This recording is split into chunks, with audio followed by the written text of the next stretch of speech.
universe, a beacon of limitless potential. This is the dawn of everything, the birthplace of life possibilities and an extraordinary journey ahead. We stand at the threshold of a new era where every choice shapes the destiny of our world. Education is the compass that opens new horizons for future generations, guiding them to uncharted realms of discovery.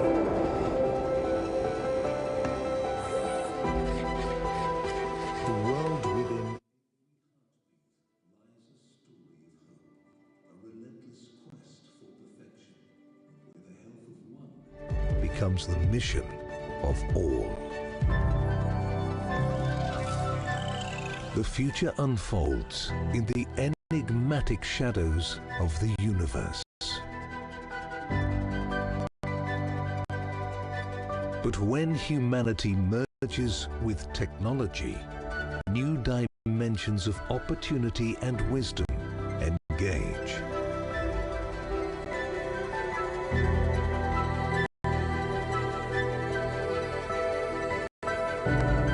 In the whispering forests, we discover harmony with nature.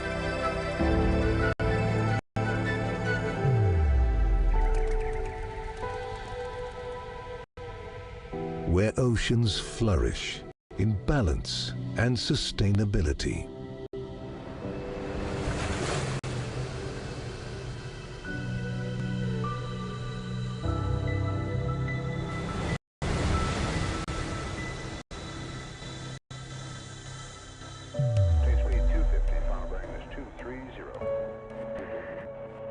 This is an invitation to soar beyond, where dreams transcend into reality, where space and time converge, revealing infinite possibilities before us.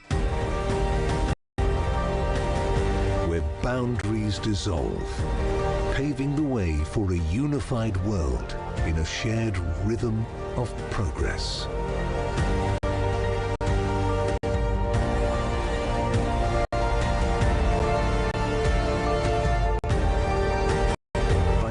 Today, we cultivate a brighter tomorrow.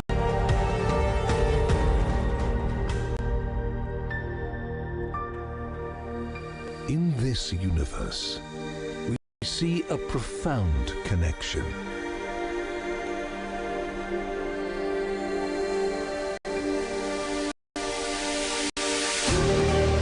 Our DNA, an eternal thread to our past and a guide to the limitless future ahead.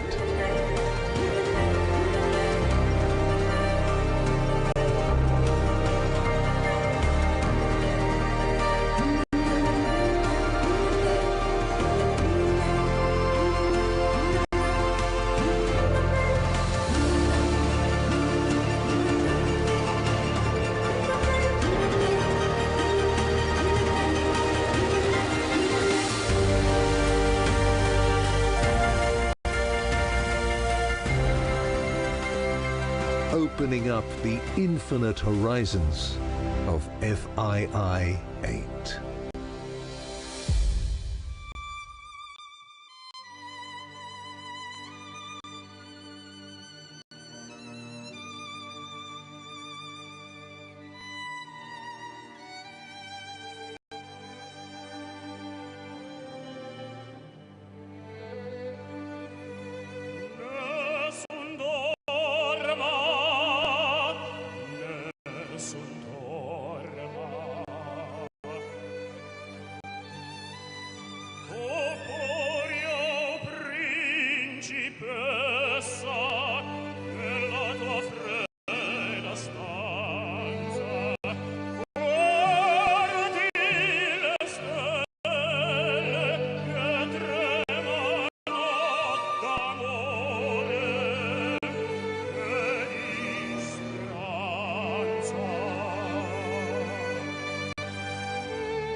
vacillando come stella solitaria. Era un'ombra forse no, nella notte tanto buia.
Good morning.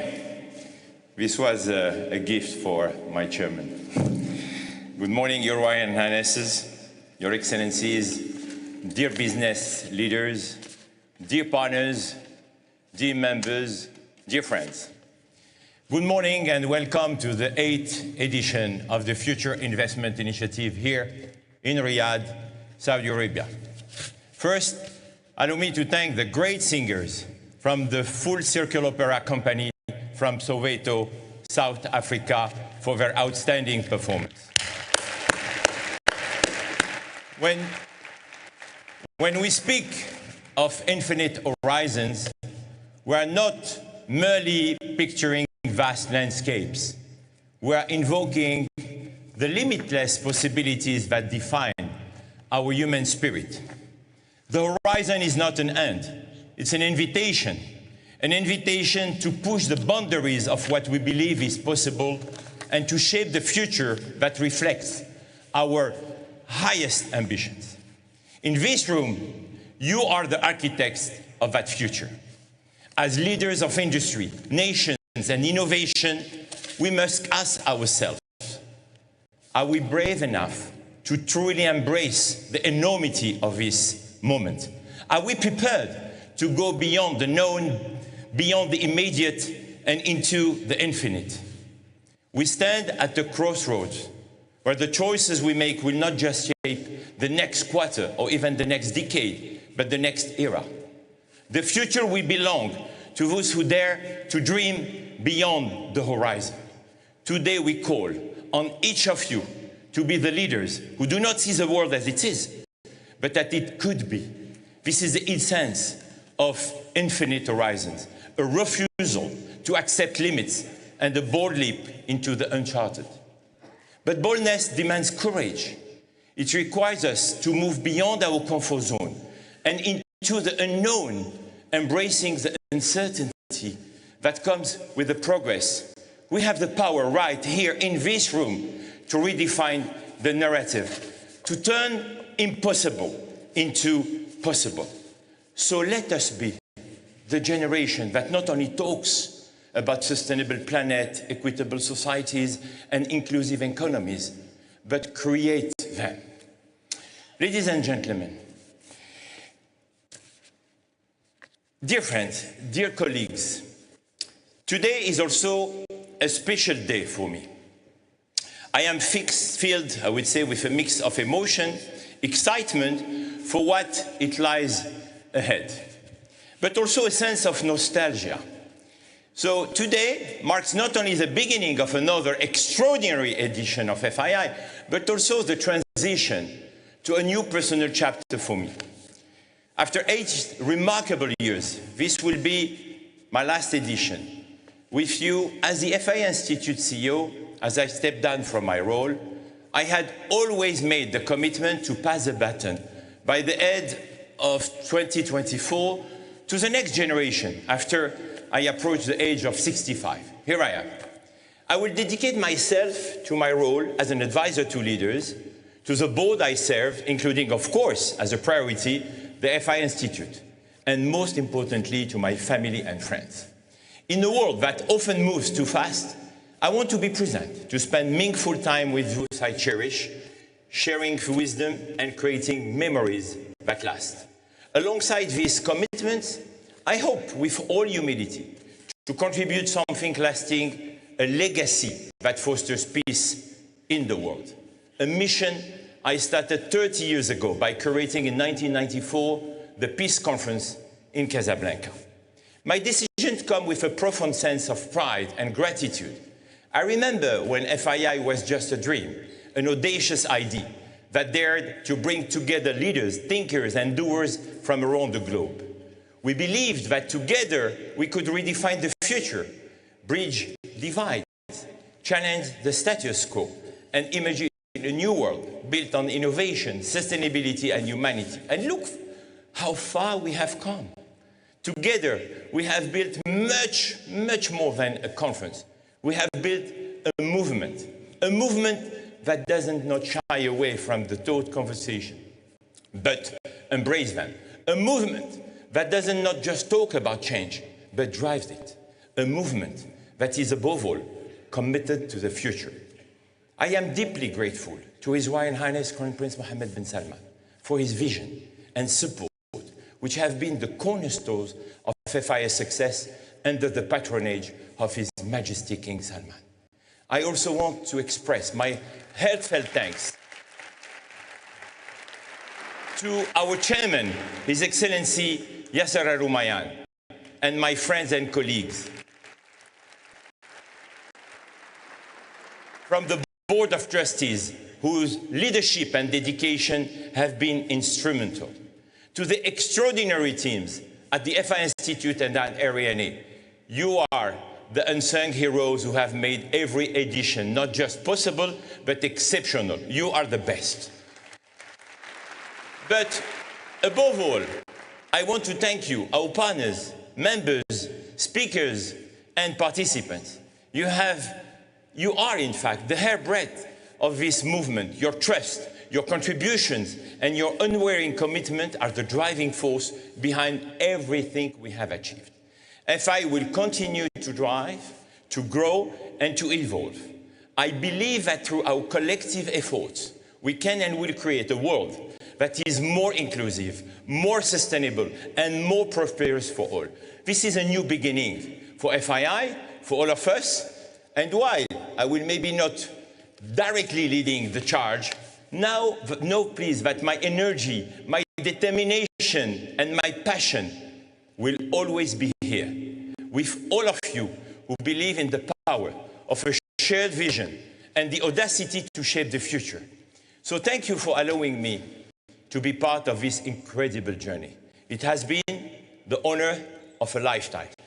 Let us please make this 8th edition of FII our most impactful yet, as we continue to dream big, act boldly, and build a better future for all. Let's make history together here in a city which become my second home, in Riyadh, and let's meet again at FII now. and at FIN9. And now, please join me in giving a warm welcome to a visionary leader whose dedication, passion has been the driving force behind the Future Investment Initiative. Our chairman, our governor of our founding partner PIF, my dear friend and mentor, His Excellency Yasir Al-Rumayyan.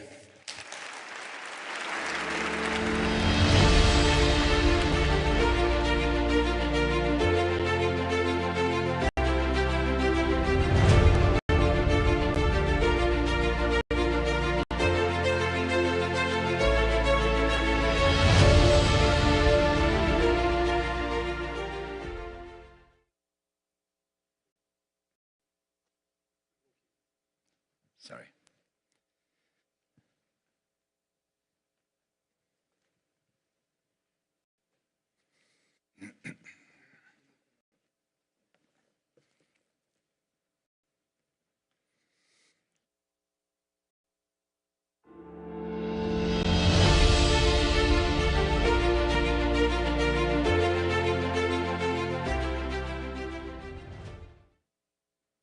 Good morning, Your Royal Highnesses, Your Excellencies, and distinguished guests. Welcome to the 8th edition of the Future Investment Initiative. Since its inception in 2017, FII has transcended beyond just discussions, becoming a transformative force for action, progress, and solutions. Over 7 years, it has facilitated over $125 billion in deals, exemplifying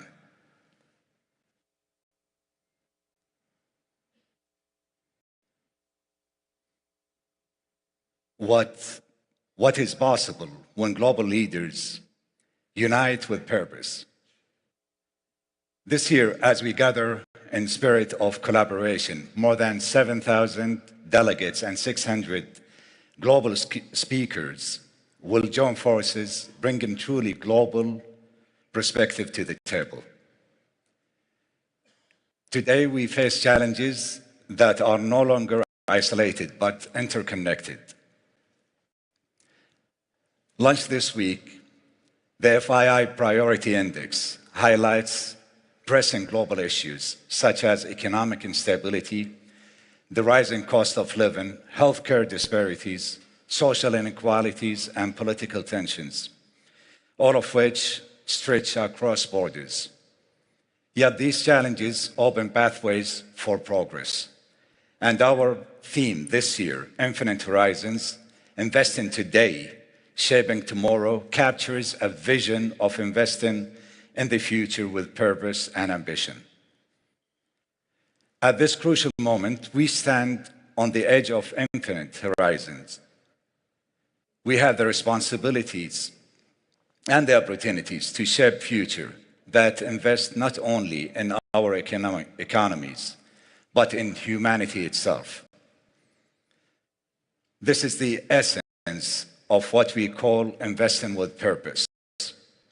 It means focusing on long-term sustainable investments that address global challenges, foster innovation, and create lasting impact.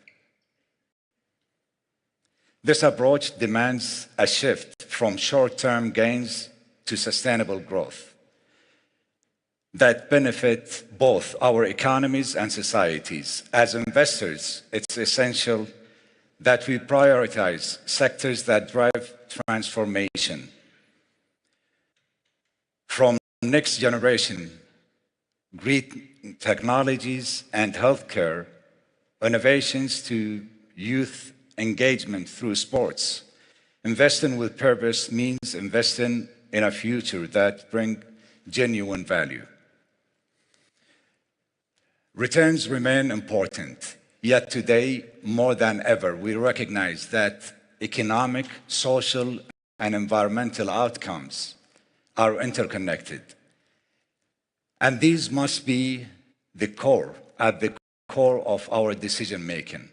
Our world is rich of untapped potential, Emerging markets are example for how long-term investments can ignite growth.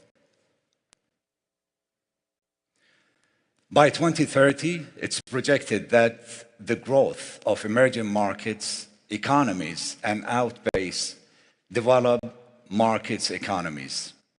This underscores the need for strategic investments in places that will drive tomorrow's global economy, but the cost of inaction is high.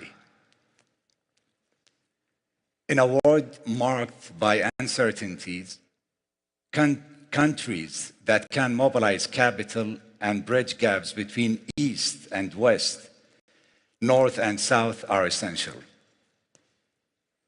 Saudi Arabia stands as a superconductor with its unique resources and strategic geographic location, enabling it to drive investments in critical areas like energy, infrastructure, and technology. AI alone could add nearly $20 trillion to the global economy by the year 2030.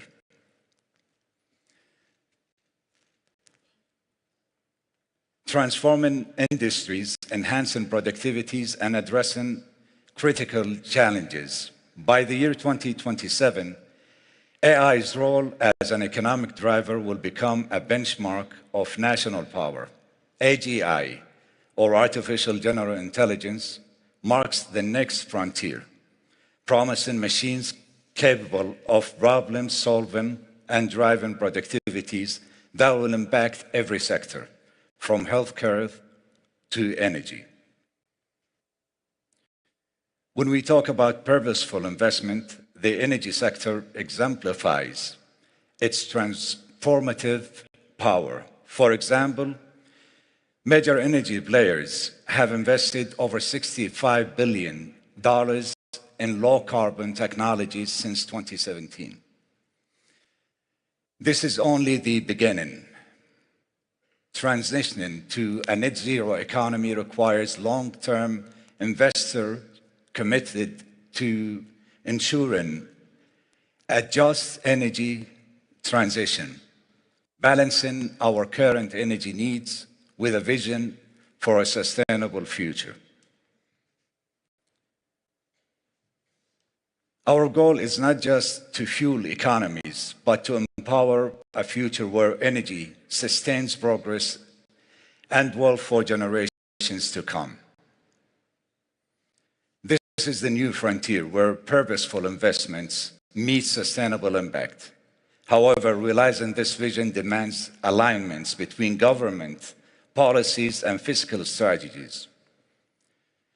Without the right fiscal frameworks, even the most promising investment stall. Too often, deals don't materialize simply because they don't make economic sense under current policies. Here we look to governments to bridge this gap, creating conditions that motivates and sustain investments. For the energy transition to truly succeed, for example, public and private sectors must move together, ensuring that policy and investment acts as a catalyst. As we look to COP16 and One Planet Sovereign Wealth Fund Summit in Riyadh in the next few weeks, our focus will be clear. The FII Priority Compass has shown that while rising living costs remain a top concern, climate change is now the fourth highest priority globally.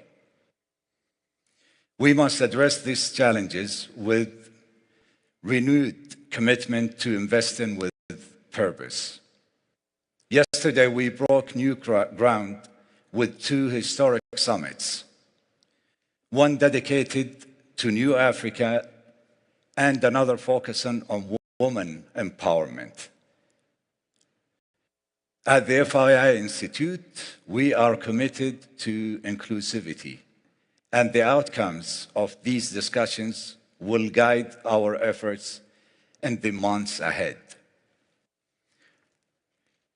Let this 8th edition of the FII not just be a forum of words, but a platform of lasting impact. Investing with purpose means creating a new standard where financial returns and human progress will go hand in hand. Together, as leaders and global investors, we can transform today's challenges into tomorrow's opportunities, building a vibrant future for global economy and for all humanity. Thank you very much.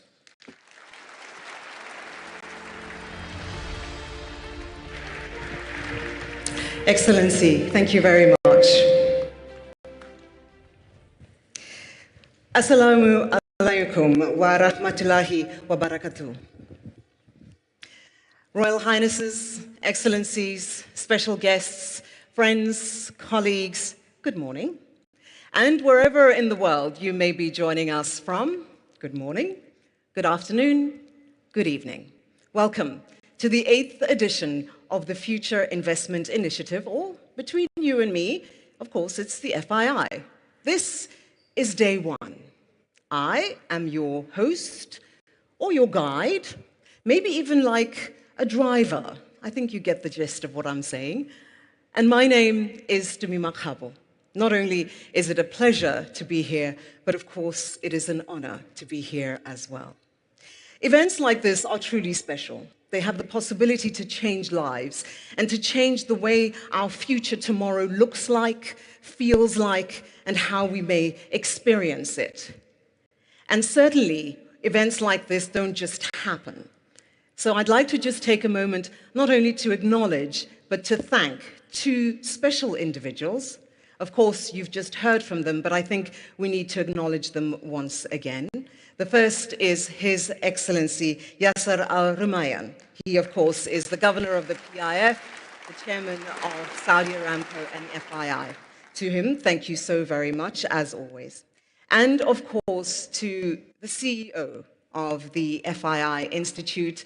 And Richard, I would just like to say, not only do we wish to thank you, we will certainly miss your continued constant presence and leadership, but we're really thrilled to know that you're not lost to us for good, that you will still be participating. So I'd like to acknowledge him, if you may, please.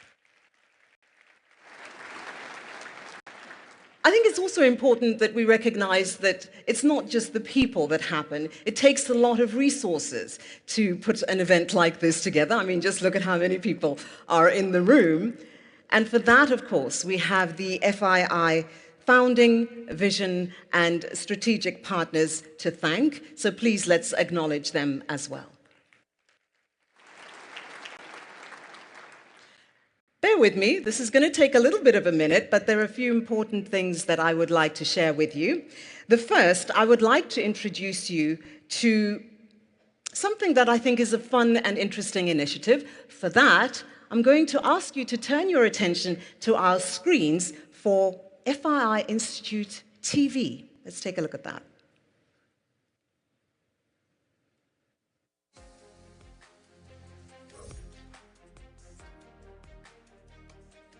This tension between the old order and the new order, I think, is a real phenomenon that the West is going to find very difficult to get their minds around.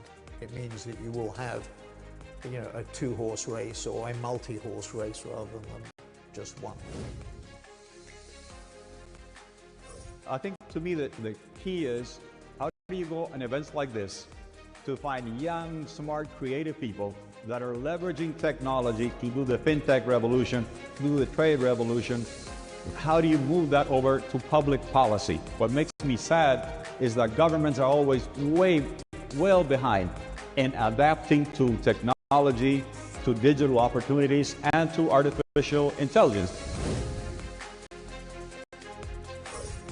We are being, for the first time, real about solving the climate crisis and blending the government with the private markets.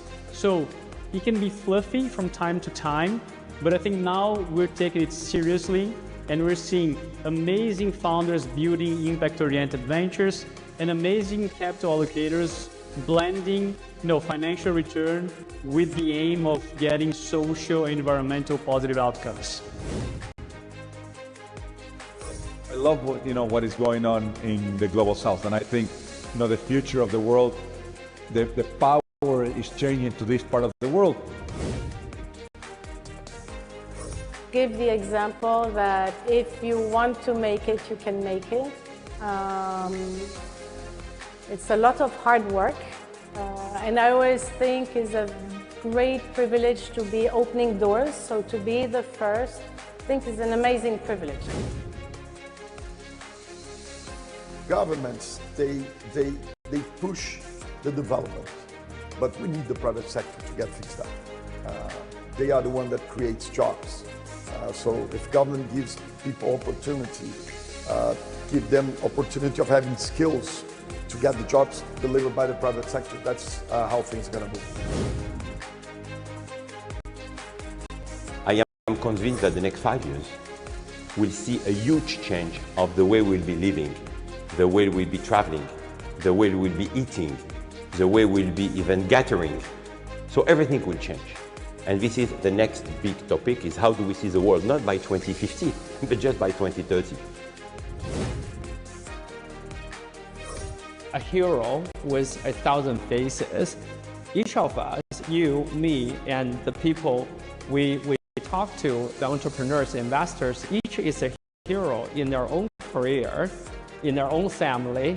They're trying to be a role model and for their next generation, and also do something that's courageous for their industry. If you were living in the chocolate factory of Willy Wonka, there's like a golden bar going around that is about all the environment, all the climate, all the needs for food around the globe. You have the power to change the future of a country. You have the power to change the future of people. And it's fantastic. That interests me because it touches culture, economy, education, whatever subject. That's politics. We need people to take the responsibilities and to see, oh, we are here.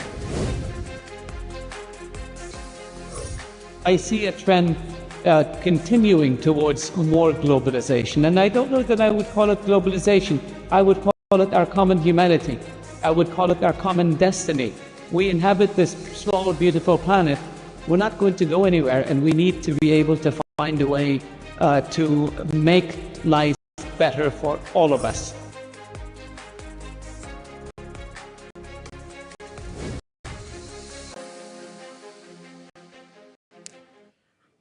I think that's really quite exciting. Now, how do you get to watch FII TV? It's really simple. Just go onto your browser and type in FII TV, and it'll take you straight there. Really, really easy.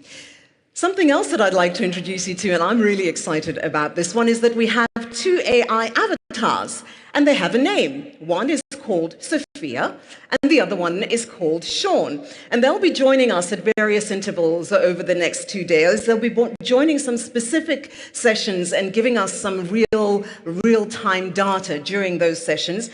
They'll also be helping me make sure that things run smoothly and that we are managing to remain on schedule. That was the second thing.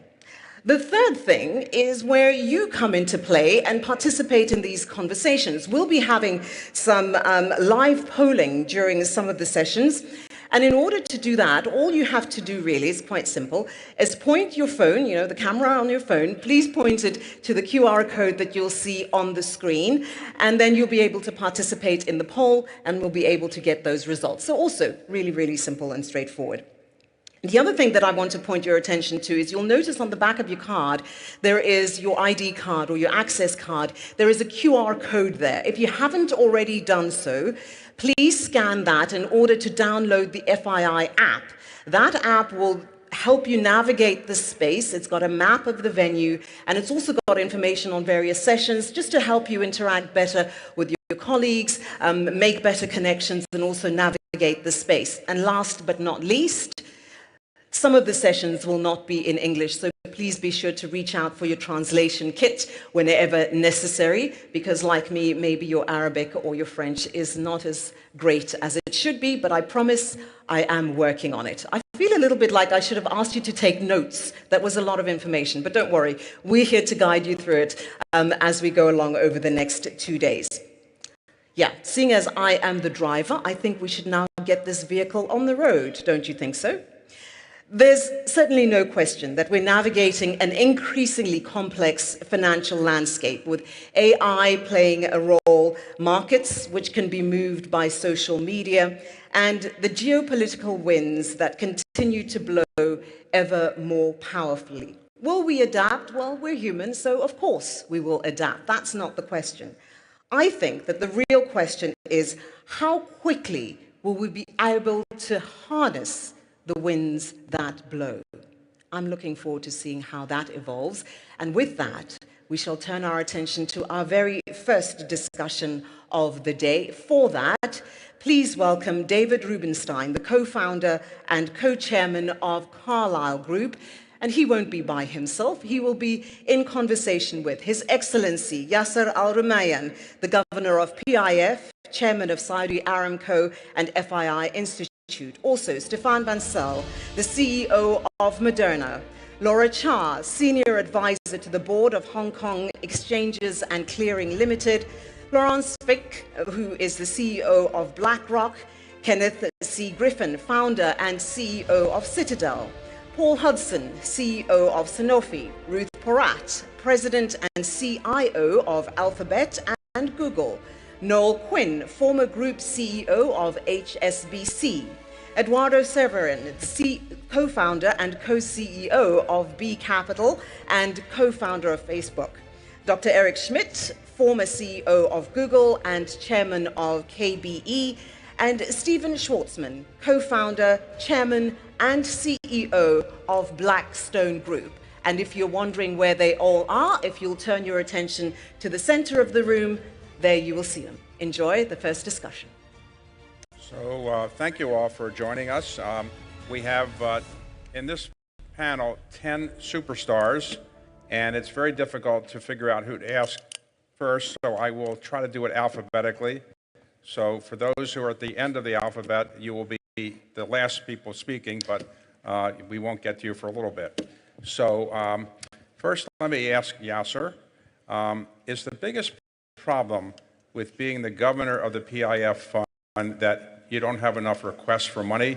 You don't have enough people looking for money from you? Is that the biggest problem you have?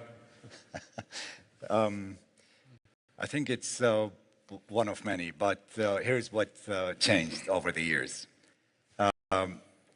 When we started the PIF back in 2015, actually I shouldn't say start, because PIF was established back in 1971. A lot of people would come looking for our money to be invested abroad, but that thing shifted over the years. So now we're more focused on the domestic economy, and we've been achieving and doing so many big things since then. I'll just give some of the examples. We have established 92 new companies. Companies like Neom, Red Sea, Giddia, Alat, Savi, all of these companies are big investors in new sectors that were not in existence in Saudi Arabia. So we've been investing for the past 8 or 9 years. And now most of our projects are getting operational and commercial. And people are seeing the difference between what's their perception of Saudi Arabia back in 2015 and before that, and what it is right now. The Saudi economy is one of the fastest growing economies in the world. I think in 2022, we were the fastest economy in the G20. We were growing by more than 7%. It's projected that we will continue to be in the top growing economies in the G20.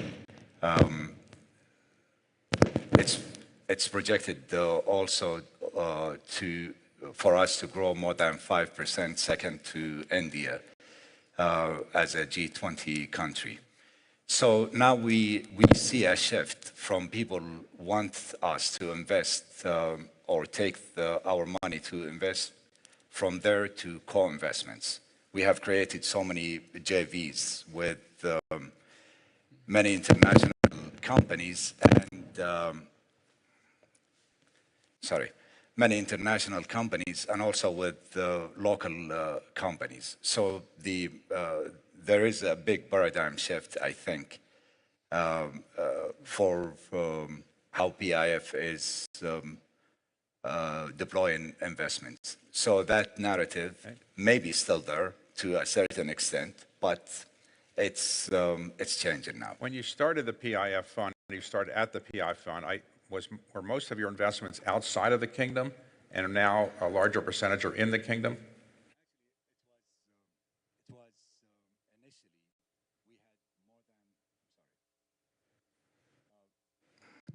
Initially, we had less than 2% investment internationally, and then we grew that. That was only $150 billion assets under management. Today, we are about $930 billion assets under management. So initially, we had less than 2% of international investments. Most of the investments were developmental projects within the Saudi economy, but then it increased from 2% all the way up to 30%. Now our target is to bring it down to a range between 18 to 20%. Having said that, the absolute dollar amount, it's still growing because our AUMs is growing. So it was like, a roller coaster, down, up, and now it's down as a percentage, but the dollar amounts are increasing. How important is artificial intelligence in what you're investing? Are you investing in artificial intelligence companies, and are you using artificial intelligence to make investments? I mean, Ruth is here next to me for a good reason. That's part of our investments in AI. Most of the people around the table, we have either ongoing discussions or potential discussions to invest in AI. And the reason why we are investing in AI is Saudi Arabia is very well positioned to be a global hub, not only a regional hub, for many reasons, in the AI sphere. One, you have very efficient utilization of energy and low cost of energy. Two, you have massive lands.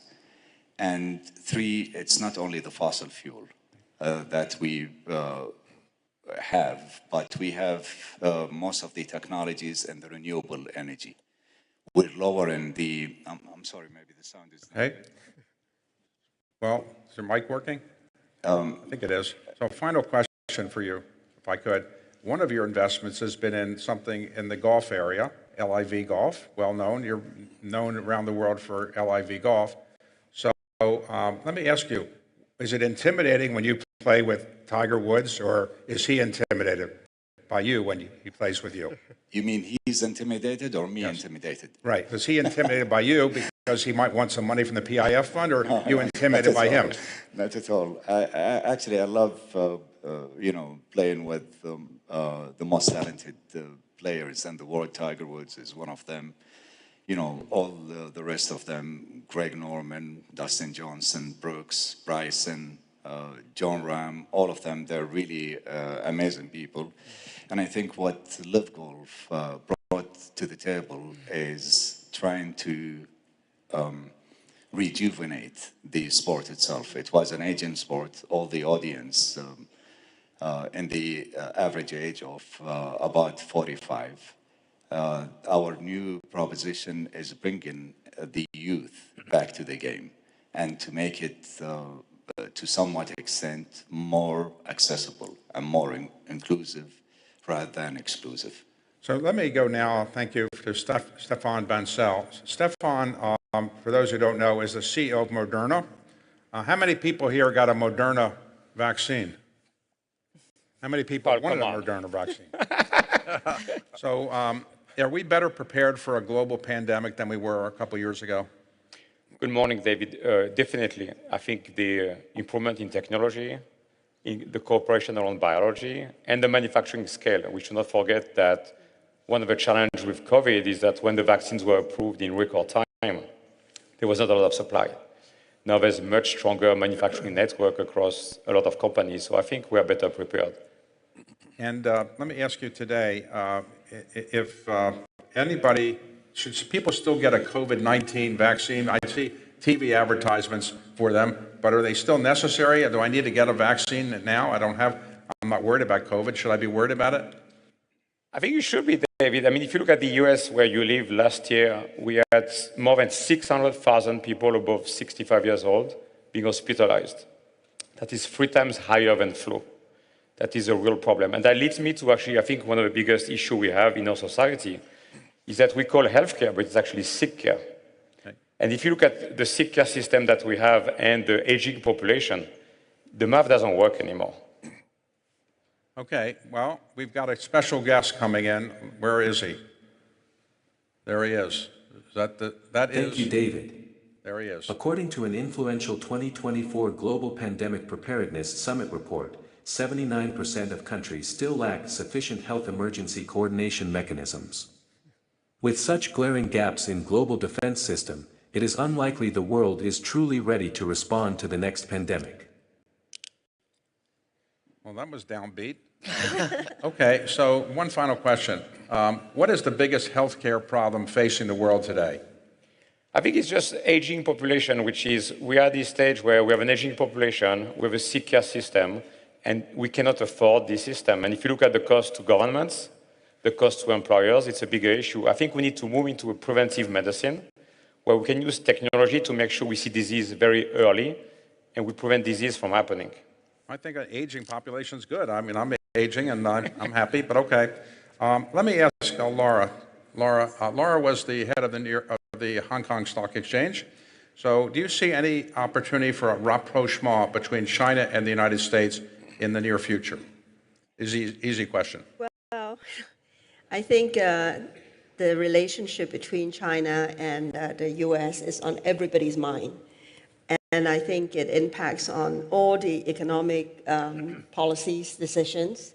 I think in the last few years, the global trend is that political consideration is driving national economic and industrial policy. And as a result of that, the impact on global economic policy is much more acute than before. I think the consideration for economic policy due to national rivalry, economic rivalry in terms of security of supply chain, and all these have always been there. I think it has been brought to the forefront. The relationship, the US-China tension affects a lot of the major decisions nowadays. And then, of course, the coming US election will have a big impact on that as well. So if I was going to locate a company offices in Asia, why would I pick Hong Kong over Singapore? Oh, we have a lot going on for Hong Kong. I think Hong Kong is part of China, but we are under one country, two system. We have common law. We have a simple tax system. We have well-recognized and acceptable regulatory track record and standards. It's accepted by global investors. that is very much going on in our favor.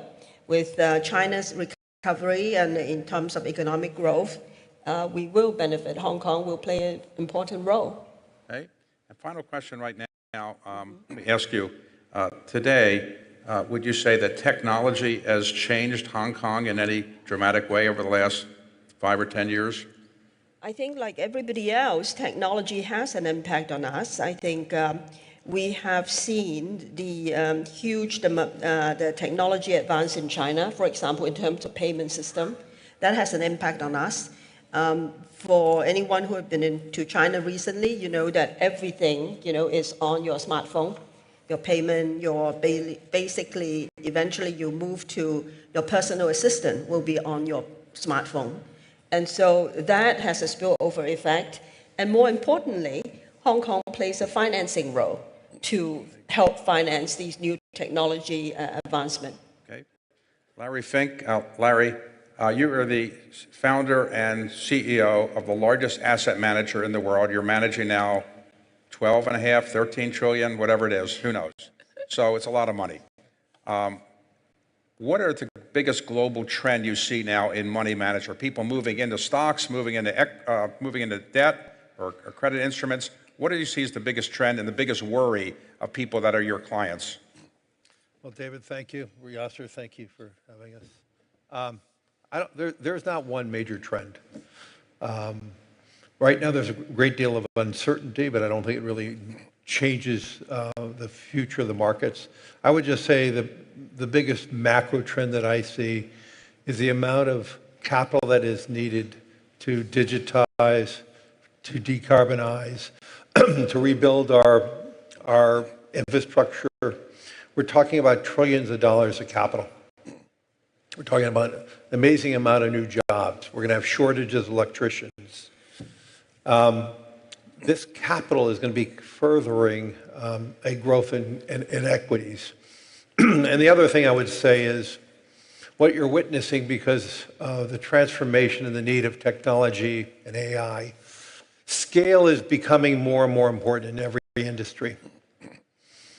And you're seeing a growth in the major companies in every industry. And I think that's going to be one of the dominant themes. So for instance, Walmart in the retailing space continues to become more important to the average consumer. They're employing more and more technology, more and more AI.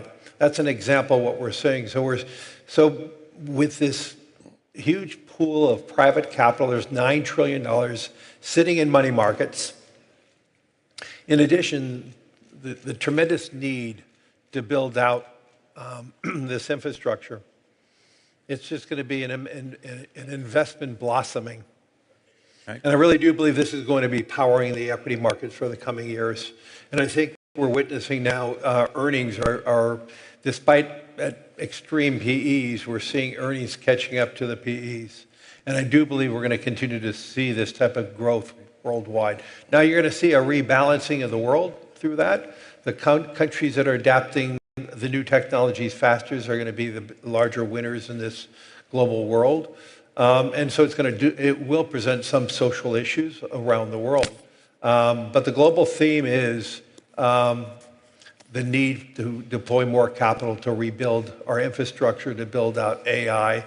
And it's going to be powering a real tremendous investment boom, and it's going to be powering these large capitalized companies. So you started your company in 1989, I think it was. 88. 88. So you started in 88. What's the biggest technological change in money management world or at BlackRock since you started? I would say it's not a sudden change. It is our use of technology. I mean, a good example at BlackRock, we've added over $5 trillion in assets, and up until this time when we were adding companies through acquisition, we did not add one employee. So we actually added 4 multiple points in margins, and all of that is the utilization of more and more technology. And I think to service our clients as well as we're doing, to have the trading volume that we are instituting, it just requires more and more technology. And then the algorithms we're using now in terms of getting different indications, different mechanisms to invest is really helping the power of the firm. Can you explain how we've had interest rates go up so high and now they're coming down, and we haven't had a global recession? Normally, when you have interest rates go up that much, you usually produce a recession at some point. Are we likely to have a recession, or do you think we've avoided it? Well, Stefan talked about the aging society. Actually, higher interest rates benefits a large segment of our society. In a minute. As we are older, we're saving more money. So what we witnessed is actually a stretching of the social fabric. Wealthy people earn more money in higher interest rates because they're savers. The people who don't save, who are borrowers, when you have higher interest rates, those are the ones who are being harmed. So you actually saw more fragmentation in a society. But I think the playbook of higher interest rates can slow down an economy has to be relooked upon because of the aging of our population. Two, in the United States, because 98% of Americans have a 30-year mortgage. The transmission of higher interest rates takes many more years because their major asset is their house, their major liability is their mortgage. That did not move. Okay. So when before the Fed finishes this year, would you expect a 25 basis point rate cut or a 50 basis point, or you don't know? I think it's fair to say we're going to have at least a 25, but that being said, I do believe we have greater embedded inflation in the world than we've ever seen. We have government and policy that is much more inflationary, whether it's immigration, excuse me, our policies of onshoring. All of this, no one is asking the question at what cost. Right. Historically, we were, I would say, a more consumer-driven economy, that the cheapest products were the best, the most a progressive way of politicking. Today, I think we have governmental policies that are embedded inflationary. And with that being said, I think we're not going to see interest rates as low as some people are forecasting. We have a comment from our avatar. Welcome. Global leaders should consider how to address public debt. The Conference Board C-Suite Outlook 2024 reports that U.S. CEOs now rank the national debt as their top geopolitical concern. With last year's fiscal year deficit reaching $1.7 trillion, debt servicing costs are rapidly approaching defense spending levels, potentially crowding out other national priorities. Okay, so now Ken Griffin. Ken, here we are. Ken is the founder and CEO of one of the most successful and largest hedge funds in the world, and also the founder and chairman of Citadel Securities, which is one of the largest market makers in the world. So Ken, are the markets going to be receptive to, let's say if Donald Trump were reelected again, do you think the markets would be responding positively to that, or they don't really care who's likely to be president? I think the markets are always forward-looking. The expectation today is that Donald Trump will win the White House in just a few days. We'll know shortly.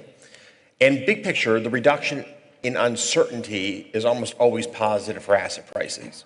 And we're at that moment of peak uncertainty. It is a race that Trump is favored to win, but it's almost a coin toss.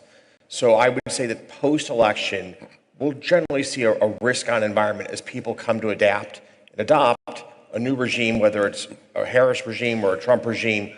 This uncertainty will be behind us. Ken, you're running these major financial organizations. You spend a lot of time on education, K-12. Why do you care so much about K-12 education, and are you thinking it's getting worse or better in the United States? So obviously in the United States, we have taken a hit when it comes to our quality of K-12 education over the last 40 years. And I would say that one of the opening moments today was the focus on education here in Saudi Arabia. That's a lesson for the whole world. If we're going to have a prosperous global economy, we need education systems around the world that work to deliver not just K through 12, but preschool through college to train the workforce of tomorrow. And today, do you use artificial intelligence in making investment decisions? You have several hundred or thousand people making investment decisions. Do they use artificial intelligence, or they just use their gut? Well, I would say that all of us in this room owe a great debt of gratitude to Google, because Google was really the firm that put machine learning back on the map about a decade ago. And when Google announced and released TensorFlow to the world, it was one of the great gifts to the world. This branch of technology that was originally developed back in the 80s and 90s but was not usable in a day of limited compute became available to all of us to use. At Citadel, it took us about 10 days to use TensorFlow to start to make markets in the US equity market on a much more capable and effective way. And we've been using machine learning techniques for about a decade now in our day-to-day activity, which impacts about $400 billion of asset trading per day. Thousands of people try every year, maybe tens of thousands, to get a job at Citadel. For those people here who want their children to work there, who might want to work there themselves, what's the best way to get a job at Citadel? What are you looking for in your people you're hiring? So we'll have about 100,000 college applicants this year, and a STEM background is really helpful to get a job at Citadel. We find that students that have a strong background in engineering, in mathematics, in sciences, that can understand how to frame and solve a problem are the students that excel within our four walls. Okay. We go to Paul Hudson. Paul, you run the CEO of Sanofi, who is one of the larger, I guess, healthcare companies in the world. So what do you think is the biggest healthcare problem the world's facing at the moment? Well, the healthcare inequity is our single biggest challenge. It doesn't have to just be in developing nations. It can be everywhere. You know, maybe give you a couple of examples. We're going to have 21 million climate migrants and refugees. We're going to have 250,000 deaths unexpectedly related to climate. We're going to have BMIs increasing. We're going to have the challenges of delivery of healthcare. Excuse me. We will have a gap of about 10 million healthcare professionals by 2030. So we may make medicines and vaccines. We may not have healthcare professionals to actually give them. And ultimately, in the end, the cost on the climate of the CO2 of delivery of healthcare is skyrocketing, more than airlines. So if you're delivering healthcare and trying to help people live better lives, you will contribute more than 5% to the global CO2 burden, and we can do better. So one of the big healthcare problems I thought in the world is obesity, and now there are drugs that help you lose weight. Are those drugs safe? Well, that's a complicated question, but you know, there's undoubtedly a challenge with the cardiovascular potential impact on people. Many people are dying because they're simply overweight. How they got there, what could happen, is a much bigger question. And often, for example, just to connect the two comments, that if you're a pre-diabetic and you get coached and you eat properly and you avoid becoming obese and becoming a diabetic, you will create 3x less carbon in your adult life. 3x less. And so we have this convergence of climate and health in almost every aspect. As for safety, I think we would all probably say that keeping people away from cardiovascular events is a good thing, and over time we'll find out, but the evidence supports that. The next big thing that drug companies are working on, I understand, is reducing the impact of Alzheimer's. So in the foreseeable future, or at least in my lifetime, what's the chance of you're getting an Alzheimer's drug that works? Well, I think we've been working on things like Alzheimer's, Parkinson's for many years as an industry, and we know neurodegeneration in any form is such a huge economic impact and a personal, individual impact, and caregivers as well. You know, I think most people would expect with the advent of AI that there is a moment where we possibly may see 100 years of innovation in 5 to 10 years. And in these sorts of areas, it's really needed. The drugs that are being approved recently are, you know, absolute, no doubt progress. Right. But can we say that we're curing these things? Are we really addressing these things? Absolutely not. Okay, we have our avatar again. So you have a comment? According to Boston Consulting Group, 70% of R&D priorities for low and middle income countries, including maternal conditions and infectious diseases, remain unaddressed. However, serving just 10% of the untapped insulin market in these regions could yield an additional $1 billion for manufacturers. Okay, so now we'll go to Noel Quinn. Noel was for the last 5 years the CEO of HSBC. So why should people want to work in the banking industry? It's an exciting industry. Why wouldn't they want to go work in the hedge fund or private equity world? Why should people want to work in the banking industry? Well, listen, I've been a corporate banker for 37 years, and I used to say to relationship managers when they join the bank, you're in a privileged position because you get paid to do an extended MBA. You get to see the great businesses of the world, the businesses that aren't so great. You get to see businesses in different industries, different technologies, different geographies, and you're getting paid to do it. So that, for me, is a great education, and I've been privileged in having access to all of the different industries of the world and seeing some really great businesses and entrepreneurs. Why wouldn't you want to do a job like that? Now, as fintech comes along, is fintech helping banks become more profitable and more efficient, or is it competing with them such that they're becoming less profitable? Listen, we've been around, HSBC's been around for 158 years. There's been competition all the way through that 158 years. Competition's good. Technology is an absolute necessity. So I welcome technological development, technological innovation, whether it's in a fintech or not. We partner with fintechs. We learn from fintechs. We learn from the tech innovators. And a bit like Larry said, we processed over $600 trillion of payments last year. 98% of that went through digitally, untouched by hands. You cannot be a global payments house, a global trade house, a global FX house if you do not embrace technology. It is impossible to do it. And do people really still go into banks to cash checks anymore, or you don't really need them to do that? They can do it online? They tend not to go in and cash checks very often. They do.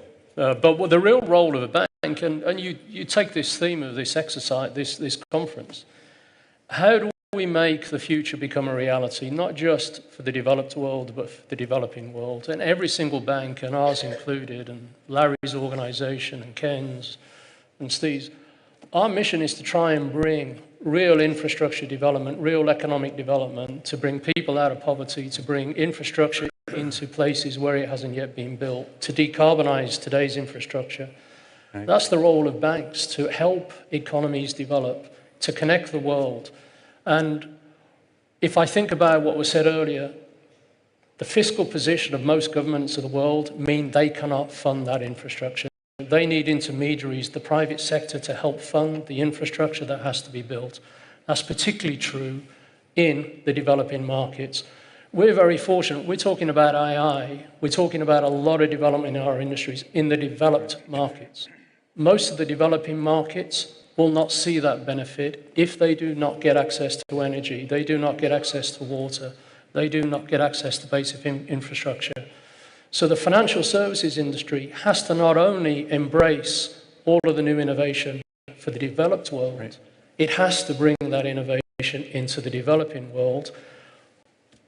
Fiscal budgets will not allow governments to fund it. We have to partner with the governments of the world to use private sector finance with public sector policy and limited public sector finance to make that investment. Now, HSBC has credit cards with HSBC on it.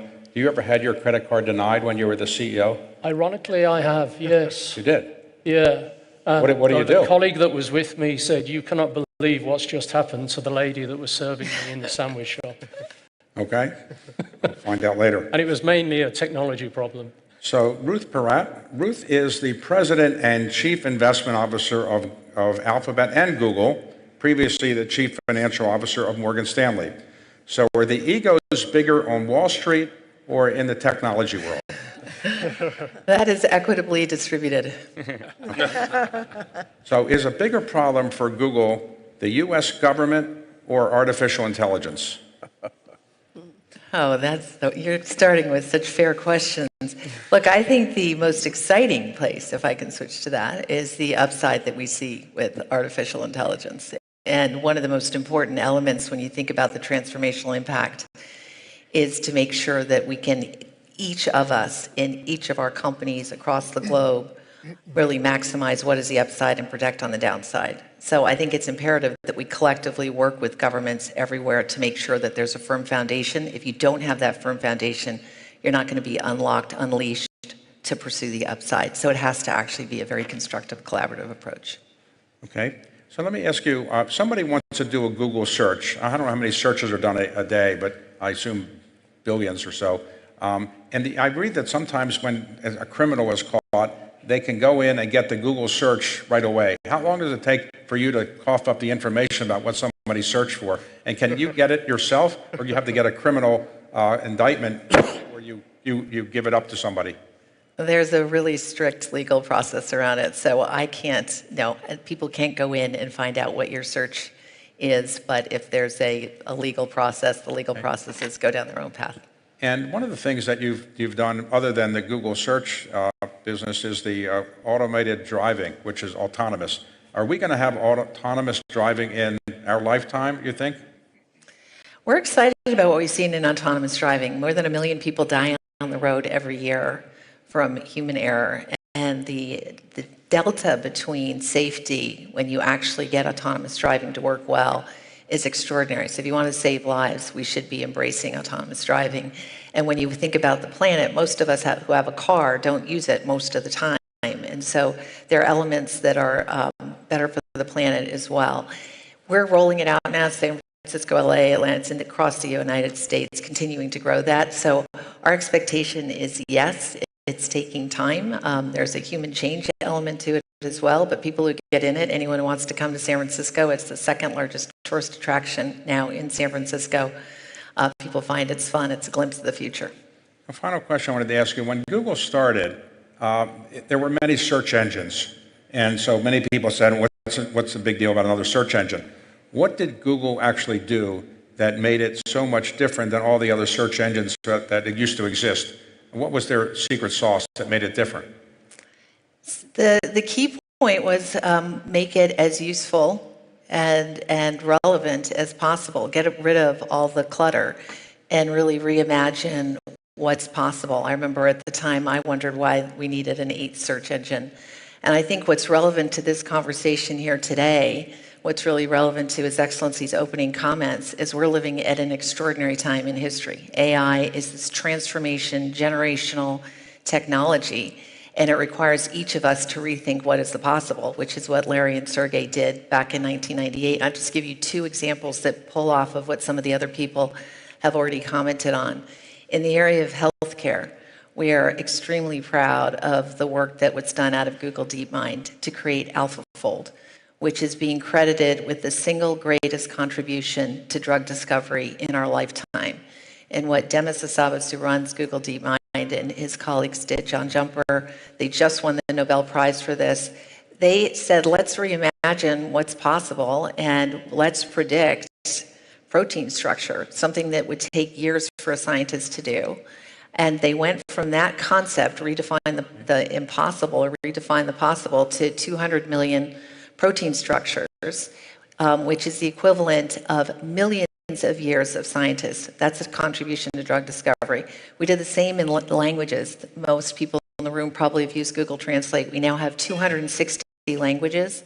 We've been on that journey for about 20 years. In the last 6 months alone with AI, we've added 110 languages. 500 million more people on the planet can access information in their language. His Excellency commented on the economic upside from AI. We all need to reimagine what is possible in our business and running government, the way the kingdom is looking at it with education, with manufacturing. How do you actually fundamentally change what you did? So that's a long answer to your question, but that's what Larry and Sergey did back in 1998. They reimagined the possible. When the tech world was not famous for welcoming women for many, many years. I don't know if it's changed that much, but is it much more welcoming than when you first went to Google? I think at Google, there always has been a view that you want to get the broadest pool of talent, the minds that can think through things in different ways. And so have we had to be very systematic about it? Like I think every leader has to be. You need to put, if you don't have data, you got to measure what you want to actually achieve. So put metrics in place, hold people accountable for it, and that's improved what the level is. So it's a journey. It's a journey everywhere, but I think we've seen that it actually adds to the richness of the insights and the dialogue when you actually bring different voices to the table. So Eduardo Saverin may not be as well known to everybody here as some of the other people. Let me just give you a brief introduction. Eduardo was a student at Harvard, and his classmate started a company, and Eduardo took his life savings and invested in this company, probably to the consternation of his parents. And that company was called Facebook. And you're now the second largest shareholder of Facebook. My son-in-law was then, my now son-in-law was then in that same class. He recommended the investment to me, and I turned it down. So what did you know about the Facebook being so good that I didn't know? Thank you for saying my background in such a humbling way. To be clear, we were college students in a dorm room, really trying to make our experience in college better. We were looking to leverage the internet and trying to discover how we can connect and bring people together better. We had no clue and no true extent of knowledge as to where the company would be today. So, to be clear, passion drove me to take my life savings. What did your parents tell you when you took all your money and put it into this little startup? So, my mother was a psychologist. So generally her answer is do what you love and do what you're passionate to do. So my mother was supportive. My father believed it was the wrong decision. All right. So since that time, have you seen any other company? You're now a technology investor. Have you seen any other great things like Facebook you might want to recommend to us? Yeah. So meaning, I think Ruth was touching on this as well as the rest of everyone here, sort of in the panel, around the paradigm shift that AI is bringing upon the world. And I think this is a paradigm shift that will permeate every industry. Beyond companies, it will permeate people, humanity, the interaction between people and governments. And it is a fundamentally massive stepwise change in technology. So I spend a lot of my time, I have 4 kids, the eldest is 6 years old, thinking about how their upbringing is going to change amongst this rapidly evolving technology, how their education will be different, how their career choices may evolve, how their ability to connect, their ability to live a healthy life, the longevity of their lives may all get impacted via artificial intelligence. So I believe an incredible opportunity for investors like myself to deploy into AI, companies to get reimagined, leveraging technology with tremendous productivity gains, is one of the key things reshaping our world going forward. So did you think Mark Zuckerberg in college was particularly smart, or he was no smarter than you and he just got lucky, or what happened? He's an incredibly smart person, dedicated and vigorous. And I think that's the definition of most entrepreneurs I work with today. They love what they do. They're willing to crawl through glass to get it done. And I think Mark fit that description in every way. So Eric Schmidt was the CEO of Google when it went public, and CEO before it went public. He became the chairman of Google as well, and is now a technologist, philanthropist, government advisor, and author. And he's just finished his second book on artificial intelligence with Henry Kissinger as one of your co-authors. Did Henry Kissinger really understand artificial intelligence? Not only did he understand it, and he could even spell algorithm, but he actually wrote the second book himself on his deathbed.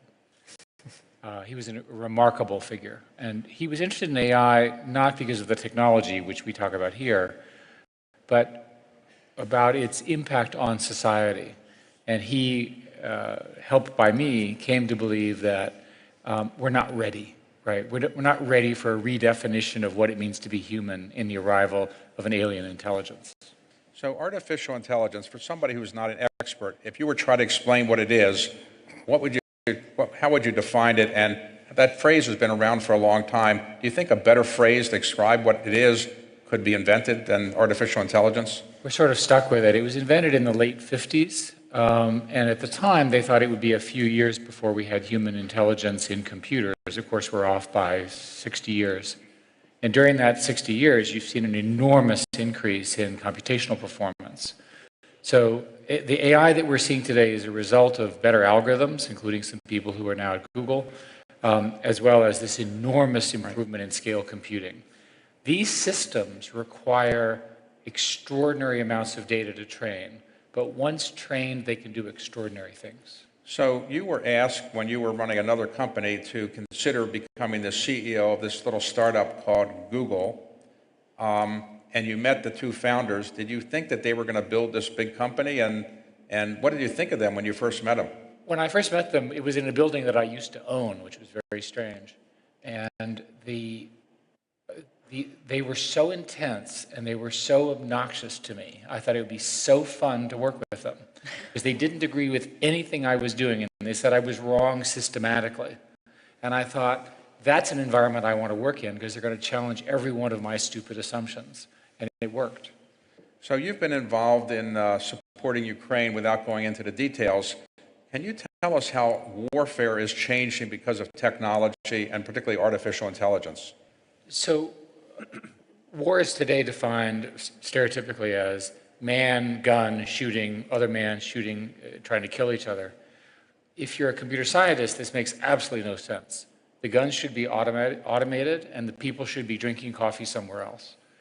And that simple description of war is now occurring in Ukraine. It's not occurring in pretty much anywhere else because governments and militaries are not ready for this technological change. But in Ukraine, they have no choice, largely due to lack of a navy and lack of an air force. So today you have a battle for air dominance and a battle for sea dominance. And in the case of Ukraine, they're doing it with drones. And drones are essentially robots. If you are a roboticist, the fastest path to robots is in fact drone warfare, I'm sorry to say. And in the Ukraine fight, the boundary, the FLOT as it's called, is so crowded with drones that the biggest problem is figuring out whose drone is which. And there are drone management systems, and they're watching each other, and everybody's trying to shoot each other's down. There are enormous implications for the arrival of drone warfare because we've never had a situation where the morality of sitting somewhere else and doing this is exposed strategically in terms of moral choices. And furthermore, once these systems are fully automated, it's not at all clear how you do deterrence. Right? I have a fully automated system, and you have a fully automated system. How do we determine how we resolve these conflicts? My own view is that drone warfare will largely stop land wars, and that conflict will not go away, but it'll occur in different domains. So you've been an advisor to the Pentagon and other government agencies. Who makes decisions more rapidly and more efficiently, the government or the private sector? Well, our government seems to be getting slower. And most of the governments I've talked with now in these various things involving drones and so forth are largely political, or they're addressed in other things, whereas business, as you know, is very quick. So the best model is fast-moving businesses under the control of the government. You don't want businesses doing this stuff on their own. So Steve, thank you for your patience. You just flew in from China, and you had a pretty close relationship with people in China. You started I guess a university in China, or a program in China, the Schwarzman Scholars Program. Do you see any rapprochement between the United States and China, whoever's elected president? Well, thanks, David. It's fun to be last. And I always like to learn things on panels. And one of the things I learned is I should have gone to Harvard and had Mark Zuckerberg as a roommate. So if I could have arranged that, I would do it. You know, I'd also like to say, before I answer the China question, that the changes that Yasir has been involved with here, for those of us who go back to 2017, and so the scale of PIF and the sort of relatively small foreign investment, this has been one of the most profound changes I've seen anywhere. And it's worked out amazingly well with excellent results. So congratulations for that. As to China and the US, I was just in China for 3 days meeting a lot of the people you would have read about. And you know, it's a complicated situation. You know, with the U.S., as everybody knows, it really had deteriorated sort of 2 years ago, 2.5 years ago, to the point where nobody was talking to anybody for probably as much of a year. That is a very scary prospect with the two largest economies in the world and militaries in the world. That has actually normalized somewhat, where there is government to government communications. My own assessment would be that both of those governments have realized that not having some type of regular dialogue is just simply not functional in an integrated world we live in. As to improvements, that's a little more difficult.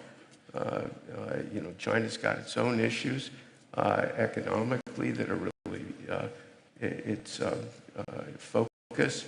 The U.S. is in an election season, which I'm not going to talk about because everybody else in the world is talking about it, and we'll see what happens afterwards. I think that both countries are basically grateful that the deterioration in relations has stopped. That's an important thing. Hey, Steve, do you use artificial intelligence at Blackstone in making investment decisions, or do you invest in artificial intelligence companies very much? Well, I got really lucky as a person, and I'm a generalist. I'm not a scientist. And I was on a bus with Jack Ma from Alibaba in 2015, and he started talking about artificial intelligence, and I had no idea what he was talking about. So one of the advantages of being stuck on a bus for an hour and a half is you can ask all the questions, and it became pretty clear that this was like a technology that was going to change the world. And I talked to Raphael Rafe at MIT, and he said, "You have really no idea what's going to happen." I said, "How do you know?" And he said, "Well, we invented artificial intelligence at MIT in 1956. I said, "So where you been?"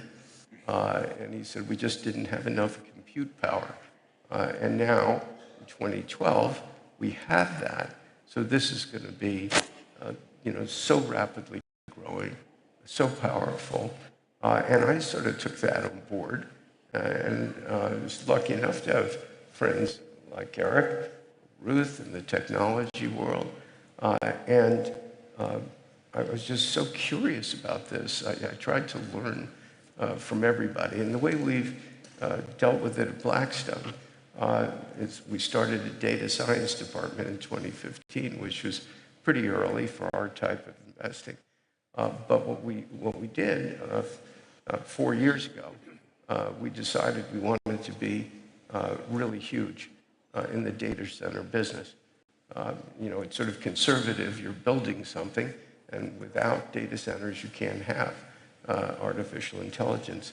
So we bought a company for $10 billion, which I thought was a lot.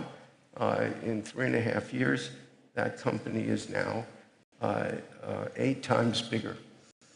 So I wish everyone has a deal like that. And it's continuing to grow like that. And we bought another company in Asia that's doing something similar. It's the largest in Asia. So we are now, at Blackstone, the largest data center company in the world, both building them and owning them. And I can tell you, I've never seen anything like this.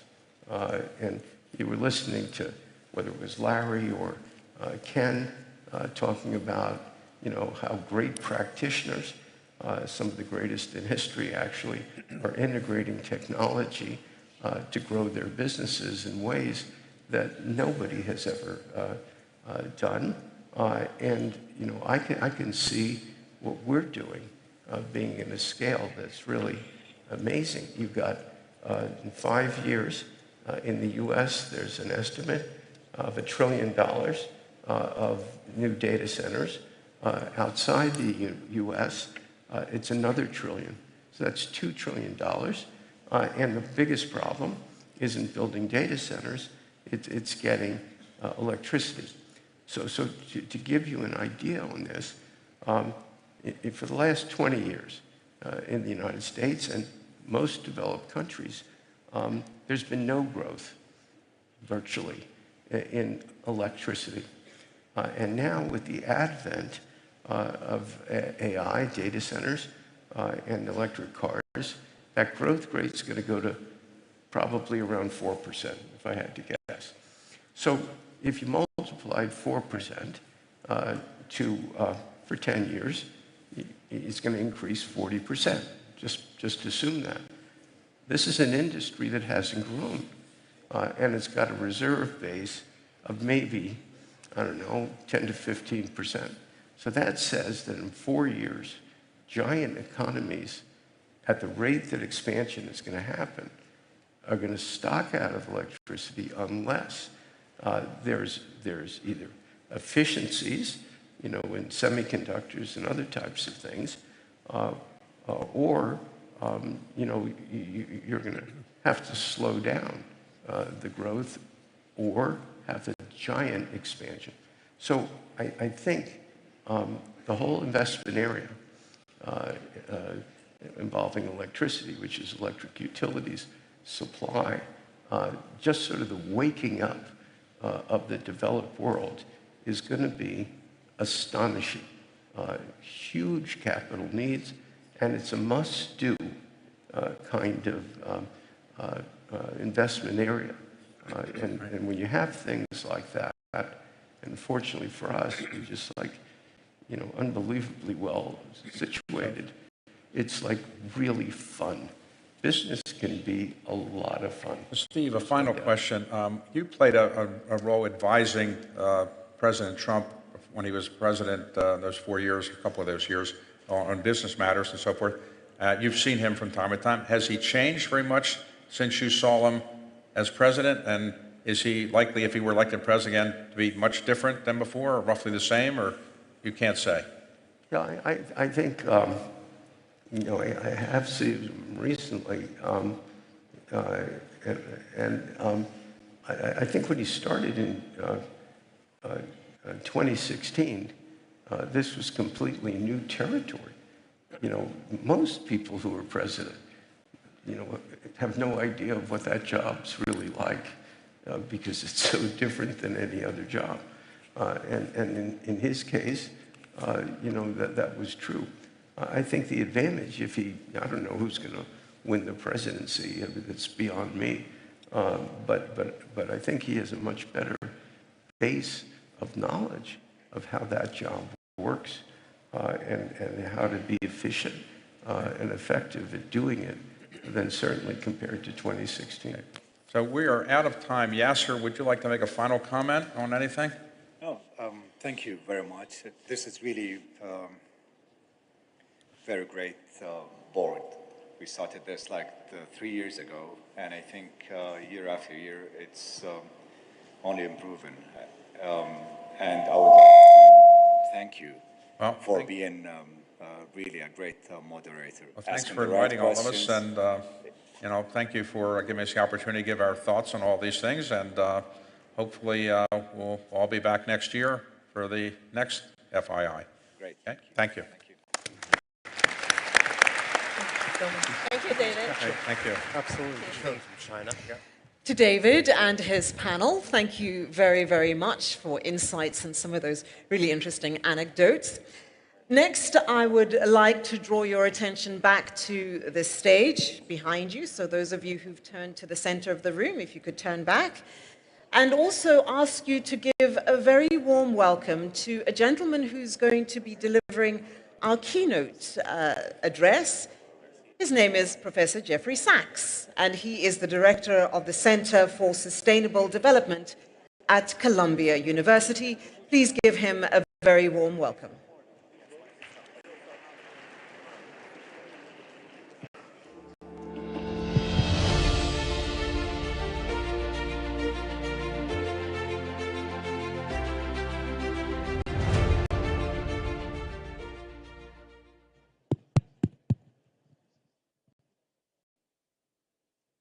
Assalamu alaikum, and thank you very, very much for the chance to be with you today.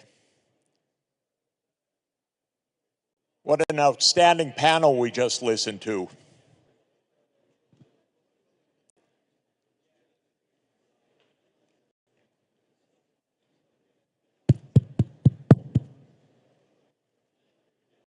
I'll wait just a moment.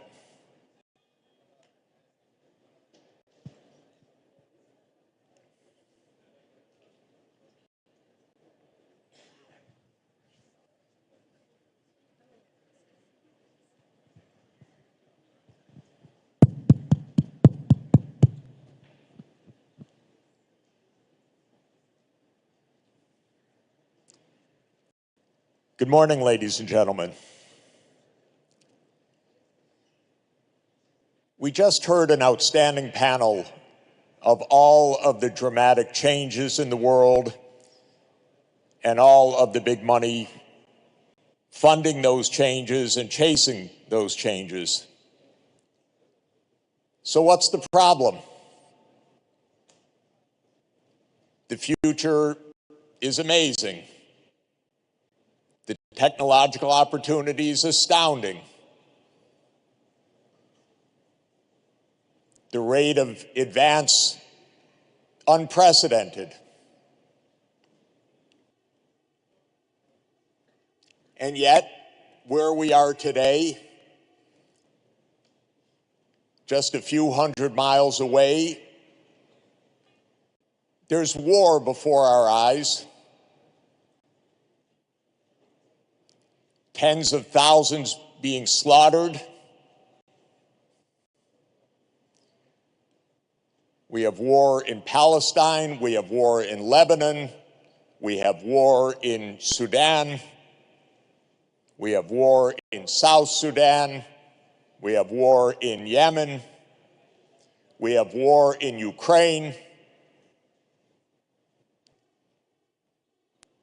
What is happening that we're in the midst of the greatest advance of knowledge in history, and yet we also feel we're at the edge of the precipice? And indeed, the doomsday clock of the Bulletin of Atomic Scientists tells us we're 90 seconds to midnight to nuclear disaster. I have one basic proposition for us, ladies and gentlemen. We don't need artificial intelligence in war. We need human intelligence to stop the wars.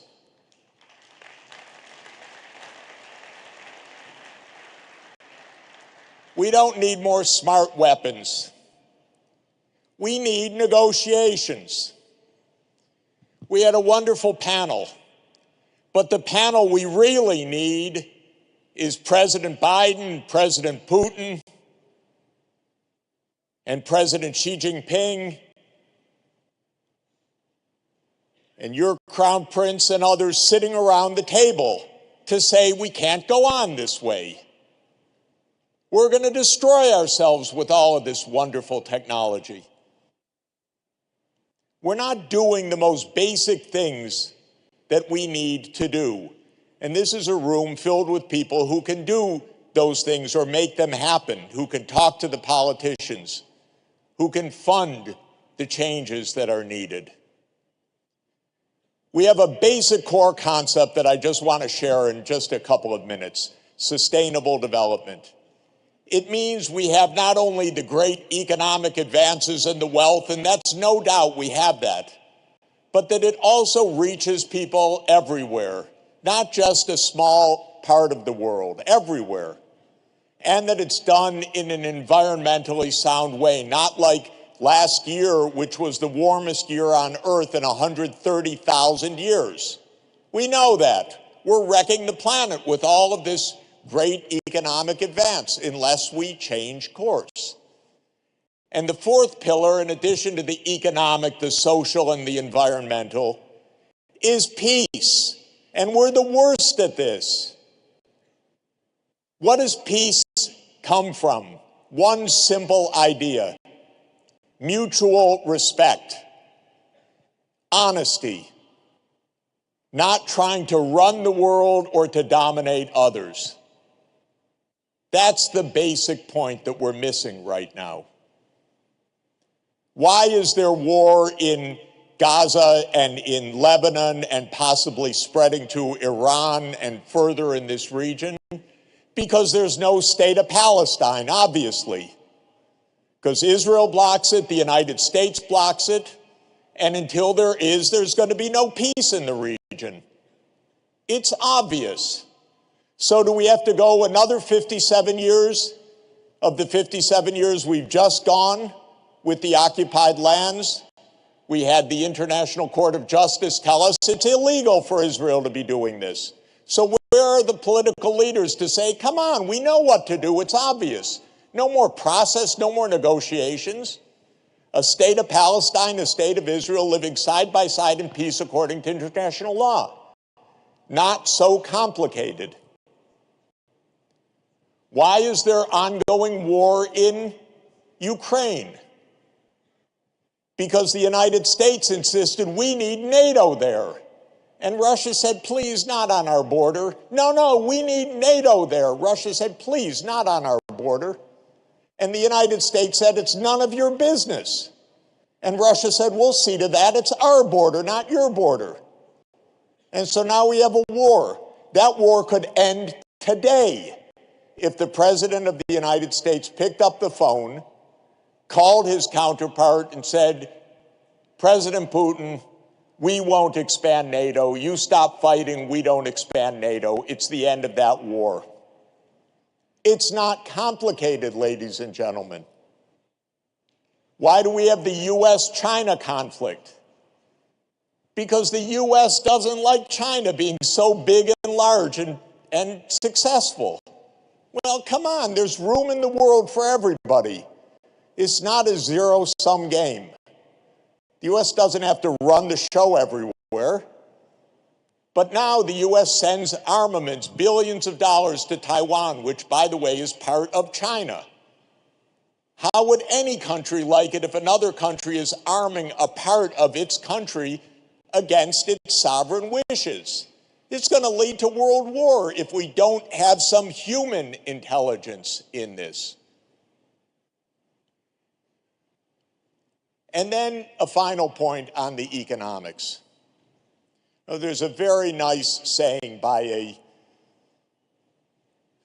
science fiction writer, William Gibson, that I'm sure many of you have heard of, who said, the future is already here, just not evenly. And what he meant was, yes, in a world of dazzling change, you can find the places. We heard about some of the places at the panel. Dazzling applications of autonomous driving, of artificial intelligence, of all the technological advances, no doubt. But they're not reaching most of the world. Let me give you one little factoid for the people who manage the trillions of dollars of money. There are 26 low-income countries in the world, according to the World Bank classification. There are 50 lower middle-income countries.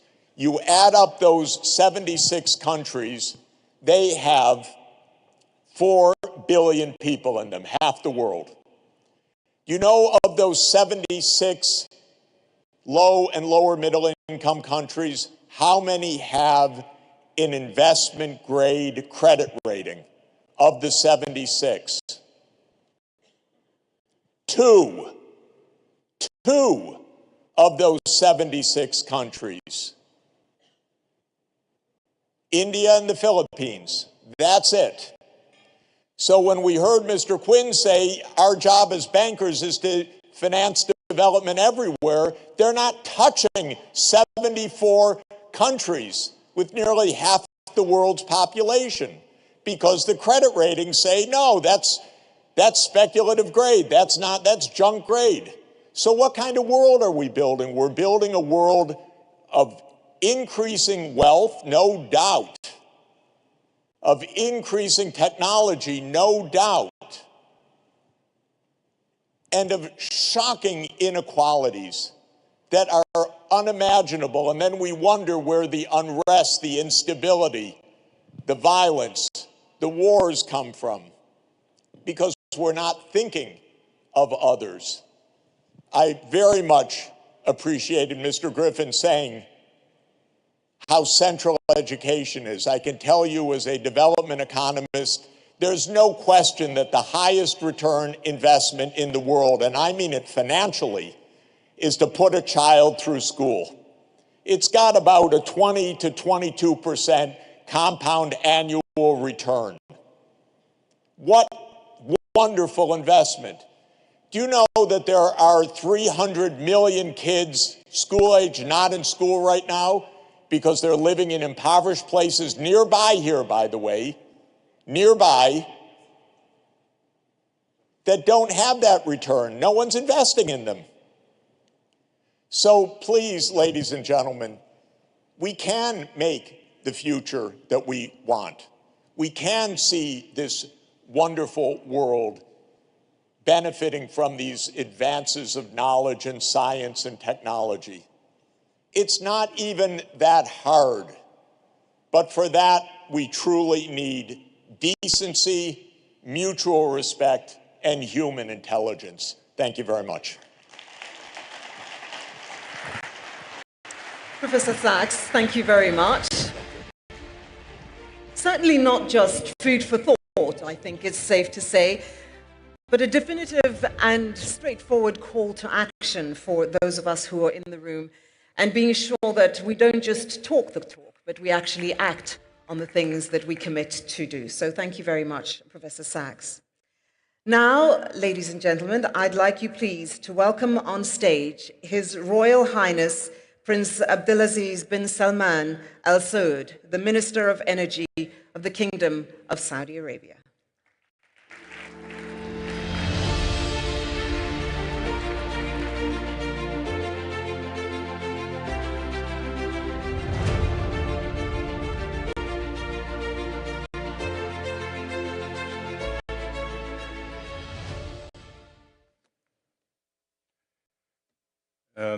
Good morning, everybody. Glad to be here again.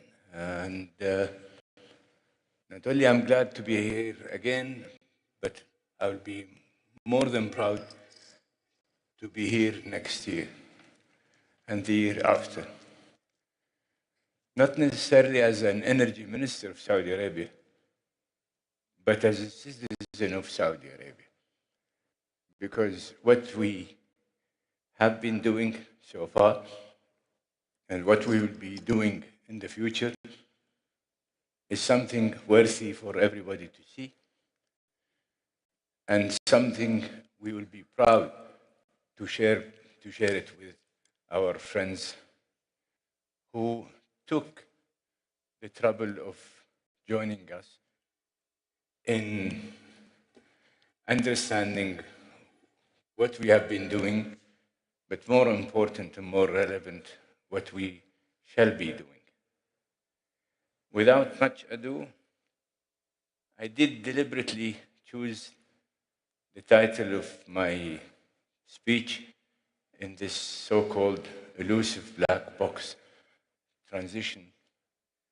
And I was trying to create a bit of a glimpse of suspense on what this is all about. And it will be easy.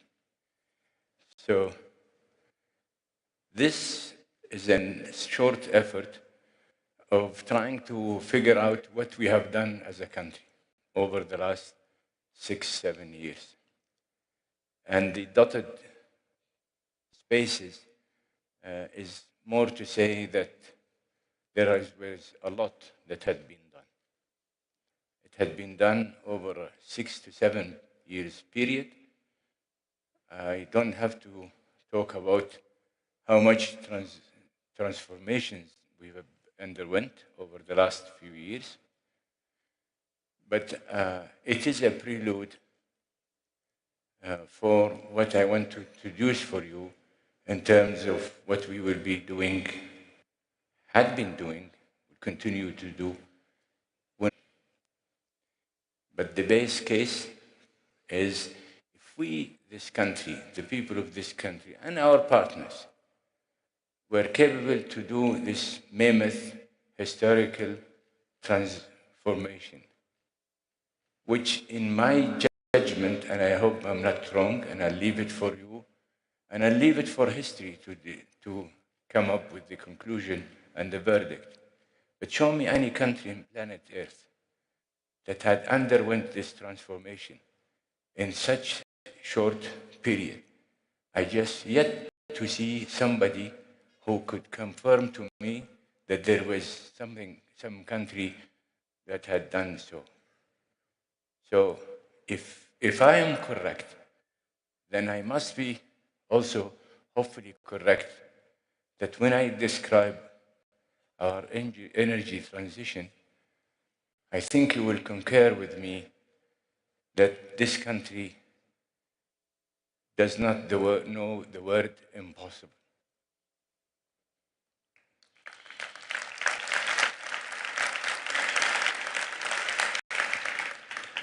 We're transitioning with a purpose, and that purpose, you could see it in front of me. But we're trying to export all forms of energy. We're trying to use our circular carbon economy as an approach to give us guidance of where we are going to go. And we are also leaping into manufacturing of exporting manufactured and engineered products. Why? Very simple. We want to enhance our economic diversification, value creation, supply chain resilience, and job creation, which is a fundamental and important thing for all of us. That journey had started way before, and we had a good glimpse of what it could achieve to us. In the 70s, when we had put together our first 5 years plan, second 5 years plan, the concept of capturing was created, and you could see, and people had seen the result and the achievement we have secured by capturing gas. 2 industrial cities were created. An entire industry in the name of chemicals was created. We have moved from transition from using liquids to gas in the form of methane, in not only in creating electricity, but also in producing water. And as a result, you have a company called SABIC today, and you see how SABIC had evolved and will be evolving, so as Aramco in the chemical sector and the entire sector. An entire sector actually was created in the 70s. Now, we have something also we are so proud of, and I will go through it with you quickly. I know Yasir is here, I know Richard is in backstage. I hope that platform that doesn't have any ejector for me to get me out, but I'll try to do it as fast as I can. Energy efficiency. This is what we have done. We started that program 2012. We kickstart some of these programs, some of it in 2013, 14, 16. We worked as a government, not as a ministry. In fact, efficiency, if you look at how many were involved in it, I think there were probably about 20-some between government institutions, companies, and what have you. I'll give you an example of what we have achieved. Efficiency that was led by the IEA in the mid-70s as a result of higher oil prices, I think it commenced somewhere about 75, 76. So the OECD countries had that experience for probably the best part of 50 years. Look at what we have achieved in less than 6 years, or in less than 11 years, when it comes to efficiency and, of air conditioning. We are almost at par with the US, little short of the EU, but certainly we will continue trying to catch up. look at the fleet average standard. We are at par with the US almost, and with the influence of electricity, electrical cars and what have you, and hoping to go for even hydrogen ourselves in these cars, we will be at par with everybody. But look at the time we've spent. The cars is 6 years or 8 years program. So if the OECD achieved all of these numbers in almost 50 years, and we have achieving similar conclusions or results in a lesser, probably when 20% of the time that was spent on these programs. Again, I will ask you, what is it that we will not be able to do? Energy mix transformation, and I will go about that very quickly because some of you have seen it, but I wanted to make sure that everybody go through the experience of instigating and activating a program, a holistic program, and it has to be holistic, and it has to work like, as I keep saying it, just a week ago, this thing has to operate again. I'm not advertising Swiss clocks or watches, but indeed it has to work like a Swiss watch. I'll give you a glimpse of what we have done, we've been doing. We've been quiet boys and girls, but this is what we have been we have tendered as a renew jobs projects. We can't hide that. It's all in the public domain. 44 gigas of renewables is exactly about 50% of the installed capacity of the UK. 90% of the installed capacity of Sweden, 100% of the installed capacity of both combined, Switzerland and Austria, and 100% of what Malaysia capacity is. Now, when it comes to growth,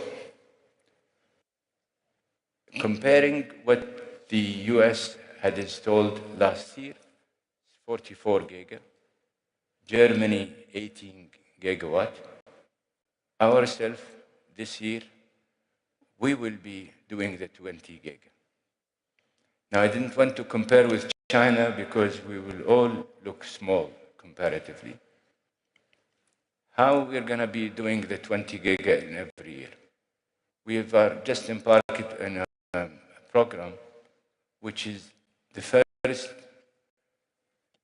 as an experience that has never, and I'm sure of that, no country had underwent this exercise that I'm going to explain to you, which is we took as sizable as 850,000 kilometers, equivalent to the size, combined size of the UK and France, or Spain and Germany. And we're doing surveys in advance to ensure that we will have a bankable data on these sites, selected sites, just to ensure that we will have a backlog of lands that would expedite our process when it comes to commissioning new projects. It will reduce cost to the developer. It would allow banks to lend with certainty by just putting meters and calculating data, and continue calculating data to make sure that this information will be virtually on the dot, and therefore it stands a better chance for having to avoid spending a year or 2 years, depending on what you're doing in terms of renewable, whether it will be wind or solar. Prices. Again, we started with Skaka, and look at the price. Shuaibah is under construction. Look at the price. People talk and complain about cost of producing renewable. Sadawi, we're just about to close that, hopefully within the next couple of weeks. When it comes to wind, again, we still hold the records. The very country that started late, and this is the holder of the record of both solar and wind. What we're doing in both, transitioning away from liquids to gas, and I'll tell you a story about the gas. This is what we're doing. We're converting 23 gigas that were using liquids, we're moving them to gas. We've already signed up to a lot of gas turbine units, and the best part about it, we have already committed ourselves to carbon capture. So whoever questions our commitment that we will use gas, unabated gas and unattended to gas, is wrong, because each and every contract that we have signed over the last 2 years had that commitment of making sure that carbon capture and storage readiness will be there. Look at the size of our system. Not a lot of people think of how much and how big that system. Probably I didn't have the time to compare it with Europe, but look at what it is. I even think that many of our friends, many of our colleagues, and well, citizens in Saudi Arabia don't know that. Today it's 95, just the transmission line. Just to give you a glimpse of how mammoth the job is. 95,000 kilometers of transmission line being spread in Saudi Arabia. We will move it to 160,000 kilometers. And those 95,000 are old, unattended to, and lacked maintenance, so we are overhauling them and building the new ones to ensure that that grid will be commensurate with the bigger ask, which is when we move more to renewable, when we have the issue of intermittence, that you will have the grid to attend to that, because otherwise you will have a serious energy security and energy reliability issue. So as in distribution, 827,000 kilometers, and we're moving it to 100 to a million, 1.1 million.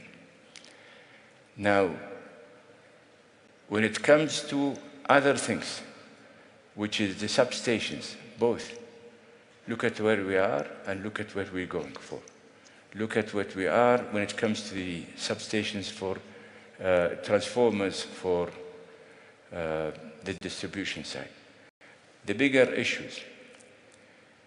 We're linking every region in Saudi Arabia to ensure that no place in Saudi Arabia that does not have at least 2 sources of electricity coming, and therefore a huge transmission lines will be dedicated to serve that.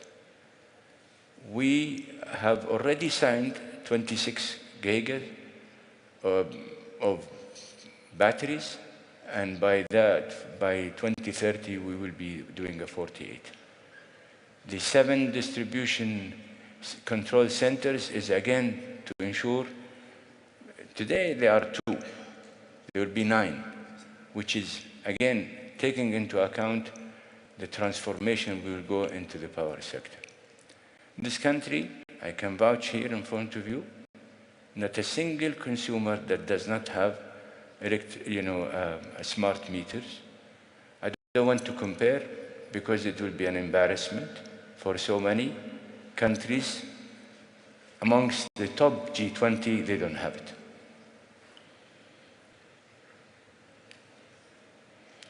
Hydrogen. Again, thanks to NEOM, and thanks to the vision of His Royal Highness the Crown Prince, Prince Mohammed. Look at how much we're compared with the others. We're actually the biggest producer of hydrogen.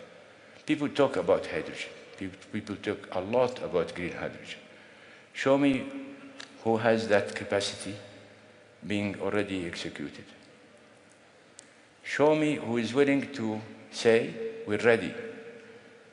We're ready to export clean hydrogen, green hydrogen.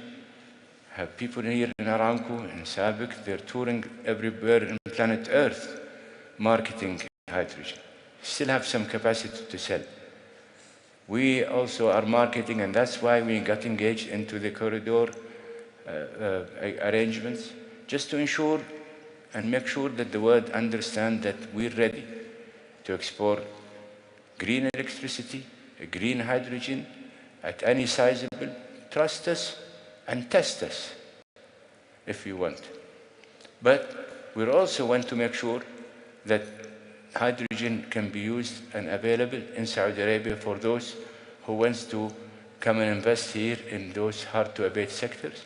And for the purpose of time, I'm sure you know it better than me. We are also committed to maintaining 12.3 million of crude capacity. We're proud of that. But look at what it takes to maintain that capacity. And there are so many people who claim to be understanding oil. If Saudi Arabia has to go through these investments to maintain potential, I would tell some of the, well, for the purpose of respect, I will tell those people who talk about this country is going to increase this country is going to increase that, and the total number is 7 million. Well, there is something called natural declines. And if you don't attend to that, you lose over time. And if you don't continue spending 60% of an upstream company on maintaining potential, you lose that potential. However, there are good people that take these things lightly, but anyway, only, as Tolstoy was saying once, in one of his novels, only time and patience will prove the contrary. Look at our gas. Unleashing, this is a country that actually will make money out of transitioning.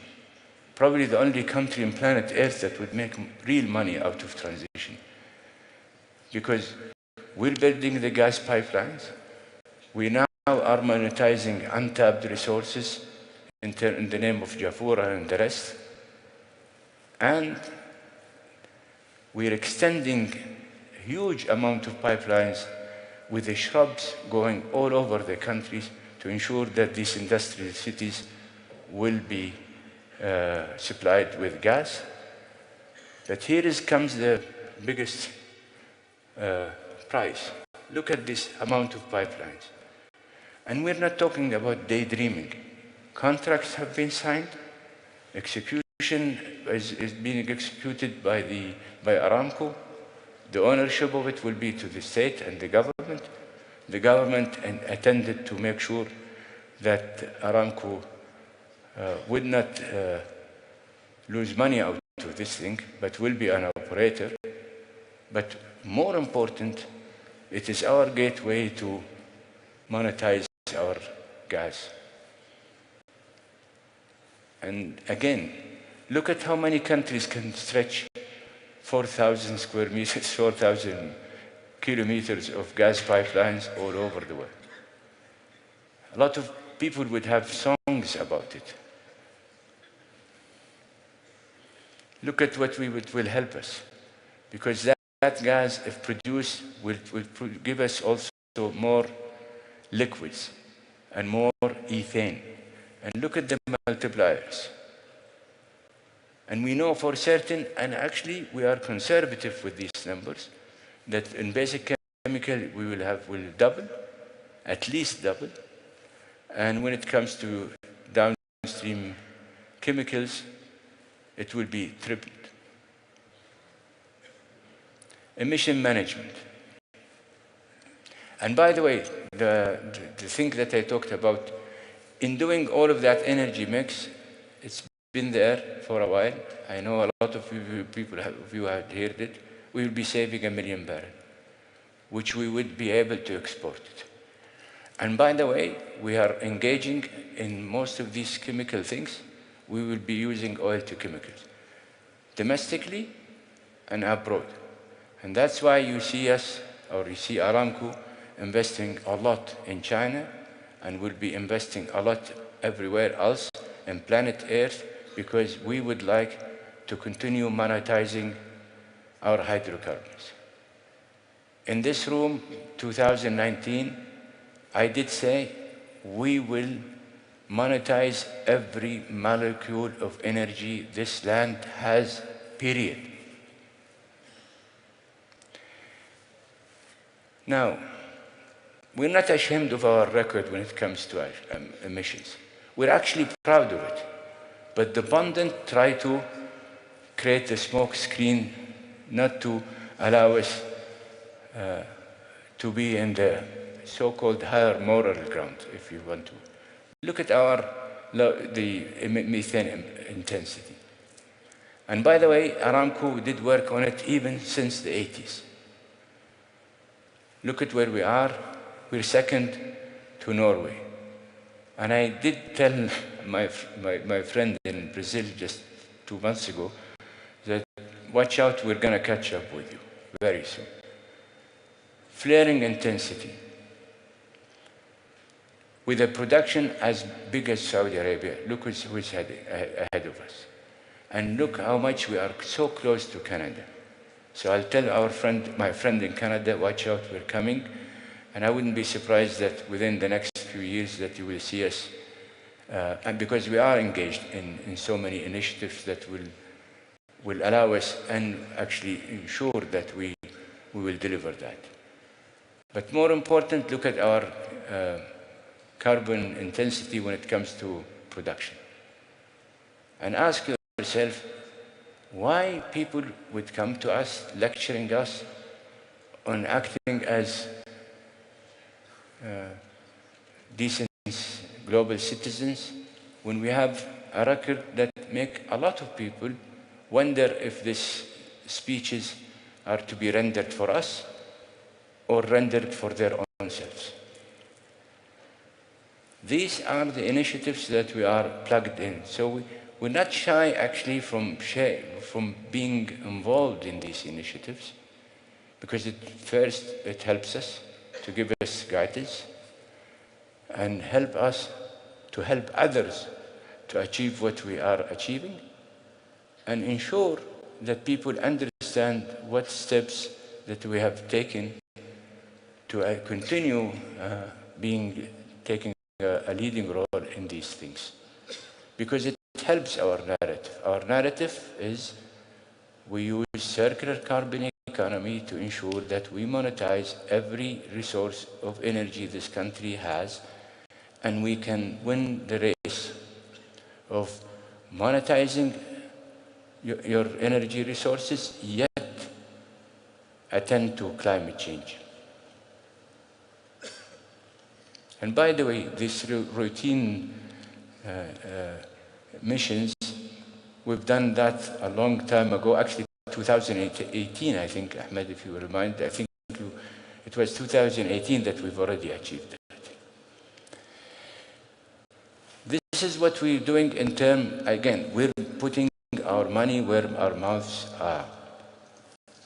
This is what we are trying to achieve, Aramco and SABIC want to achieve when it comes to carbon capture. The future is very simple.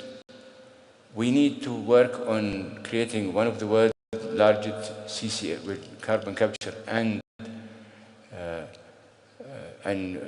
use, basically. In Yanbu, we have one. We're working with some companies on that. We are also decarbonizing through our the gas turbine units that I talked about, which is about 42 giga, where we are committed, as I said, to ensure that the the CO2 will be captured. By the way, we did, and we reached out to our friends from the EU that we're willing to make avail some of our, again, we're lucky. We have so much empty aquifers, and we're willing to make others make use of it if they select to store their own CO2 in Kingdom. We have our commitment to create at some point a carbon market. Look at that, how much, and we've been staging it. And the reason we've been staging it is, again, we want to ensure credibility and reliability. We did start with a voluntary carbon market for the Kingdom, and we work hand in hand with PIF in all of these steps. We did launch in October last year, when we had the MENA week, we did launch that. Avail renewable energy certificate, Aramco and others, and PIF, along with the principal buyer, that the one that company that do all the tendering will own 50% of that. Assess the feasibility of an emission compliance system tailored to the Kingdom. We learned from everybody's problems and mistakes. I will give it to the EU that they had the start, but they had a very tough start. So learning from what everybody underwent, we wanted to take our time to ensure that whatever regulation and structures and what have you should be first commensurate with our own needs, pertinent to our own economy, which makes it somewhat different from one country and one to the other. And that's why we're targeting that we will pilot for the next 2-3 years, just to ensure that that readiness is there. Again, it is for the purpose of enhancing reliability of the system. I think today we will be signing something with PIF as a prelude for the announcement of the exchange platform that we would like to do it in Baku. I think it goes well that we tell our friends who are engaged in climate change negotiation that we're taking also a lead among so many countries that keep talking about it, but they don't have it. PIF had already launched one of the largest, if not probably the largest, voluntary carbon credit auction as a way to ensure that their own company has the readiness and availability.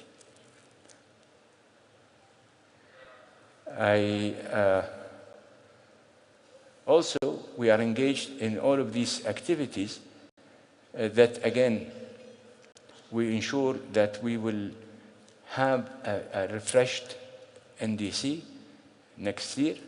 And I can guarantee you, out of knowing that the number will be higher, and it will give us a pleasure to make it higher and higher as we go.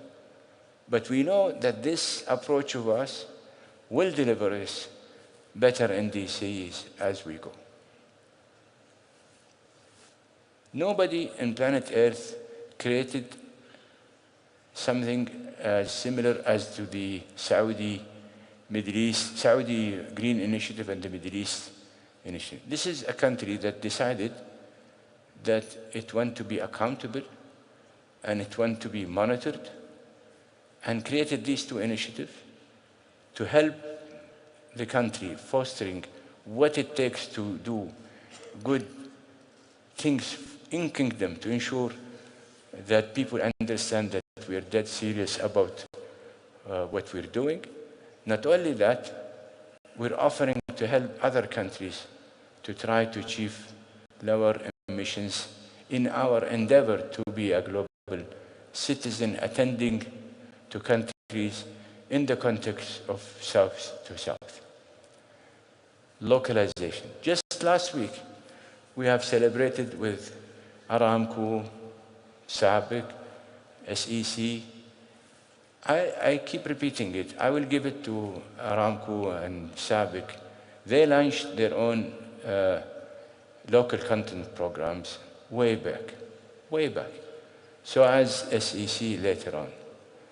But then the whole country went through, like everybody, went through the experience of COVID, which really triggered a bigger question for the country on, do we sit on our hands, or do we figure out what is happening to the supply chain and the resilience of that supply chain?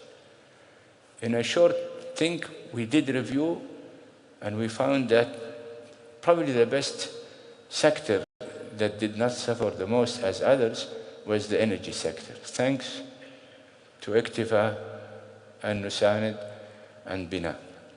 However, the direction changed for too many purposes, especially supply chain resilience, and especially also to try to monetize more of our own resources in mines and what have you. And we honestly, going through the transitioning that we are going through, we do identify with the rest of the world that energy security definition will be changed to one that encompasses materials and raw materials.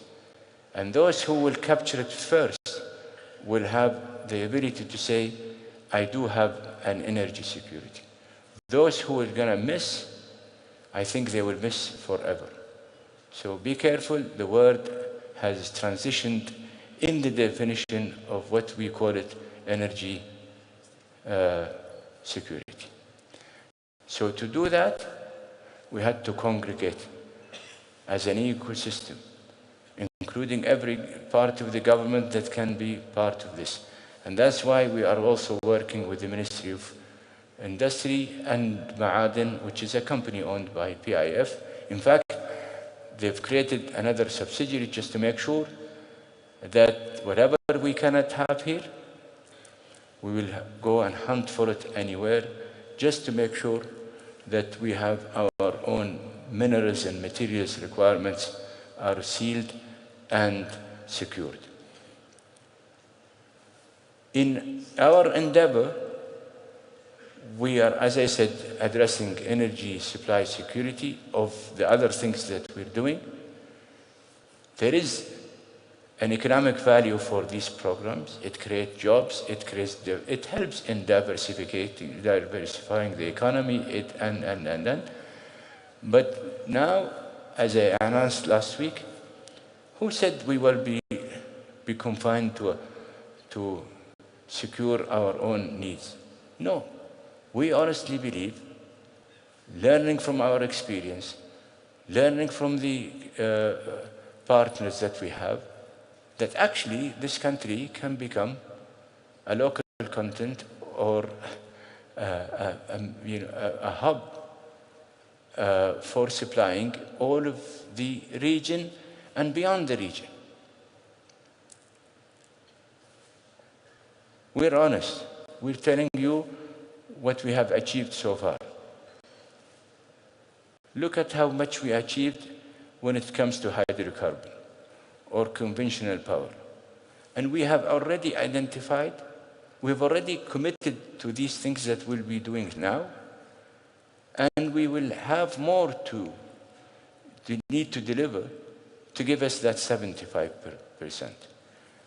Look at what we have achieved on the renewable, and this is in the glimpse of the last 2 years, by the way.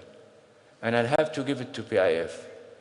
And I think they would probably tell you that we did a lot of work with them.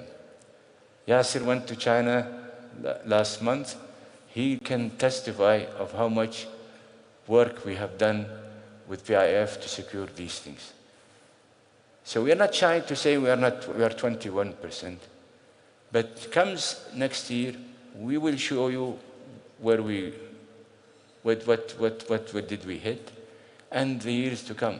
The one thing I'm sure of, that the jackbox, which is 75%, will be hit by 2030.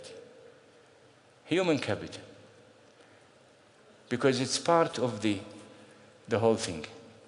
I took a lot of time. But trust me, I have a team working with so many organizations, looking at every possibility of what kind of jobs, be it that require any type of education, including vocational programs, using every institution existent in Saudi Arabia, using even institutions within the companies such as Aramco, SABIC, and SEC, to ensure that we overhaul the education and training programs and enhance them and enlarge them, including working with universities to put so many items in their curricula, just to ensure that we will have a matching thing between the jobs that will be created as a result of our transformation and the kind of cadets that will come and try to fill these jobs. I have a very capable team. It is not the ministry, it is the entire ecosystem working on that, because it would be shameful that we create the jobs, but we don't have the right people to fill these jobs. In all of this, we still remain faithful to the so-called energy trilemma. We want to make sure that we don't lose sight of energy security. We want to make sure that we don't lose sight of energy access and affordability. And certainly, if we do all of the above, we will not lose sight of our sustainability goals and climate action. Last but not least, this is our commitment. Transitioning is definitely a part of our DNA. That's why I started telling you in the beginning of my speech, show me again, I will repeat it, show me any country in planet Earth, even historically, that had achieved this transformation. In the last 6-7 years, I have yet to see somebody with a straight face who can come and say, I have a better example than this country. So it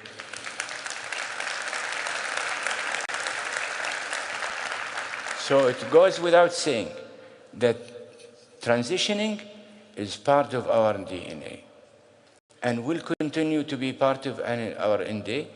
And actually, we will set the example for everybody to follow suit. Youth, and that's the gift that we have. With all due respect, this is a young country. This is not an old country like others. And the youth that we work with and the youth that you will see in every street in Saudi Arabia, in every place in Saudi Arabia, is damn demanding. And they will continue. And they will really deliver what we are. I am an elderly person. Yasir is a very young person, and so as others.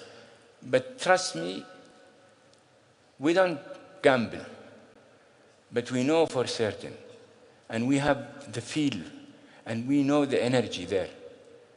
These guys, in the plural sense, women and men, have the ambition, the talent, and the stamina to get away with what they want. So we're here to help. Last of which, I hope I made a case not only for the energy sector, but I hope I made a case for the entire country and the people of this country. And if I did make that case for you, we still want you to be part of our journey. We still want you to be part of our story. And we still, as we have done 50 years ago, we welcomed the idea of joint venturing. And we succeeded in mastering the art of joint venturing. And we want you to be our partners. So if you do,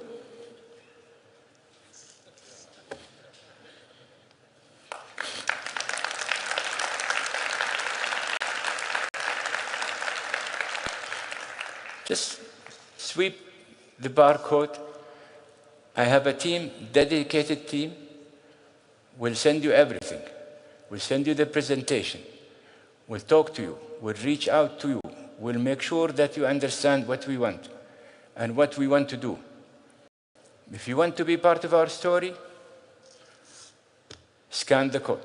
Thank you. Your Royal Highness, thank you so very much. It's always a pleasure listening to you. Thank you so very much, and good to see you.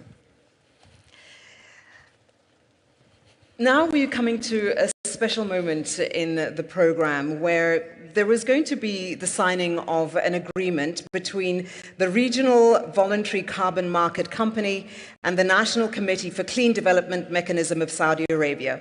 And this agreement will play a really crucial role in ensuring that the carbon markets which are established in the kingdom are indeed transparent, robust, and credible. And to participate in the signing of that agreement, I'm going to ask Your Royal Highness if I could ask you to please make your way back onto the stage. Oh, you're here. And if I could also call back on His Excellency Yasir Al-Rumayyan, as well as Yasir Al-Rumayyan, the Deputy Governor and Head of MENA Investment at PIF. If I could ask you both to make your way onto the stage, as well as Abdullah Al-Sarkhan, the General Secretary of Technical Affairs at the National Committee for Clean Development Mechanism of Saudi Arabia, who will act as witness to this signing. And ladies and gentlemen, please welcome to the stage the signatories of this MOU, Rania Nashar, the Chair of the RVCMC, and Maria Al-Jishi, the Director of Technical Affairs at the National Committee for Clean Development Mechanism of Saudi Arabia.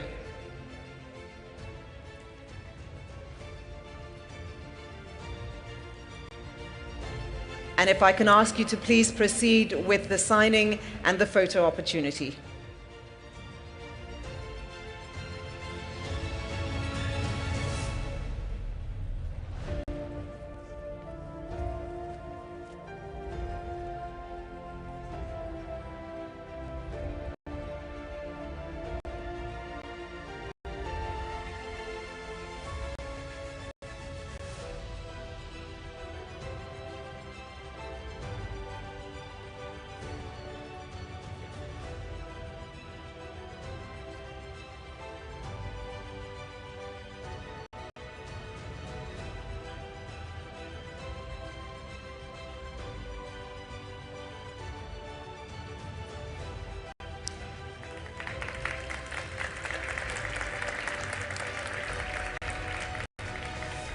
Thank you very much, and many congratulations. Your Royal Highness, Your Excellency, guests, thank you very much.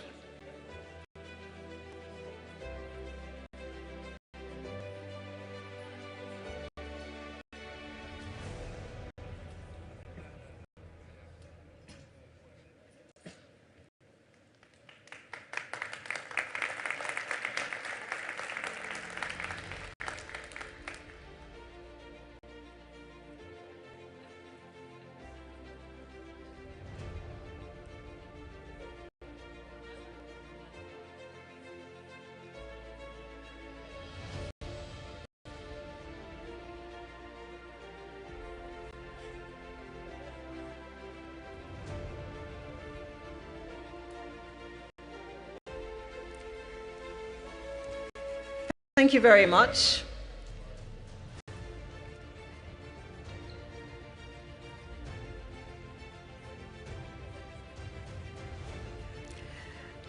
Your Excellency, Your Highness, thank you very much. If I could ask you to make your way off the stage. Thank you.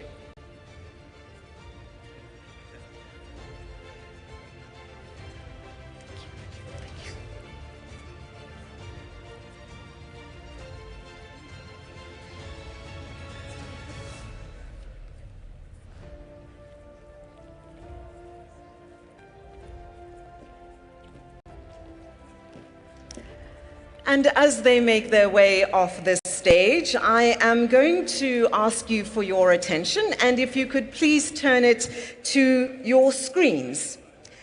The FII Priority Compass found that the cost of living is the #1 global priority.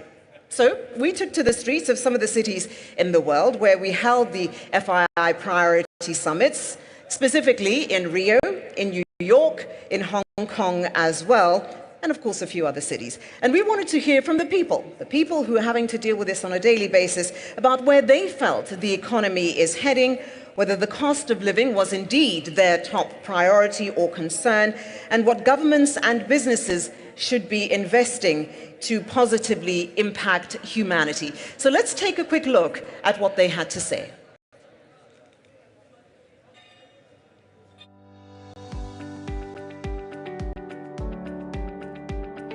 I do feel confident about the future of economics because right now there are many opportunities popping up with the technology. The feeling that I got is we're going through a very difficult phase.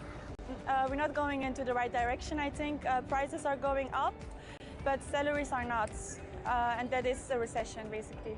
I think they'll be getting better and better in the next 5 years. Depends on where you're living, but overall, I think we're on the upswing. Definitely a recession's coming. When, you don't know, right?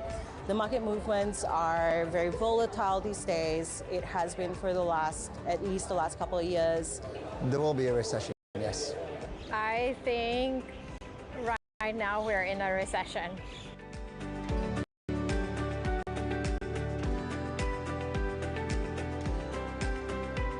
Absolutely, cost of living is huge.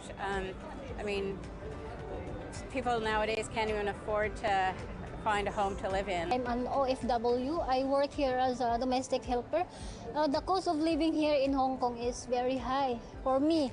Oh yeah, I can barely afford to live where I'm at, doing what I'm doing. It just doesn't, I will never be able to buy a house. I don't think it's going to improve anytime soon. I think the cost of living is going to remain the same or increase.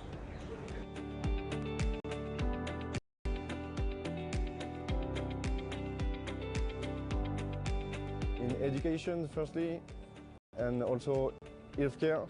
Healthcare, education, and environment. Technology, of course. I think we really need to look at the environment because it's causing a lot of harm lately. I think the government should invest in healthy education, security. I really think maybe into some sustainability, social impact investing. I think a good initiative from the French government, as we are in Paris, would be to make a help fund for little business owners.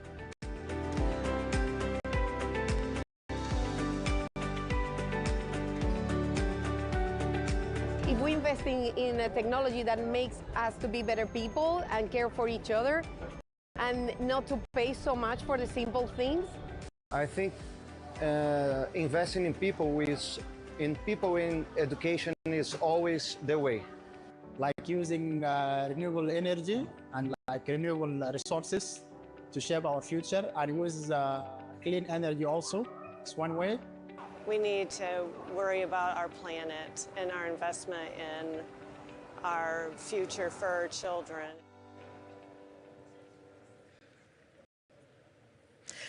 I think it's safe to say that regardless of which part in the world you are talking about, the concerns remain the same. Obviously, economy, cost of living being very high on that list.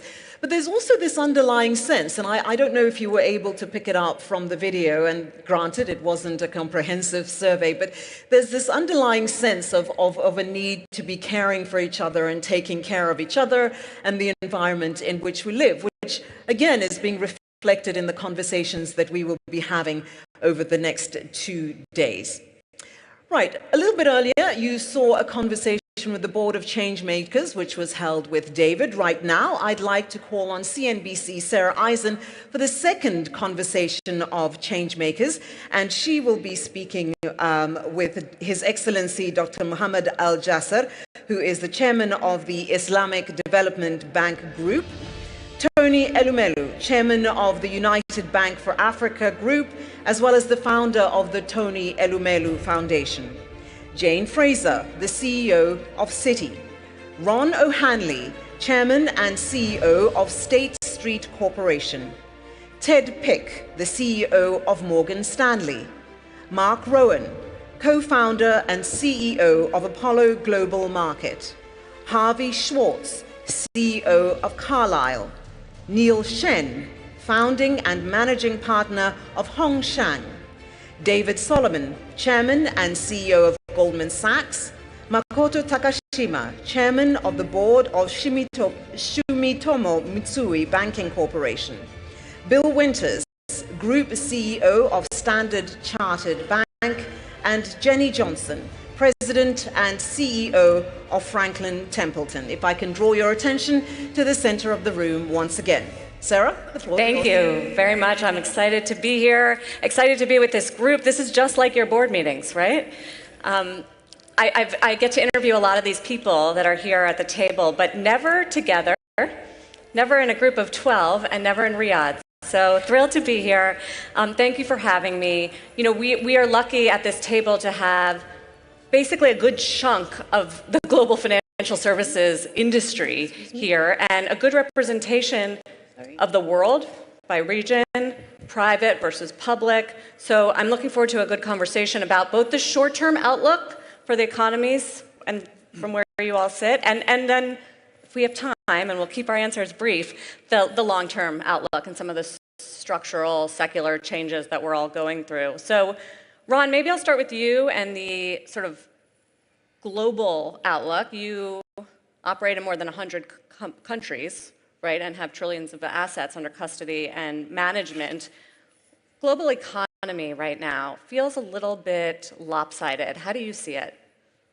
Well, Sarah, I think that the good news is that at this time last year, there were all sorts of prognostications of a global recession, and we've largely avoided that. And I think that's due to some deft policymaking and the fact that we've been able to navigate this up and down in interest rates. But I think in the short term, the big challenge is the lack of global growth. And what growth we do have, to your point, is very lopsided. You see the US doing pretty well in terms of growth, and then it's really hard to find substantial growth everywhere else. If you think about the past 30 years in China and what the kind of growth that we're seeing now out of China, it's just not there. Europe hasn't seen growth now for most of the last 10 years. So I think the biggest challenge that we have in front of us is the fact that there simply isn't enough growth. From your vantage point, Harvey, at Carlyle, you guys have, what, 300 plus companies in the portfolio all over the world. How do you see it? Sarah, great to see you. Great to be back in the kingdom. So we roll up the data from all of our portfolio companies, which employ in excess of 1 million people. What happens?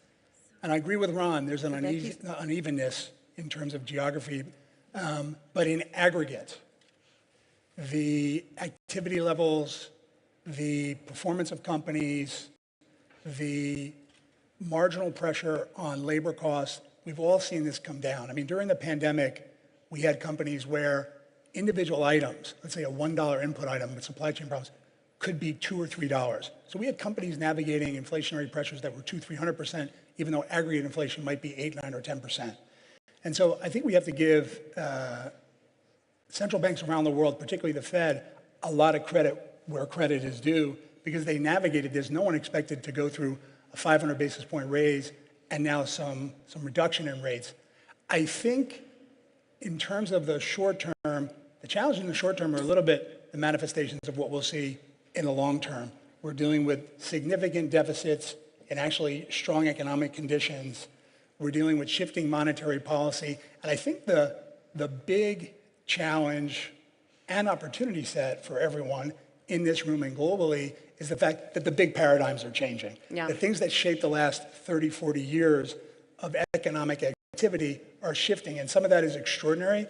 But we have heard a lot about energy transition for a number of years, and especially today. But now we have energy net addition that we're also going to have to tackle, and these are multi-generational problems. And hopefully we'll get into some of the longer term ones like AI, which I know a lot of you are excited about, and the debt problems, deglobalization. I mean, these are all the big factors. But in the short term, Jane, the U.S.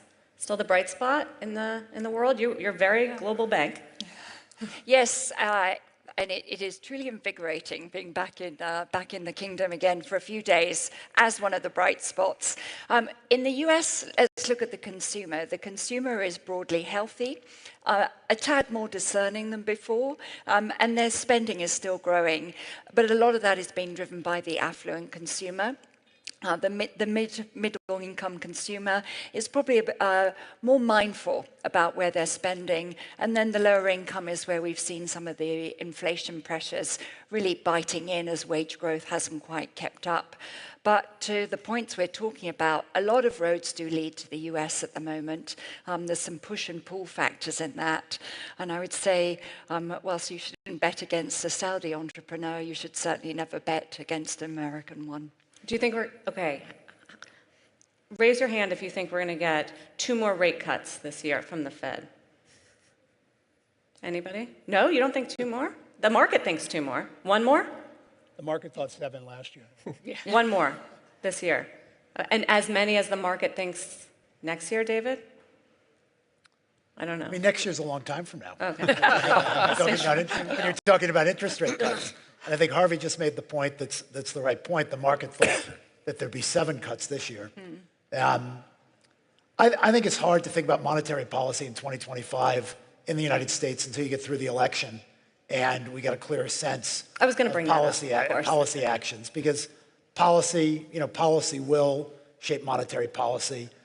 I listened to the earlier panel, and one of the comments that I agreed with is that structurally inflation is more embedded in the global economy than the current narrative. That doesn't mean that it's going to rear its head in a particularly ugly way, but I do think there's the potential, depending on policy actions that are taken, that it can be more of a headwind than the current market consensus. And quickly, I want to ask how the view right now on the capital markets, which you have a really good window into, and investment banking, IPOs, deals, where we are in that cycle, if the economy in the U.S. is so good. It's interesting, because I've actually been talking to my team about just kind of looking back at a market environment like this, where you're still running with M&A and capital markets levels that are below trend.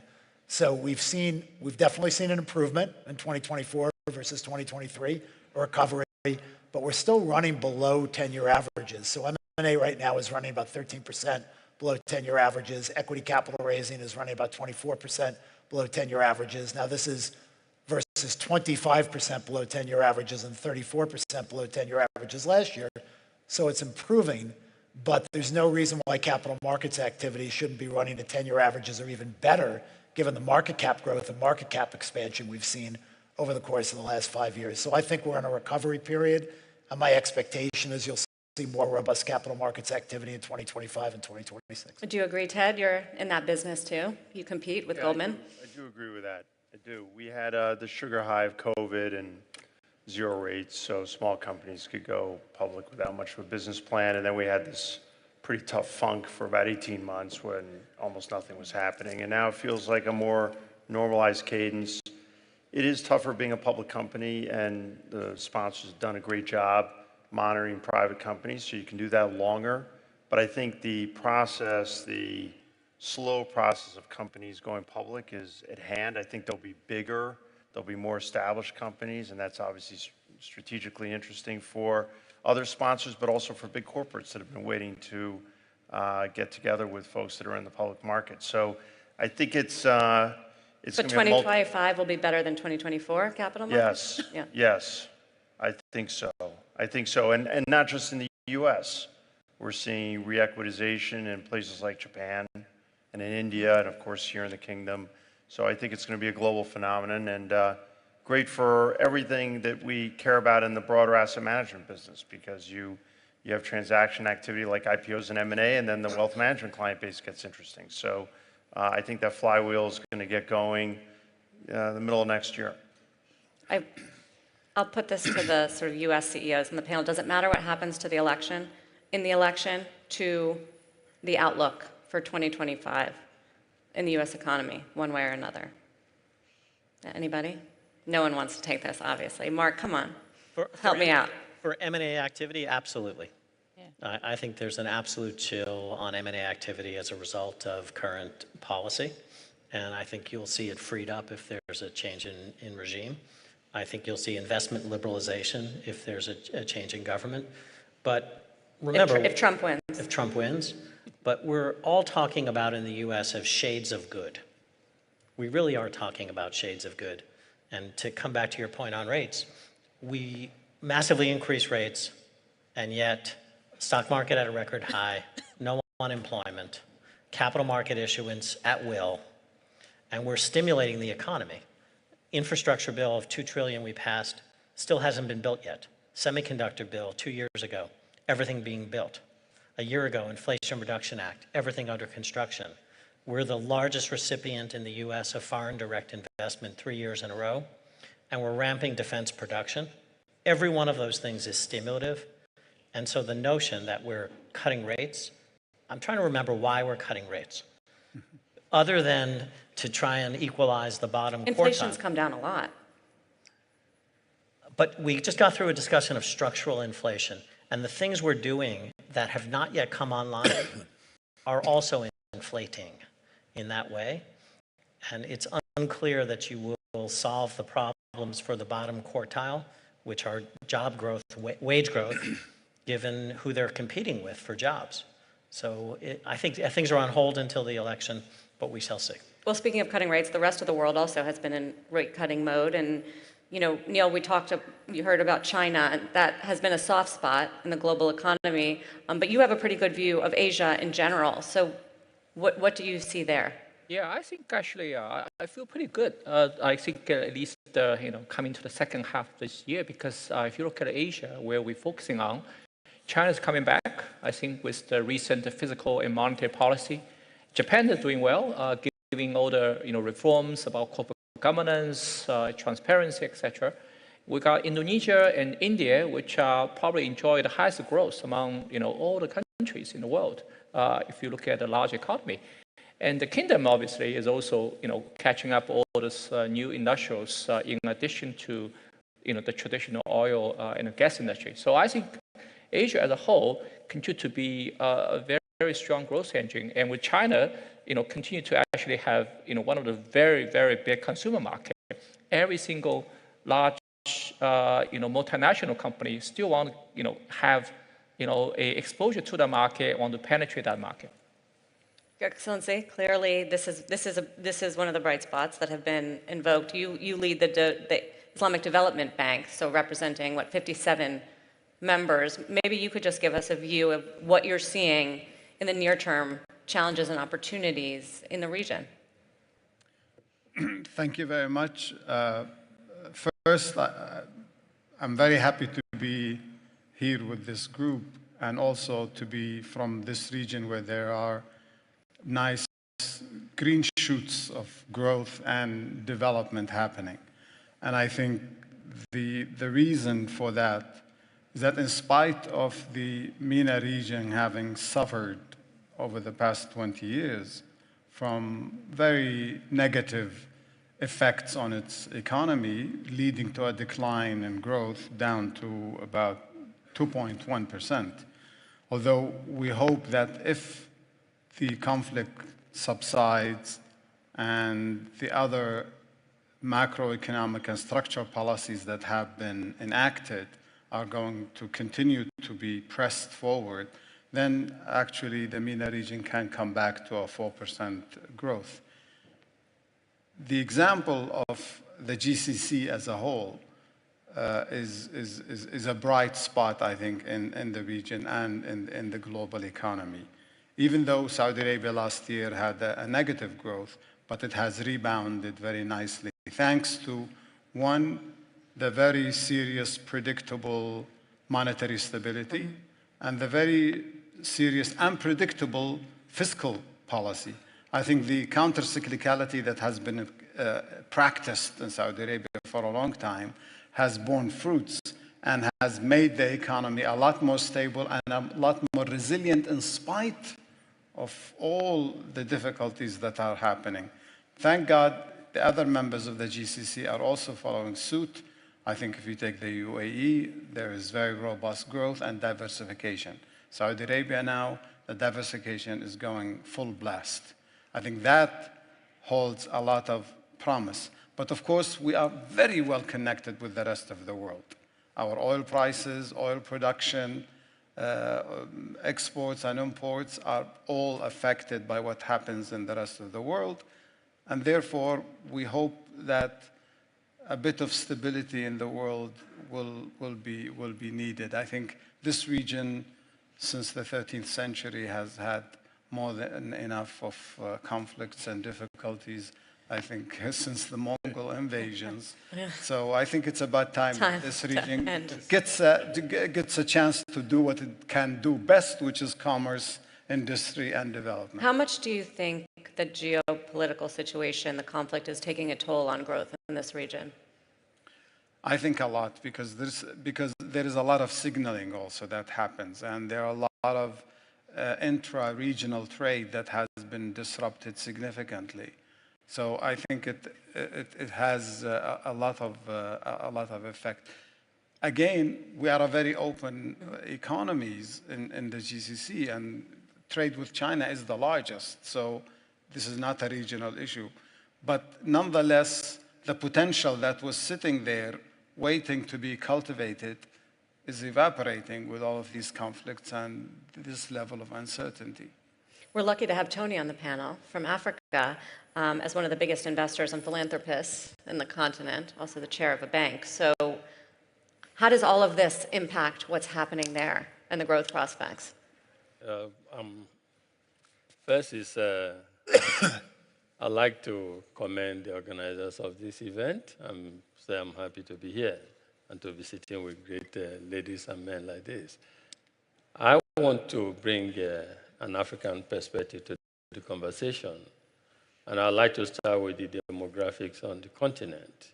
We have currently about 1.5 billion people, and it's projected to double in the next 20 years. So that will be 2.5 billion people. The median age in Africa is 19 years, 19. Median age in the most populous country in the world, India, is 28. And the median age in America and in China is 35. So you can see the picture. And it's projected that 1 in every 3 young citizens of the world will live in Africa in 2050. So what we see here is, as an investor, I see huge market and opportunities. As a philanthropist and a realist, I see a big challenge. Poverty is far outgrowing wealth creation on the continent. We've seen that leading to intolerance. We've seen political instability on the continent. And so when I look at all of this, what could become a huge market for the world and opportunity for investors can actually become a global disaster. And we all must begin to address some of these issues. The big issue here is how do we keep these young ones in Africa employed so that they don't become embarrassing or a risk to the rest of the world.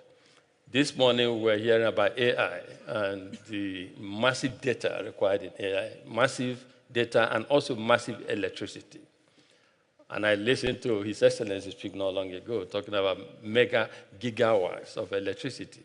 But on the African continent, over 50% of the continent do not have access to electricity. Without access to electricity, Africa cannot industrialize. Without industrialization on the continent, jobs will not be created.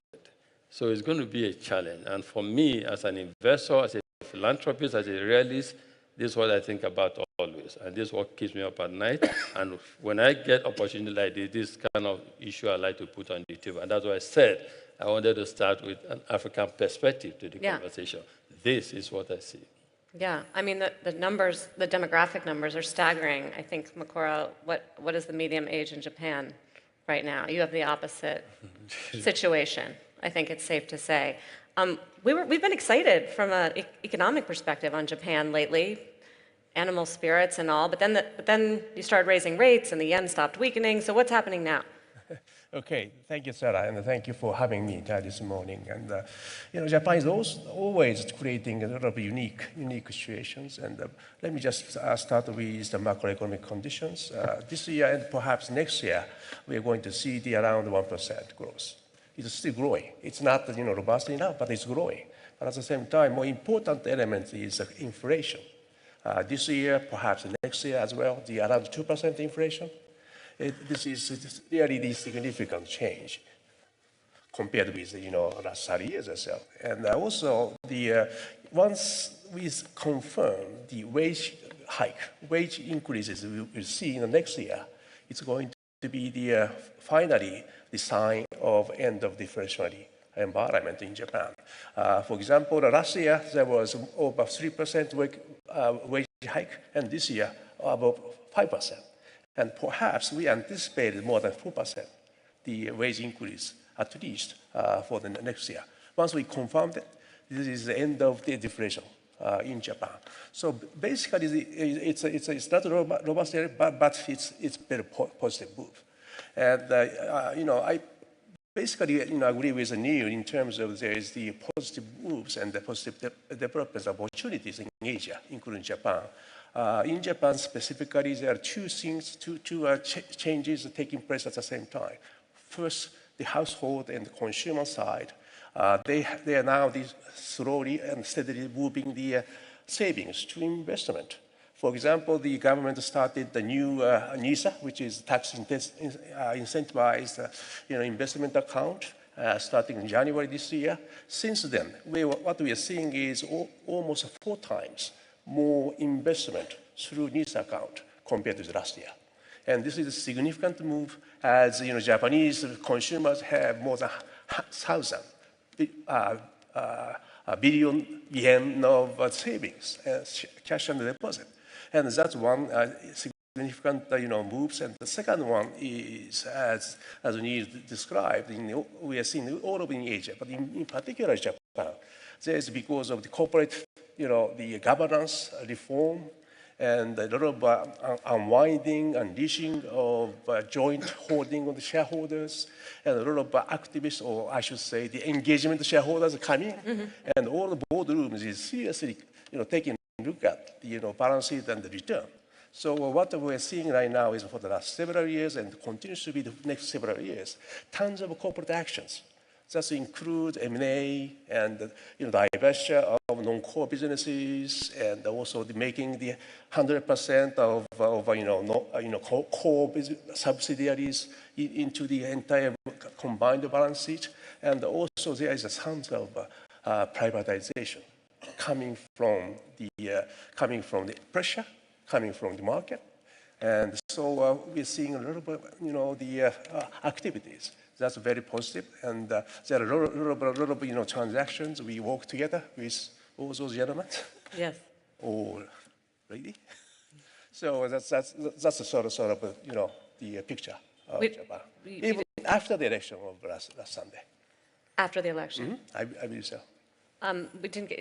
We have Bill here from Standard Chartered, which is a very global bank, but since you're based in the UK and closest proximity to Europe, you can give us the health check of Europe. Is Europe growing? Not very fast. First of all, thanks for having me. No, not very fast. But European companies are growing, and it's interesting to see where they're growing. The European companies have invested for a long time in Asia. They've invested in the Middle East, and they're investing in Africa very, very actively. So the growth in corporate profits is coming substantially from the markets outside of Europe. Now, that's a structural problem because, of course, the home base is Europe. Economic growth is slow. Political fragmentation is real.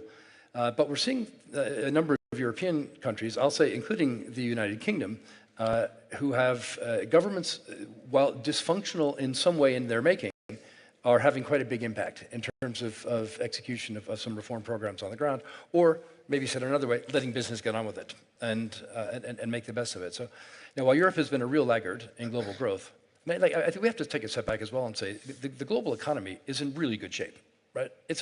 We're growing above what the economists say is potential.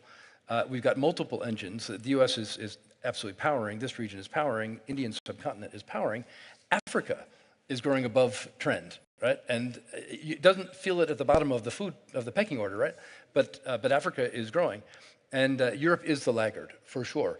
But with European ingenuity, innovation, ability to branch out and invest in the rest of the world, I'm quite optimistic that Europe will find a way to get out of its own way over time. What about the UK? Outgrowing Europe? The UK has by some measures, has actually performed reasonably well. I mean, the UK has not fully recovered from the financial crisis. The economy was overweight financial services and is now shifting into life sciences, defense, unfortunately, I think we could probably say. As it remains a very important financial center. So I think the UK is going to be fine. This government's got a credible plan. We'll hear what the Chancellor has to say with her budget this week. But yeah, it's a very resilient place. Like Noel Quinn said earlier, HSBC was around for 160 years. The UK's been around even longer than that, and it's survived through that period. It will survive again. How long has Standard Chartered been around? I'm a little bit longer, but I don't want to brag. It's 100. I thought that's where you were going with It's that. 170 years, but since you asked, but I wouldn't have raised it otherwise. Jenny, you are building quite an empire over at Franklin Templeton. How many investment managers do you have now? Like 20? We probably have 11 branded. Okay, 11. I saw 19 somewhere. But what do you see right now from investors? And I am curious if you've been investing a lot around alts and private markets and how you see that reshaping the economy in the US and globally. Well, it's interesting. I was thinking through, this question of how many IPOs are we going to start seeing more? Let's face it, when cash was free, it was easy to be a brilliant private equity manager. It was easy to do well in most investments. Times have changed, so it's a little bit more difficult. But I think there's a necessary, if you think about private equity sitting next to a public company, in today's environment where companies need to invest in things like AI, and there's going to be a lot of investment that doesn't have immediate returns, or maybe you're a company that needs to adjust your supply chain, and so you have to make an investment in that which will take time to pay off. The challenge of a public company is there is so much focus on quarterly earnings that it can be difficult to do those kind of investments if they take a couple of years to play out. And actually, R&D for healthcare companies and others. We invested in a company that was, it was a platform that has about $3 trillion in client assets on it. They needed to invest in the technology to redo the platform, so they were taken private. But ultimately, private equity companies have to go public. So there's almost going to be this cycle, I think, of it used to be just you went venture, private equity, and then public. But I think there's going to be an opportunity for a necessary opportunity for public companies to be taken private, to do those investments and adjustments, and then come back. And it'll start to be a normal cycle. And then, of course, private credit, I think, the banks, I've got a lot of bank CEOs here, just the capital requirements are such that it's just hard to lend like they've had to lend. And so that's a much bigger area. So we looked at it and said, we need to be able to offer both public and private together. And that's been our focus of growth. So, I have Harvey and Mark on that. But Mark, so reshaping of the economy through private credit, how is that happening? I don't think it reshapes the economy. I think we have to, look, the US capital markets are the envy of the world. We raise 50% of the world's capital. We have a capital market where bank lending is 30%, and investors supply the balance of credit. So credit in any economy comes from one of two places: the bank marketplace or the investment marketplace. There's no third choice.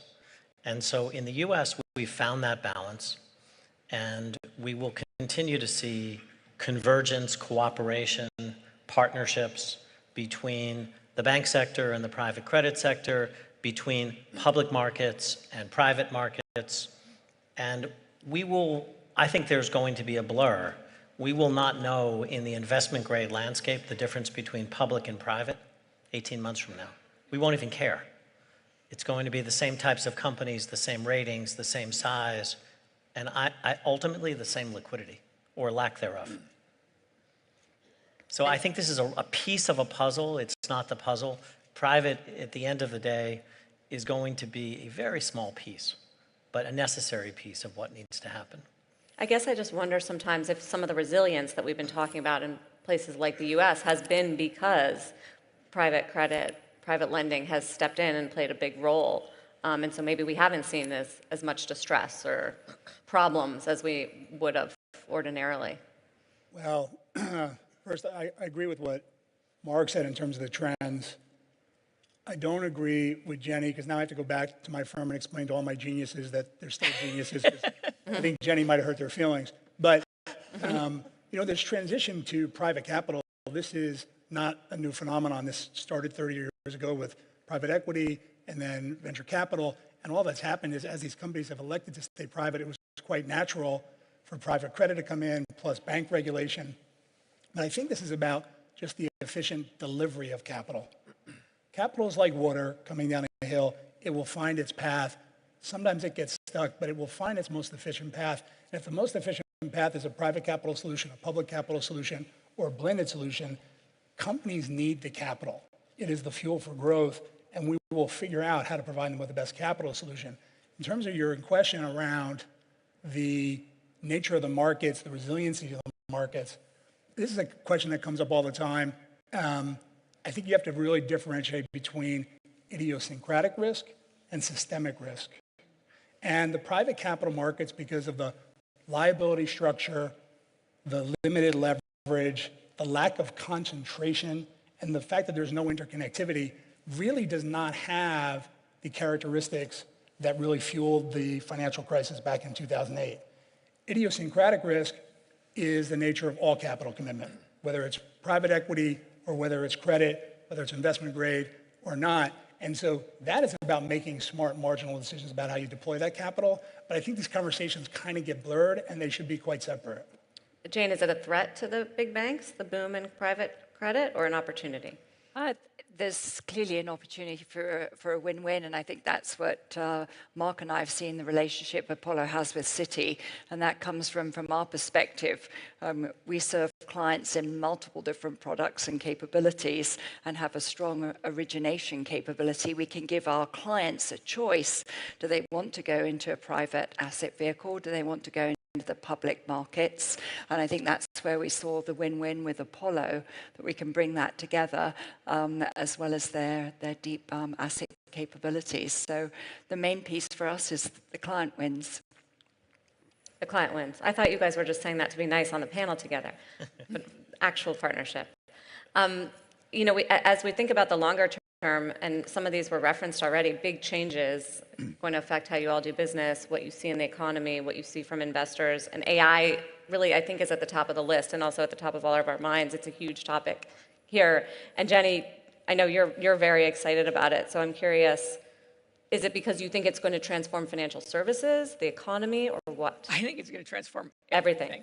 Everything. And I mean, look, today, you know, anytime you have a new technology, the first things people do, the first investment opportunities are the picks and shovels, right? That's what we saw in the Magnificent Seven, which, by the way, when we think about how well the market performed, the Magnificent Seven had 450% increase in earnings from 2020. The rest of the S&P 500 had a 26% increase in earnings, right? So it's a big difference. So that's the picks and shovels. Now what's happening is that's NVIDIA, right? What's that? That's NVIDIA. Well, it's NVIDIA, it was Microsoft, it's Google. I mean, so it's all the, you know, it's the cloud service providers too. But the rest of the world is trying to figure out what to do with it. And I say it's like a really smart intern. As a matter of fact, Bill, when we were doing a little research on the members to find out something, it said that you were a concert saxophonist. Apparently you're not.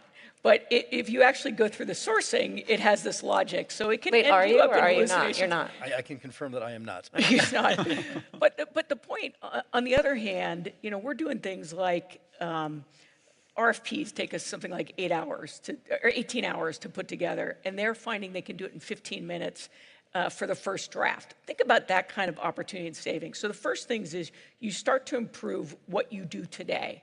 But I think Ruth made the point. Then people start to become proficient, understand the technology, and that's when you get the big breakthroughs. And it is going to happen in every industry, and the ones that figure it out are going to rocket ship past the rest of their sector. And so that's why I think it's transformative. Do you think it's overhyped, David? I don't think the ability for the technology change to change the way we all operate is overhyped. You know, that's a different comment than a debate on the value of this and the value of that at this moment in time. But this is a journey we've been on for a long time. I'm listening to Jenny talk about changes in the way people work. I go back to 40 years ago when I started. If you wanted to do a common stock comparison, you had to go to the library, and it took 4 to 6 hours. It doesn't mean we don't have a lot of smart people doing a lot of smart things, you know, around our business. This is a further acceleration of trends that have been embedded for a very long time. I think the productivity gains, especially in businesses like ours, are going to be enormous. I think the challenge for people running, you know, big significant businesses with these technologies is it's very interesting to create tools that make people more, it's very easy to create tools that make people more productive. Can you fundamentally change your operating processes in your business? That is much, much harder. And, you know, that's something that I think is going to be difficult and takes a long, long time. But generally speaking, big, big tailwind, something to be very optimistic about, something that's going to improve productivity, something that's going to help with growth. And, you know, how people can employ it, take advantage of it. You don't necessarily have to be first, but you've got to make sure you make smart decisions. It's expensive. And so you've got to be prudent about your investments. There's definitely going to be capital that's deployed that doesn't get great returns. But I'm quite constructive on the opportunity set to drive more economic growth. What about your own company? I mean, your biggest cost is labor, right? Your stock's at a record high. That's obviously your performance only and the capital markets. But I do wonder how much is optimism baked in around what a bank can do when it comes to savings and profitability around AI. I mean, you know, look, little Goldman Sachs trades at 12 times earnings. You know, I'd like to get the market multiple. You're at a record and you're complaining. I'd like to get the market multiple. I wouldn't say that the optimism around financial services broadly and kind of a movement in the multiples on the large bank stocks is geared to an AI optimism. I think there's a capital markets tailwind, you know, for sure. And I think also we're 15 years past the financial crisis. I think these large institutions have changed significantly. They have a different kind of durability. They have different earning streams that are much, much more diverse. And, you know, I think those things are all positive in that context. How will we employ this? We will employ this stuff again. Creating tools to make our people more productive, we can do that. We know how to do that. Changing operating processes, significant operating processes in businesses, that's more difficult. And that's not just our industry. I think that's going to be true across all industries. And there are going to be some very interesting opportunities that come out of that. Well, speaking of opportunities, as a major VC investor in Asia, Neil, how are you pursuing the AI trend? But first of all, how much of it is your investments are related to AI? That's right. Yeah, I think that it's going to have a very long-term, profound impact on our industry. Obviously, you know, even 10 years ago, we're starting to see data analytics has been used, leveraging the last generation of you know, AI. But this time, I think the general AI is really a paradigm shift. I mean, I would be surprised any people here are now using, you know, GPT or GPT, you know, equivalent. And I agree with David that it's obviously going to dramatically improve our you know, productivity. But I think probably more than that, if you look at, you know, our industry, you know, it's about, you know, knowledge workers, right? And, you know, traditionally, everyone had its own knowledge. But now with general AI, there's a chance that we can develop beyond that. Think about it. You know, each of us should actually have a financial service agent. Each of us should have an AI agent for us. And then as a firm, you got, you know, this collective of agent, which has its different information and knowledge. And I think it's the first time in the history that financial service company has the ability to have this wisdom, the information collected in the one sort of piece. And that could be shared among the team members and also passed on from one generation to the other. So a firm is not only just, you know, build on balance sheet and brand, all that, but also that a firm, a financial service firm, is able to, you know, have transitioned transform its wisdom from one generation to the other and build a long-lasting organizations. I think this is great. And specifically for the venture capital industry, I feel that we have something more to do, because while in the private investment sector, not like public, whereby every information is more or less available to all, right? So, look ourselves, we invest over 100, 500 companies over the world, last 19 years. And there are many companies failed. These are in the seed stage, venture stage, but there's a few become extremely successful, and many become unicorn, right? So when you get this private data, you should be able to use the tools to analyzing what makes a successful investment and what makes a successful company, right? There's a lot of sort of, signs or, pattern recognition you can use, you can able to find out, use the general AI tools. I think this is fascinating. Everyone is at a very early stage of exploring that, but I do think this is actually not just helping us to process information, but potentially helping us to do a better job, especially when it comes down to early stage investment, and find the next great companies using that, pattern recognitions with, general AI as its core foundations. Well, very appropriately, we have our AI intervention here, so let's hear it. Despite AI's $2.7 trillion projected economic impact by 2030, Gartner research indicates 85% of AI projects still fail to deliver. This staggering disconnect exposes a dangerous chasm between AI's promise and its practical implementation in most businesses. Which is why I asked about the disconnect. So, Your Excellency, you've been focused on sort of the pace of all of this and what regulatory framework should look like as this technology booms. Well, no one can afford not to look at AI. That goes without saying. That's not a revelation. But I think from where Tony was speaking and from, I have 57 member countries, 25 of them are least developed countries, 18 of them are fragile economies. So our challenges are not really to adopt the AI per se, but really to do something about resuscitating growth in those countries. Some of them have extremely high levels of debt that they can ill afford how to use it. They have low level of knowledge in terms of execution of projects that will accelerate economic development, leading to an AI aspiration afterwards. And therefore, what we need really is to deal with that fragility and to bring back some resilience for those countries. We are lucky at the Islamic Development Bank that being a development institution from the South, that we understand and we deal with those issues one by one.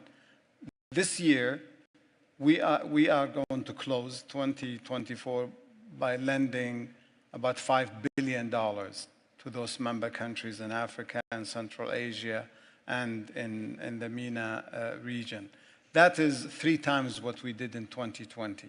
So we're really gearing up to support those member countries, and they really are doing well with that funding that is happening.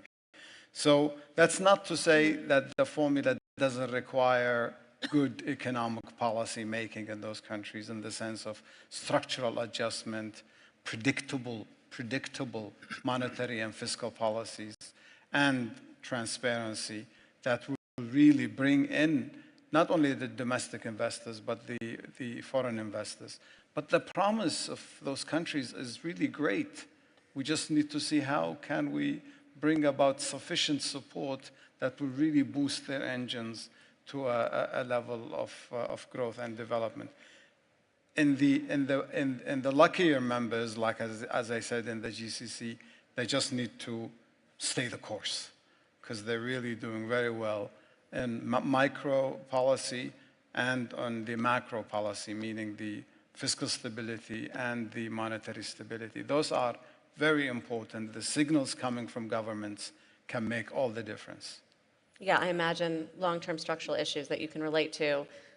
We hit a lot on AI and digitization. One of the others that I think a number of you are thinking about is this idea of deglobalization, or a different kind of globalization where there's been more friendshoring and tariffs and geopolitical conflicts. And I am curious how it impacts the trajectory for Africa. First, Your Excellency, I think you hit the nail totally on the head. You know, when we have conversations, different regions of the world have different priorities. And that's why I said before that I bring African perspective to the conversation here. If we talk about AI, the bank I created, which operates in 4 continents, serving over 50 million customers, in 2018, January, actually launched its AI virtual banker called Leo then. And in fact, Mark Zuckerberg announced it in May that same year in Silicon Valley when they had the F8 Facebook conference. But the point is, the demography that I spoke about before, we have, for instance, 50 million customers. We can easily grow that to 100 million customers and beyond. But we need to think of the capacity to serve the 100 million customers and even the hundreds or tens of millions of customers who do not have access to financial services on the continent. We need to think of the capital that we need to help drive the infrastructure deficit we have on the continent. We need to think of how we capacitize the private sector to create jobs that we need for the young. The median age is 19. So what I see clearly is the priorities are different. The priority for Africa at this point in time is how do we mobilize the much needed private capital, in fact, capital to the continent to help fund infrastructure development. Access to electricity is the biggest challenge we have on the continent. If we fix access to electricity, our young girls will be more engaged, intolerance will go down, poverty will go down, and political instability and social instability we have on the continent will go down. And then we can begin the journey. So to me, I like His Excellency, when you were speaking, I was nodding because he hit the nail so badly, and I commend the efforts of your agency, and we need to do more to help support the Global South, in particular, those that are struggling to find their feet. Well, you have a few friends around the table that can maybe invest and help you out there. We continue the conversation outside this place. Yes, good. Can't settle everything at this table. We have just like seconds left, so I want to hear from everybody in like 2 words what the biggest long-term issue you think that global economy is going to face, or how a biggest long-term issue for your business, Ron. And I do wonder if this whole fractured world fits in. Well, very quickly, globalization is one. Everybody in this room, I would venture, has benefited from globalization over the last 30, 40 years. And that has, the growth of globalization has ceased. We're now starting to see that reverse. That is one threat. Decarbonization, I think, is both a threat and an opportunity. I mean, the point here that moving forward requires electricity, but there's a lot of investment that's going to be required here, both in terms of mitigation of carbon, but also adaptation for the climate change that we're seeing. That will pose inflationary pressures. And then thirdly, this is all happening at a time where debt levels are very, very high. So to me, and we don't talk about this enough, the fact that we're at 93% of GDP for global debt is a real risk that we have to think about at a time when we're not in a global recession. Okay, Ted. The end of financial repression of zero interest rates and zero inflation, that era is over. Interest rates will be higher, will be challenged around the world, and the end of history. Geopolitics are back and will be part of the challenge for decades to come. Jane, do you have a quickie?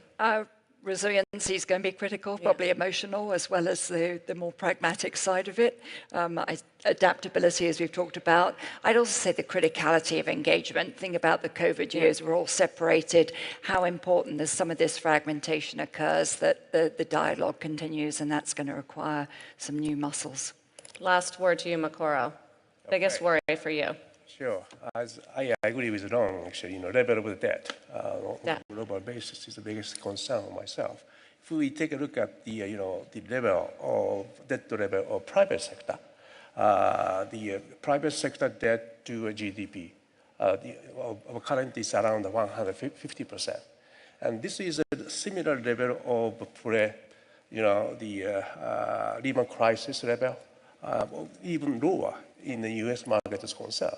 But because of the lot of regulation has been building up since the Lehman shock, so level of the private debt is not, the unhealthy, to my knowledge. Yeah. But during that period, governmental debt to GDP has significantly, increased. So how those, government debt and could be sustained? Yes. And is also this situation is also taking place in Japan as well. But every elections we are seeing in the market, there is a pressure on the fiscal spending, and I don't know how they control those debt level of the government under the tend to be the populistic move. So that's really concerns me how we could sustain. Okay, we're over time. We need another 3 hours for this conversation, but I thank you all for your participation, and I'm glad we got a nice 12-person roundtable going on all the big issues. Thank you. Please turn your attention to the screen. Sarah, thank you very much indeed. It is an absolute pleasure to be back here in the Kingdom. I'm Becky Anderson from CNN, the managing editor in the Gulf region and host of the primetime show from Abu Dhabi every day. Thank you all for being here. And thank you, let me just give a shout out to our wonderful singers this morning who serenaded us in. To them, thank you so much, and to the organizers of this event. Now, the previous boards this morning have deftly laid out the balancing act that leaders face in 2024, how to navigate what are unsettling times in terms of geopolitics and geoeconomics, with what are, I would argue, unprecedented times in terms of rapid technological advancements which are transforming industries, disrupting the old ways of doing things, and driving a new era of innovation. How are leaders shaping policy to navigate this landscape, prioritizing investment that fosters optimism, fosters hope, while ensuring the buffers to weather the risks and challenges. All questions that my brilliant board of policymakers are eminently qualified to discuss. As Secretary of the Board, then, let me introduce His Excellency Khalid bin Abdulaziz Al Faleh is the Kingdom's Minister of Investment. Mehmet Şimşek is Turkey's Minister of Finance and Treasury. Welcome, gentlemen. Douglas Alexander is Minister of State at the Department for Business and Trade in the UK. Ray Dalio is founder, CEO, mentor and member of the board of Bridgewater Associates and founder of the Dalio Family Office. And Makhdar Diop is the managing director of International Finance Corporation. And let me remind you that we also have two extra stars of the board of policymakers this morning to provoke and poke. That is Sophie and Sean, our avatars, and we will be calling on them as we move through the next 45 minutes. I know that we're running a little bit late, but if you take your seats and bear with us, we've got 40 minutes to go now, and then we'll get you some lunch and water you appropriately in the event spaces outside. Right. Welcome, gentlemen. Thank you, Becky. Minister Al Faleh, let's deal with the challenges first. There's been much discussion about the uncertain landscape, and it's an unsettling global picture at present. And the global growth dynamic is shifting, which is something we've discussed across these panels this morning, and is important for us to consider. The IMF's lowered its global growth forecast for 2025, citing accelerating risks from wars and trade protectionism. The World Bank also lowering its growth forecast for this decade, suggesting that it will be lower than the first two of the century. Given where we are at, and look, this looked a whole lot worse 2 years ago, by the way, when we had rampant inflation and Russia had just invaded Ukraine. But how concerned are you about the geopolitical and economic realities today, and how are they playing into the investment decisions that you are taking today for tomorrow? Well, thank you very much, Becky, for the question and for moderating. And let me welcome everybody back to the kingdom. Every week there is an event of global significance here, and certainly the FII stands out as the flagship of our global events. As you correctly said, the geopolitical situation is concerning. The barometer is at an all-time, not an all-time, but certainly in my recent memory. And the human aspect of it are truly tragic. When you look at the region, you look at Europe, what is happening cannot, should not, and will not be underestimated, and the kingdom is doing all it can to bring peace and prosperity. But I'd like to turn the question over on its head and the thesis that you're talking about, and go back to what you said. 3 years ago, it was all doom and gloom. Inflation was generational in terms of where it was. Interest rates were rising rapidly, unemployment was rising in some areas, and everybody was not only expecting a recession, but stagflation was being discussed. Sure. On the back, of course, on the post-pandemic recovery that wasn't taking place as rapidly in terms of health and human well-being in some areas. And if you had described the economic situation we're in today, people will think you're from a different planet. Because fast forward 2 to 3 years, and here we are. Inflation has been arrested, perhaps crushed. It's back to target levels, 2.6 in developed countries. Interest rates have declined in many countries, and the Fed has started its cycle of reducing interest rates and quantitative easing. There has been no massive recessions in most, and in fact, in all G20 economy. And if you go away from the economic measures, you look at investor confidence, it is 15% higher than where it was. It is very high as measured by Ipsos. Tourism is back to where it was before the pandemic. And then you get this amazing technological shifts that are taking place. And you get the green energy and the many innovation, but on AI by itself, it is fueling not only capital markets, but it's fueling optimism. It is creating an opportunity for rebalancing global competitiveness amongst companies, amongst countries, and even amongst families and people who see hope that these technological shifts, if they are backed up by the right ecosystems and infrastructure, will create a greater future. And that's where the confidence comes in.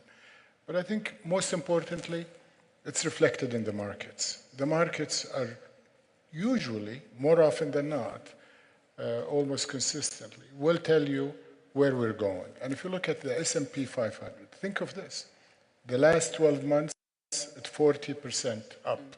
you may say this is US markets fueled by the Magnificent Seven and all the tech hype. Some people have said. Degree. But look at the MSCI World Index. Last 12 months, it's up 35%.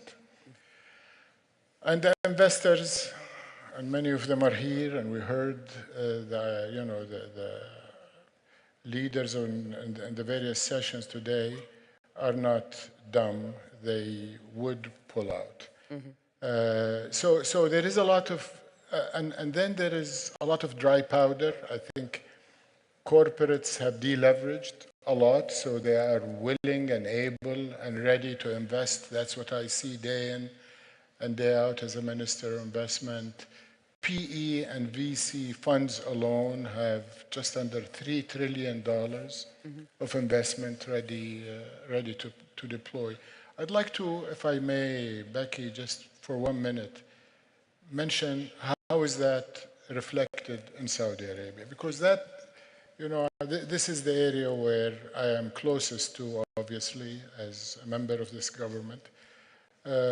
Our economy is in the middle of the Middle East, of course. We are the center of the Middle East, and we feel the pain that is happening at the human level. And we see the disruptions in the Red Sea. And some of the audience may ask, how is that reflected on the economic environment and the business environment? And obviously, headwinds will reflect any economy. But thanks to His Royal Highness, thanks to the vision, the tailwinds are much stronger than the headwinds. And the economy of Saudi Arabia under Vision 2030 is navigating these geopolitical and macroeconomic and global challenges, including trade tensions and political conflicts, extremely well. If I just give you some indicators, our GDP has grown by 70% since the vision was launched. If you look at the G20 countries during this period, and despite fluctuations and shocks of different kinds, including oil markets shock, the Saudi economy has been the second fastest growing economy amongst the G20. And I think what is more reassuring for us, proof point that Vision 2030 is working, is that the non-oil economy has been growing at 4 to 5% since 2017, consistently, including this year and last year. If I shift to investment, we have targeted $3.3 trillion of direct investment, what we call gross capital formation. And I'm happy to say that gross capital formation is growing at above 10% year on year. This is total investment. FDI is also ahead of target under the National Investment Strategy. Last year, we recorded $26 billion of FDI. The last 3 years, average, if we average to adjust and normalize for fluctuation, it's 2.5x the 3 years before, and about 4x of what it was before Vision 2030. Venture capital is going into innovation. New sectors, our tourism from almost nothing. We recorded last year 100 million tourist visit, and the list goes on that proves that amongst the headline news that you broadcast in CNN every day, the rest of us who are running economies are focused on building prosperity, creating a future, creating jobs, and our companies are profitable and making money. Foreign investors in Saudi Arabia are voting both with their feet and with their money, as I mentioned with FDI, but the number of licensed international companies is 10x of what it used to be before the vision. I know you're teasing me, and you know that we applaud the success as well as report on the challenges, sir. To sustain this ambition in what is you know, a different growth dynamic than we've had over the past couple of decades. I think it's important to talk about policy priorities. And I think the competitive edge, as you will, I'm sure, point out here, is the agility that you have, the opportunity that you have in a country like Saudi to really look at the landscape and say, how do we make ourselves more resilient? How do we sustain our numbers and grow this economy with a policy sort of framework that can, to a certain extent, move quicker than in many other parts of the world? And I'm interested to get your reflections on that as we move through this session, but thank you for the time being. I want to bring in the others. This is a bit of a rapid fire, if you will, so just through your own lenses, before we drill down on your own individual files, as it were. You've listened to His Excellency. We've heard, to a certain extent, the wider story and then the prism through the Kingdom of Saudi Arabia. To each of you, how concerned are you about the geopolitical and economic realities today? Very briefly, sir. Well, we are concerned about the risk of escalation of the ongoing conflicts, even though I think the risk is small, but it's not completely ignorable.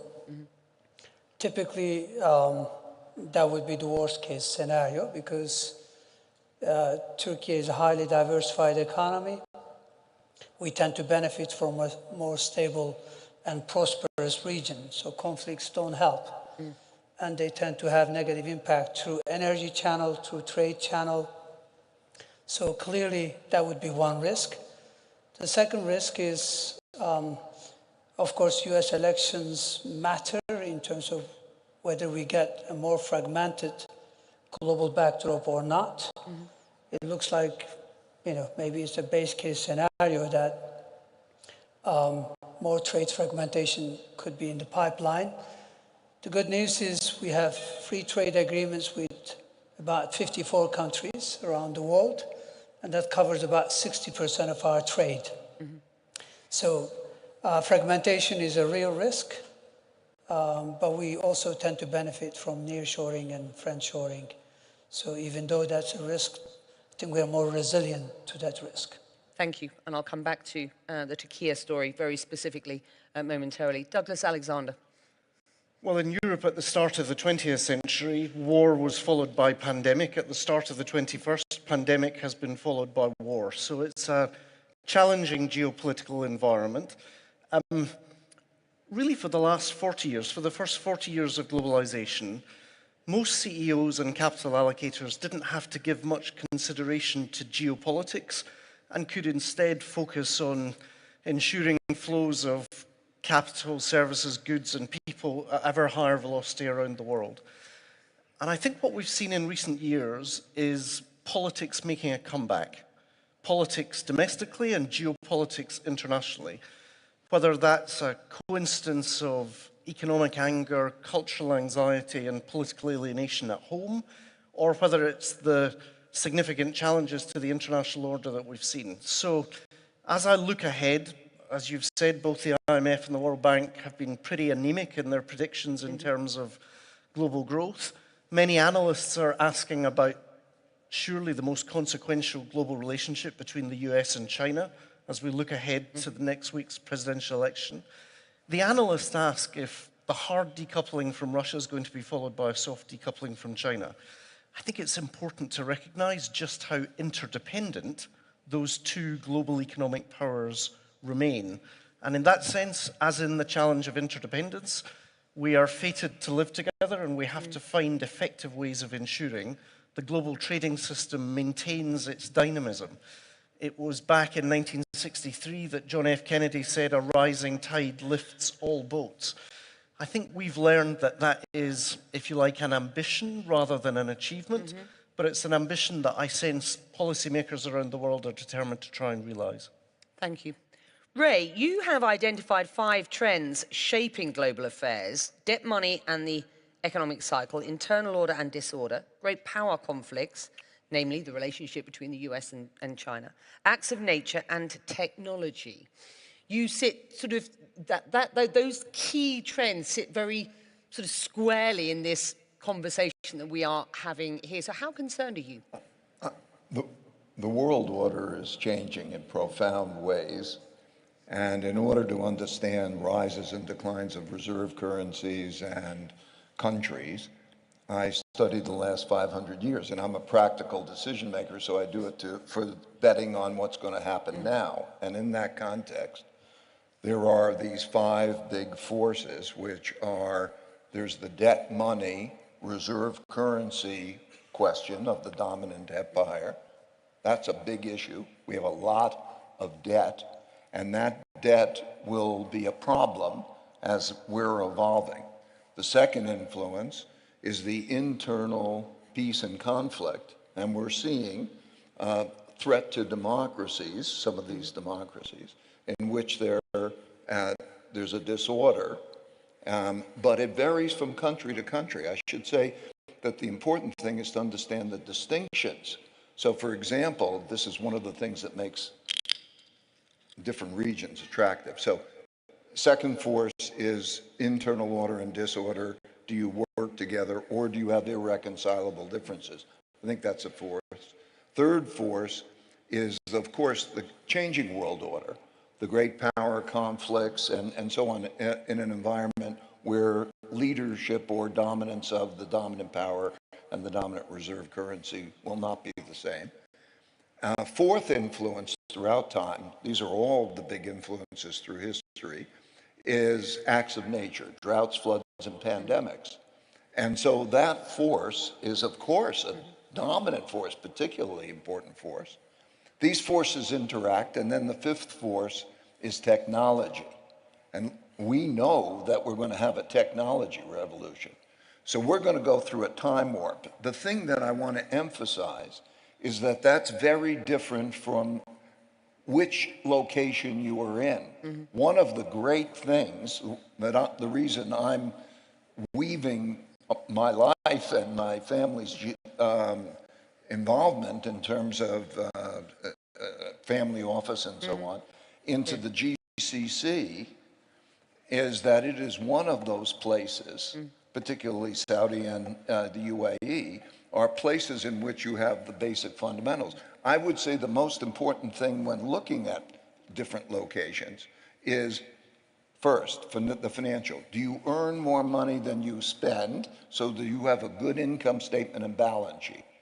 Second, do you have internal order in which, rather than conflict, you have good leadership and management?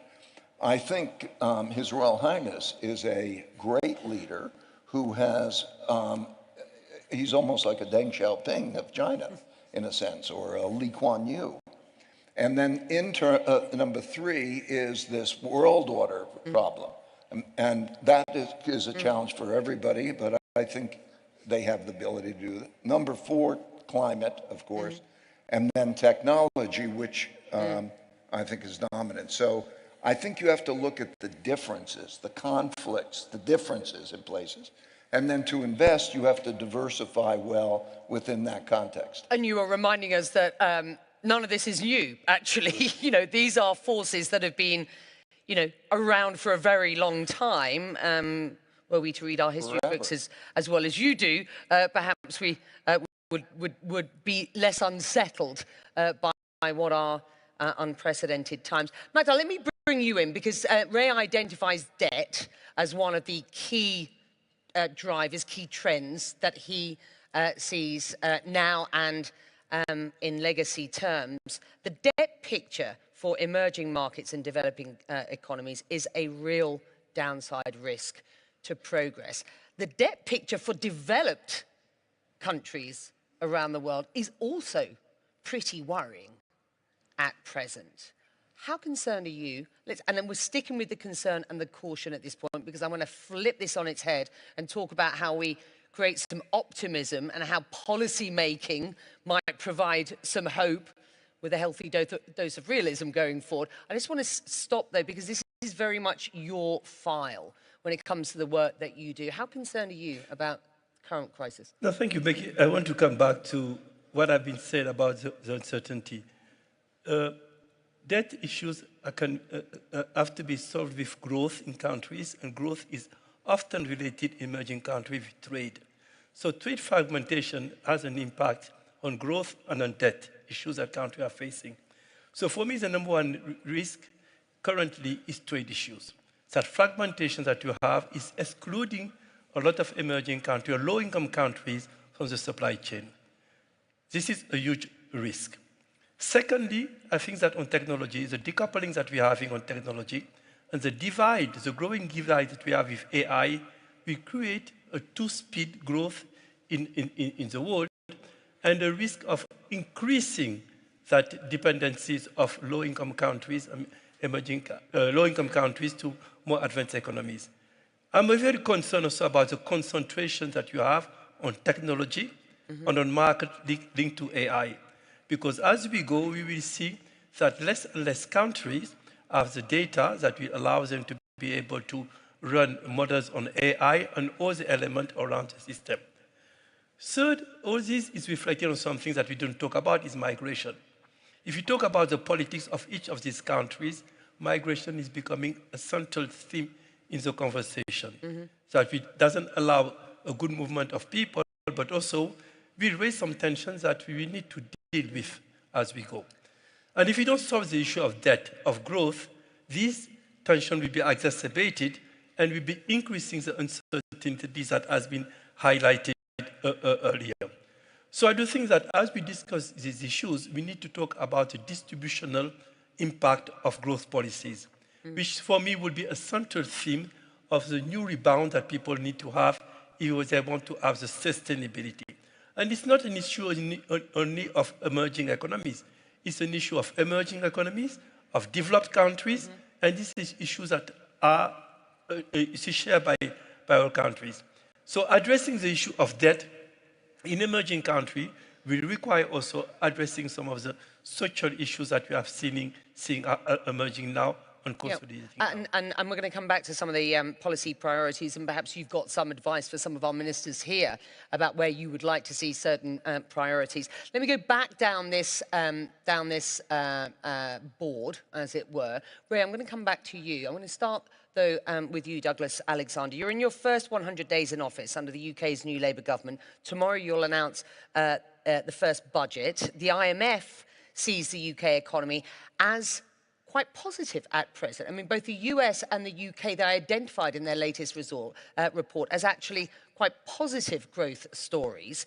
The UK economy set to accelerate and is backing the acceleration of public investment as being positive for growth. Now, that is important, particularly when you consider the Brexit critics who are and continue to suggest that Britain is stuck in the slow lane for years to come. For the benefit of this audience who may not be as imbued in the sort of, what's forthcoming in the budget, Rachel Reeves spoke at the IMF the other day, so I think there's some stuff that you can actually talk to here. Debt rules and change to fiscal policy, a clear change to fiscal policy. Can you just briefly explain how you believe policy, fiscal policy and a change to debt rules might, or I'm sure you hope, accelerate the growth picture for the UK? Of course. I'll say a word on the politics and then I'll answer your question on the economics. 14 weeks ago, we saw a pretty seismic change in the United Kingdom with the election of a Labour government. We've been in office for 14 weeks after 14 years of Conservative government. And as we've heard from the other panelists, we're in a world where there is a premium on the effectiveness of your government. And truthfully, with the decisions that were taken in relation to Brexit, the referendum that we had on whether Scotland should secede from the United Kingdom, the central question of British politics in the last decade moved away from economics and became culture and belonging. Are we Scottish or are we British? Are we British or are we also European? So I welcome the fact that in the UK, partly under the weight of the cost of living challenges, the inflation challenges we've heard about, economics has made a comeback. So what we've seen in the last 14 weeks is a Labour government with a significant working majority. That matters because arguably we are now the most politically stable of any G7 economy. And while political stability does not guarantee economic stability, it certainly helps. And we've experienced a high level of volatility in the UK in recent years. So the first thing I would say is, ahead of Rachel's budget tomorrow, Britain is back and we're open for business. What is our thinking as to how to stimulate that growth? Firstly, we need to repair a fiscally impaired balance sheet for the United Kingdom. So there will be steps that we will take in the budget tomorrow to give fiscal stability and more broadly financial stability to the United Kingdom. Our mantra, if you like, is stability, investment and reform. So as well as the moves that will be taken on fiscal policy yesterday, we had our own International Investment Summit in the UK just a couple of weeks ago, securing more than £60 billion worth of new investments. And at the same time, we've got an ambitious agenda, as we'll talk about on this panel, in relation to the use of digitization and AI in our public services. So stability, investment and reform is the mantra. We've got an active industrial policy, an active trade policy, and in that sense, we're broadly confident that the judgment we heard from the IMF and the World Bank at the spring meetings will be vindicated by a strong pro-growth agenda tomorrow. And you genuinely believe that you can avoid the risk of we're talking about migration, I'm talking about people leaving the UK at this point. I mean, there's been a real reputational damage done to the United Kingdom, and even cabinet ministers from this current Labour government are saying, and Wes Streeting said, we're stuck in the slow lane as far as growth is concerned. So you know, that must worry you, and there must be a perceptual risk. You know, So I first served in the cabinet of Tony Blair, and when he was asked what his priorities were, he said, education, education, education. I can assure this audience that our priorities for the UK economy, growth, growth, growth. We have a government-wide commitment to driving forward and raising the trend rate of growth of the UK economy. And critically, if you look at where the UK has been in recent years, we simply have not invested sufficiently in our capital stock. And we cannot do that by public investment alone. We need also the capital markets to see the UK as a stable, attractive location for inward investment. And that's why we're at events like this today. And we are going to get onto sort of AI, advanced technology and innovation, the opportunities that those provide, the concerns that people have and how policy might help skew, you know, us down an optimistic future for technology momentarily. Minister Shumshet, let me just come to you, because you were appointed finance minister last year to invoke an economic turnaround, which has meant reversing a policy experiment promoted by your president, which who is a self-declared enemy of interest rates. Now, 2 years on, we've seen the impact of higher interest rates on inflation around the world. Rates in your country have been hiked from 8.5% to 50%, bringing inflation down from 75% to 52% in August. There's a whole load of numbers in there. My point is, that is progress, but against the kind of run of what is happening around the world, there is still an awful lot of work to do. And Turkey's cost of living crisis is, of course, well documented. How challenging is it going to be to keep inflation down whilst balancing economic growth? And what are your sort of key priorities? Well, thank you. The worst is behind us. Inflation is falling. I think it will continue to fall because monetary policy is tight. Fiscal policy will tighten further. Incomes policy is going to be more supportive. We've already addressed external vulnerabilities. Current account deficit has been on demand. The deficit is down to 1/6 of what it was a year and a half ago. And reserves are up by over $100 billion. So I think now it's time to make these gains durable. And that requires structural change. You know, clearly includes green transition, digital transformation. We have a very broad reform agenda, and we're beginning to deliver on that. So while last few years have been complicated, challenging. That's an understatement. But I think if you look at the journey so far, the program is on track. It is delivering. This is a sizable economy. Referring to raise criteria, one advantage we have is that debt to GDP ratio is only 26% in Turkey. So we have a very low debt to GDP ratio. Working age population growth is still there. We don't really have growth problems. So temporarily, we may have to go on a short-term diet. But if you look at the last 100 years, growth has been close to 5%. Last 20 plus years, close to 5.5%, 6%. So we don't have a growth issue. It's just a matter of addressing some of the structural, impediments, such as attaining price stability, which is now our top policy priority. A lot of talk about the shifting landscape, a lot of talk about why we should be concerned. There should be a healthy dose of concern as policy is organized. But let's ensure that we inject a real note of optimism in this conversation.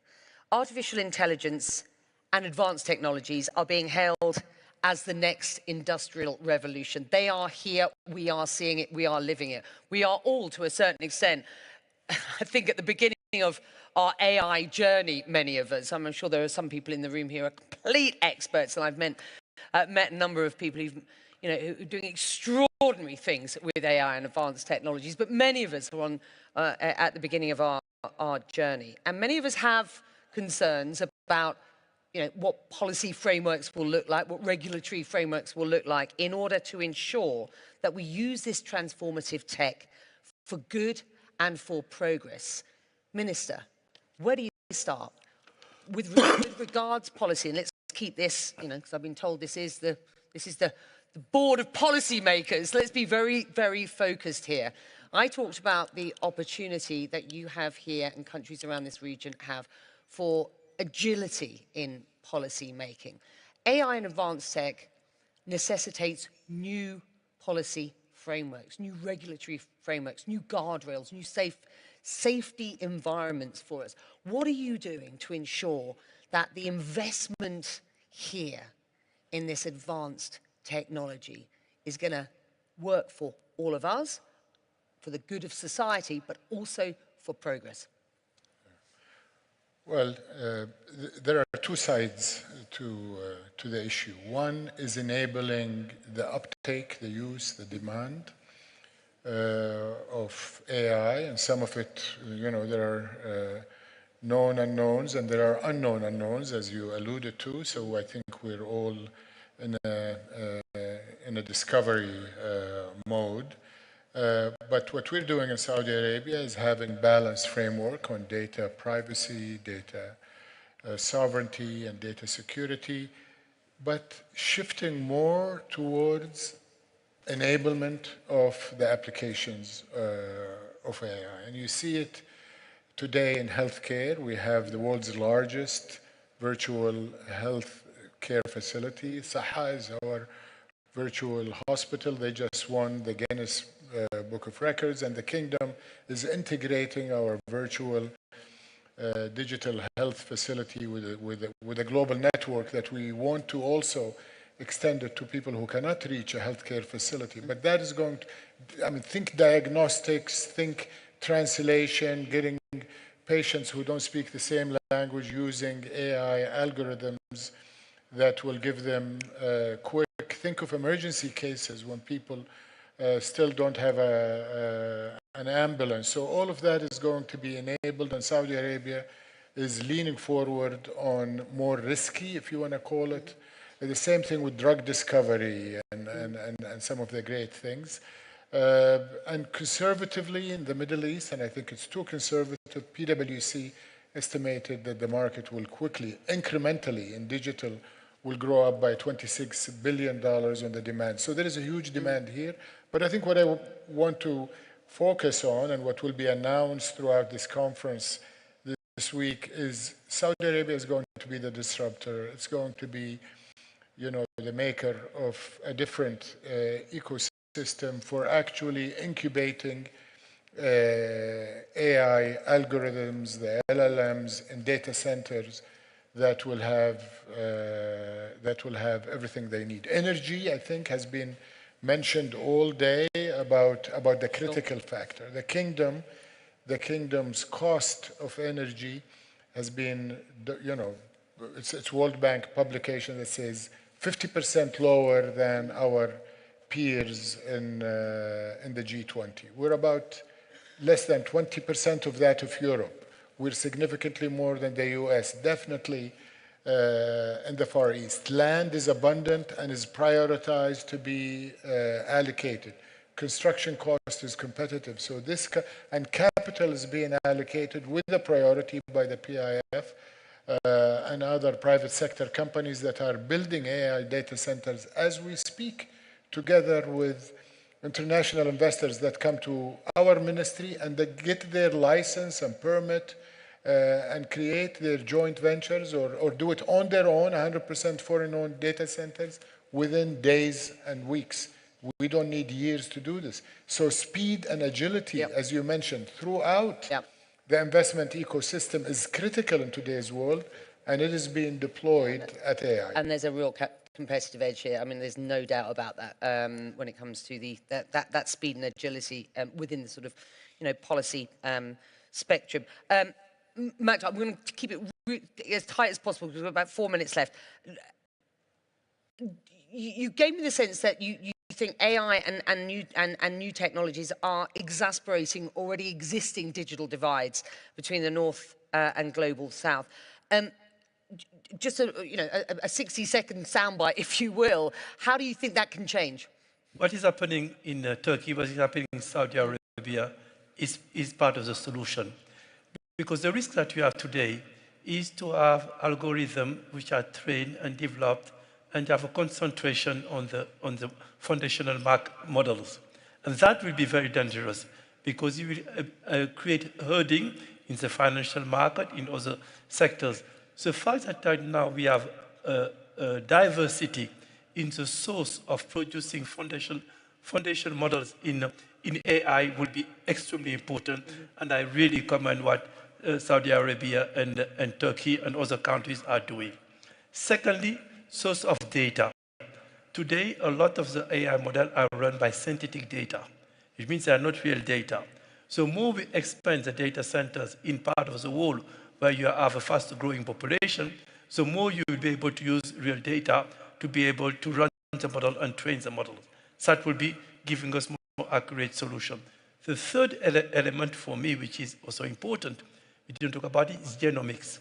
In the health solutions today, most of the genetic pool used for medicine precision solutions are coming for Caucasian groups. And diversifying today the source of genomics, we change radically the solutions that are provided in solutions. So I think I see opportunities, but I think that opportunities and risk, but these risks are being addressed if we bring more of the emerging countries in that space. Douglas Alexander, AI, how do you ensure that the rewards outweigh the risks? So countries and companies need not misread the environment, otherwise they fail. So first of all, how big is this? AI in 2024 is like the internet in 1999. It is about to change absolutely everything. It was a fellow Scotsman, James Watt, who invented the steam engine. Reid Hoffman calls AI the steam engine of the mind. So it's got a huge role to play in raising productivity and thereby raising growth in OECD and other markets. But it's an unusual public policy challenge. Normally, politicians know where they want to go, but are unsure how to build consent to get there.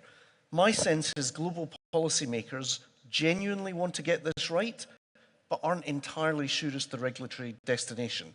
So in the UK, we hosted the Bletchley Park Conference, the first global summit on AI. We've got a huge responsibility to build on that work. We've had about $22 billion worth of investment in AI over the last 10 years in the UK. So we're going to have a big focus not just on the regulatory piece, but also the adaptation and enablement piece. And we're very confident that AI is going to be the next big story in terms of productivity. Ray. AI? Technology. For the last I don't know, 30 years, I've been systemizing the decision-making, computer decision-making. I've been using AI. I think that this is the greatest revolution because it applies to all thought. So it's better than the Industrial Revolution, steam engines and all of those things. This is going to be revolutionary, but I think that it will have to work in not just the, it has to work in the areas that you're operating in, the applications, the verticals. And I think that that's where the value is, the usage of it. And I think that AI is not yet, for most people, a good decision maker. And it should be a good decision maker. That when you embed your criteria and then you use it as a partner, a thought partner, so that you can make decisions in that way, it's going to be fantastic, but it's fantastic anyway. So everybody must be using it and learning from each other to make it practical. Digital assistant rather than the master, though, I would hope. Partner. Yeah. A partner. Yeah, a partner, a digital partner. Thank you. I'm going to leave you with the last word, sir, if I can. We've covered the cause for caution. We have certainly covered the opportunities, a sense of optimism. And when you live in this region, as I do and have done for more than a decade, there is a real benefit to an optimistic outlook, optimistic decisions being made that help us all ride the crest of a sort of future-facing outlook. I want you just to use the final 30 seconds to deliver your vision for Saudi Arabia in an optimistic, through an optimistic lens. Well, let me just make sure it's clear. Optimism doesn't mean complacency about risk management. And the kingdom has everything you can imagine in terms of managing all kinds of risk, security risk, cybersecurity risk, and what have you, and economic risk, including fiscal and monetary, which is displayed in our policy known to all, which has allowed us to navigate through all of the shocks and headwinds we have faced. But I would just like to say that the kingdom ticks all of the boxes that many of my colleagues have talked about: political stability, economic stability, fiscal stability, monetary stability, a young population, a country that is open. About a third of our population are international residents that call Saudi Arabia home, and they're powering economy. So we don't have an immigration phobia or problem, and the kingdom is the melting pot.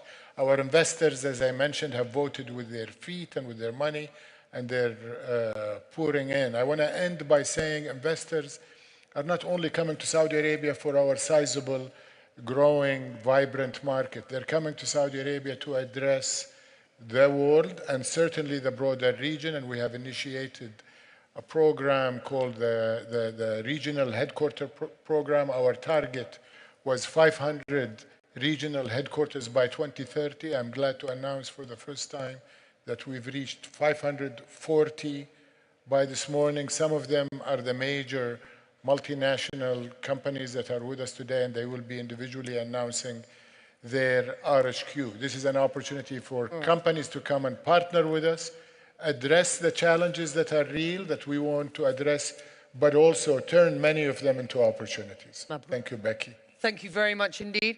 It's been a pleasure being the secretary of this board, your board of policymakers, ladies and gentlemen. Thank you.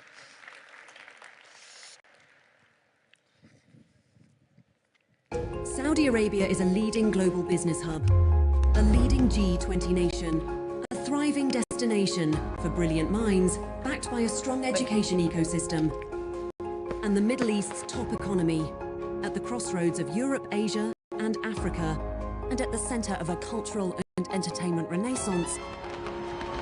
We're expanding infrastructure and transportation at a speed no others can match. The Regional Headquarters Programme helps multinational companies use Saudi Arabia as the hub for regional operations. More than 500 leading global firms, exceeding the 2030 target, have realised that now is the time to harness the unparalleled business opportunity. The Regional Headquarters Programme, your head start to regional success.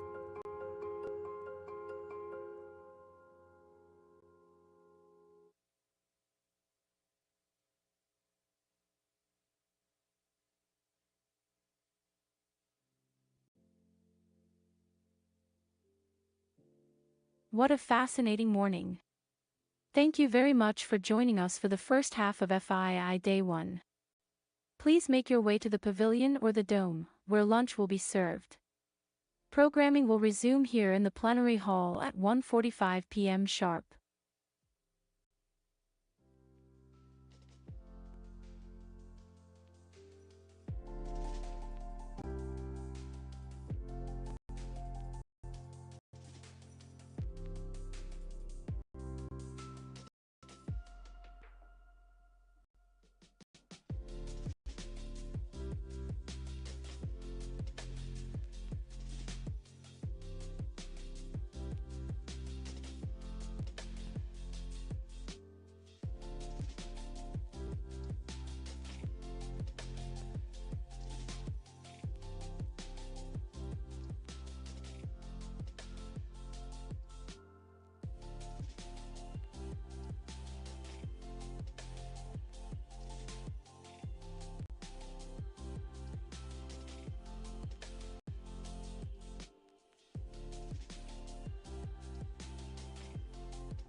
Welcome back, everybody. Hope you were able to stretch your legs, get fed, get watered, and are ready for the afternoon session of day one of FII.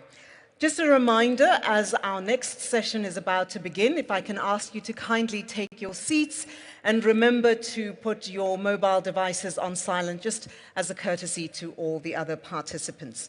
And then I'll ask you to welcome back on stage Jumana Berseche.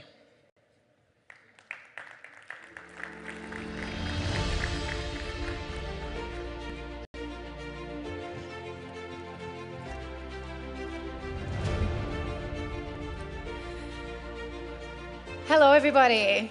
Delighted to be back here again. Well, the title of our next panel is about the global economy and whether the global economy is headed towards a soft landing. I'm very privileged to be here because we're going to have a fascinating discussion. And just to give you a little bit of context, the IMF released their World Economic Outlook report last week. They see 3.2% global growth in 2024 and 2025, though some low-income developing countries have been subject to large downgrades. But the IMF described this type of growth as stable and underwhelming. I would say it's pretty resilient, given a couple of years ago we were talking about inflation, global inflation levels of more than 8%. We're now sitting at global inflation levels trending back towards around 3% by the end of next year. Central banks have been fighting inflation, and yet the world economy has remained resilient. Or has it? That is what we're going to be exploring on our panel today. So let me introduce our panelists, starting with His Excellency Mohammed Al-Tuwajri, the Vice Chairman of the National Development Fund. A pleasure to have you with us. To his left, Andre Estevez, the Chairman and Senior Partner at BTG Pactual. To his left, we've got Jean Hines, Senior Managing Director and CEO of Wellington. To her left, we have Bernard Mensah, the President of International at Bank of America. And then to his left, we have C.S. Venkatakrishnan, the Group CEO of Barclays. So plenty to discuss here, and I gave a little setup about what the IMF are predicting in terms of global growth. I also didn't mention some of the challenges, and some of the challenges that have come up in the discussions this morning include those around conflict, geoeconomic fragmentation, tariffs, protectionist policies, climate-related shocks, and even financial market volatility. So, Your Excellency, I'd like to start with you. How do you see the state of the global economy right now, and what sort of ramifications are you seeing on the kingdom's economy based on some of the signs that you're getting from abroad? So thank you, Jumana. Thank you, everyone, for attending this. Thank you for the audience. We're talking about a soft landing, hard landing, and I'd like to go back to my aviation days, and I'd like to see gauges. So we will land somehow, somewhere, but there are so many gauges that tell us what's going on. The biggest radar is the geopolitics, and it's everything that's taking place globally, whether it's China, Taiwan, Russia, Ukraine, Middle East, Sudan, etc. And this is very important because it's related to pricing risk, and it's related to volatility, and it's related to FDI and everything else. And the second one is where the inflation is heading. I know there's been a lot of interest rates moves. It is heading toward the target rate. Here in the kingdom, it's there. It's already, the target is around 2%. But the inflation picture is still a little bit uncertain. I also look at demographics globally, and there is a shrinking population globally. It's visible in Europe, it's visible in China. But this is also going to determine how things are heading. Environment debate, and the environment is very important. Whether there will be a recession or not, there is a probability now, which is 20% roughly. So all the radars are telling us that this is unprecedented, it's very uncertain, it's very difficult. We will be watching closely how the Fed is dealing with this in the next few months. Here in the kingdom, we embarked in this very impressive transformation journey. We've built the institutions, we've built the infrastructure, we've built the engagement with the investor to be able to basically navigate through this. So whatever the outcome of the global economy, I think we're hopefully well equipped to be able to navigate through this. One of the institutions we've built 6 years ago is the National Development Fund. It's basically private sector enablement and absorbing shocks. Yeah. Thank you. Venkat, I'd like to turn to you now, actually, because I'm going to go back to these IMF numbers. It's strategic because they came out a week ago, so well-placed timing. The US is seen growing at around 2.2% next year. If you compare that to Europe, Germany this year basically not growing around 0%. At best, Eurozone economy is growing around 1% next year. It really feels like in the context of advanced economies right now, the US actually is a relative bright spot. Do you concur? Absolutely. I think the US has shown over the entire period post-COVID, not just impressive growth, impressive inflation control, and impressive employment gains. So, you know, if you come back, Your Excellency, to the hard landing, soft landing, I don't know exactly how it will be, but if you took it 2 years ago and you said that we'd bring inflation into control the way in which we have had positive growth, even though it's close to zero in Germany, maybe 1% in the UK, and higher than a couple of percent in the US. And so you've had inflation control, strong employment, and interest rates coming back down to the, into the softer, I mean, to the cutting part of the cycle. We would all have been very happy. And I think that's the thing which we should take comfort in, along with what has been a healthy stock market in that period, maybe with a few concentrated names doing well, but overall health. Bernard, can I just ask you as well, from an international standpoint, the Fed have just started the easing cycle, but other central banks around the world in advanced economies have also started with the easing cycle as well. Do you think that that is actually going to provide a growth push? Is it going to provide a stimulus to growth as you look ahead into next year? Thanks, and good to have me here. Yes, the Europeans cut as well. I think the emphasis in Japan is slightly less, we'll see, just given the new government coming through. I think all of these things are a good thing. In themselves, I'm not sure if they're a real growth catalyst. I think the economy is resilient. In the US, we see 60, 70 million consumer customers in our accounts at B of A, and their balance sheets are still healthy compared to pre-COVID. So I think that the US consumer is there. I think China has very specific issues around just where its economy is, and we can talk about that later. India seems to have decent momentum still. So I think that the central banks are trying to manage for inflation. Some of them are still trying to shrink their balance sheets from the expansion of the balance sheets pre-COVID and trying to manage to that. I'm one of those that thinks that there should be more of a fiscal and other impetus alongside the central banks to drive growth. Let me just ask you, since you brought up China, China recently announced a fiscal stimulus, and China's recovery has been slower than many people thought. Do you think China are going to be successful at stimulating demand ultimately? They've generally done a very good job in the past, and it feels like they've bitten the bullet on sort of, I'd say, supply side incentives and setting up various support structures for local government, for some of the banks, for parts of the real estate sector. I tend to have confidence in the ability to manage that. One of the things that the market is, the jury's out a little bit, and I think the reason the jury was out is the market was looking for consumer incentives as well, and policies that would help the consumer maybe lower its savings rate and drive a more consumption-led part of the recovery. And the big debate is, you know, whether the export-led, investment-led part of the economy is something that will sustain it through the next period of time. So we'll see, but there's certainly focus on it at the moment. Well, Jean, I know that you tend to take a more bottom-up approach because you're analyzing companies' margins, profitability, and if you look at the stock markets, many people say stock markets don't necessarily reflect the real economy, but stock markets have been going from strength to strength in the US, and specifically led by a basket of stocks, those Magnificent Seven. There's a lot of hype, obviously, around those specific names, the possibilities offered by AI. How do you see the potential? And also, when in the context of growth, is what's happening within the AI space a secular story, separate to macro? Yeah, one of the most interesting things when you look at the stock market and the earnings and where it's coming from, even though the markets are very concentrated, and they are very concentrated relative to history, they've begun to broaden out, is that the earnings and cash flow margins of those match. So it's not a mismatch based on the current earnings and cash flow of those companies. They're doing remarkably good companies. I think the other part, and I'm going to focus on the US now, that's quite interesting is that with interest rates up where they have been in the last couple of years, you have just very high borrowing for small and mid-cap companies. And the US is made up of small and mid-cap companies.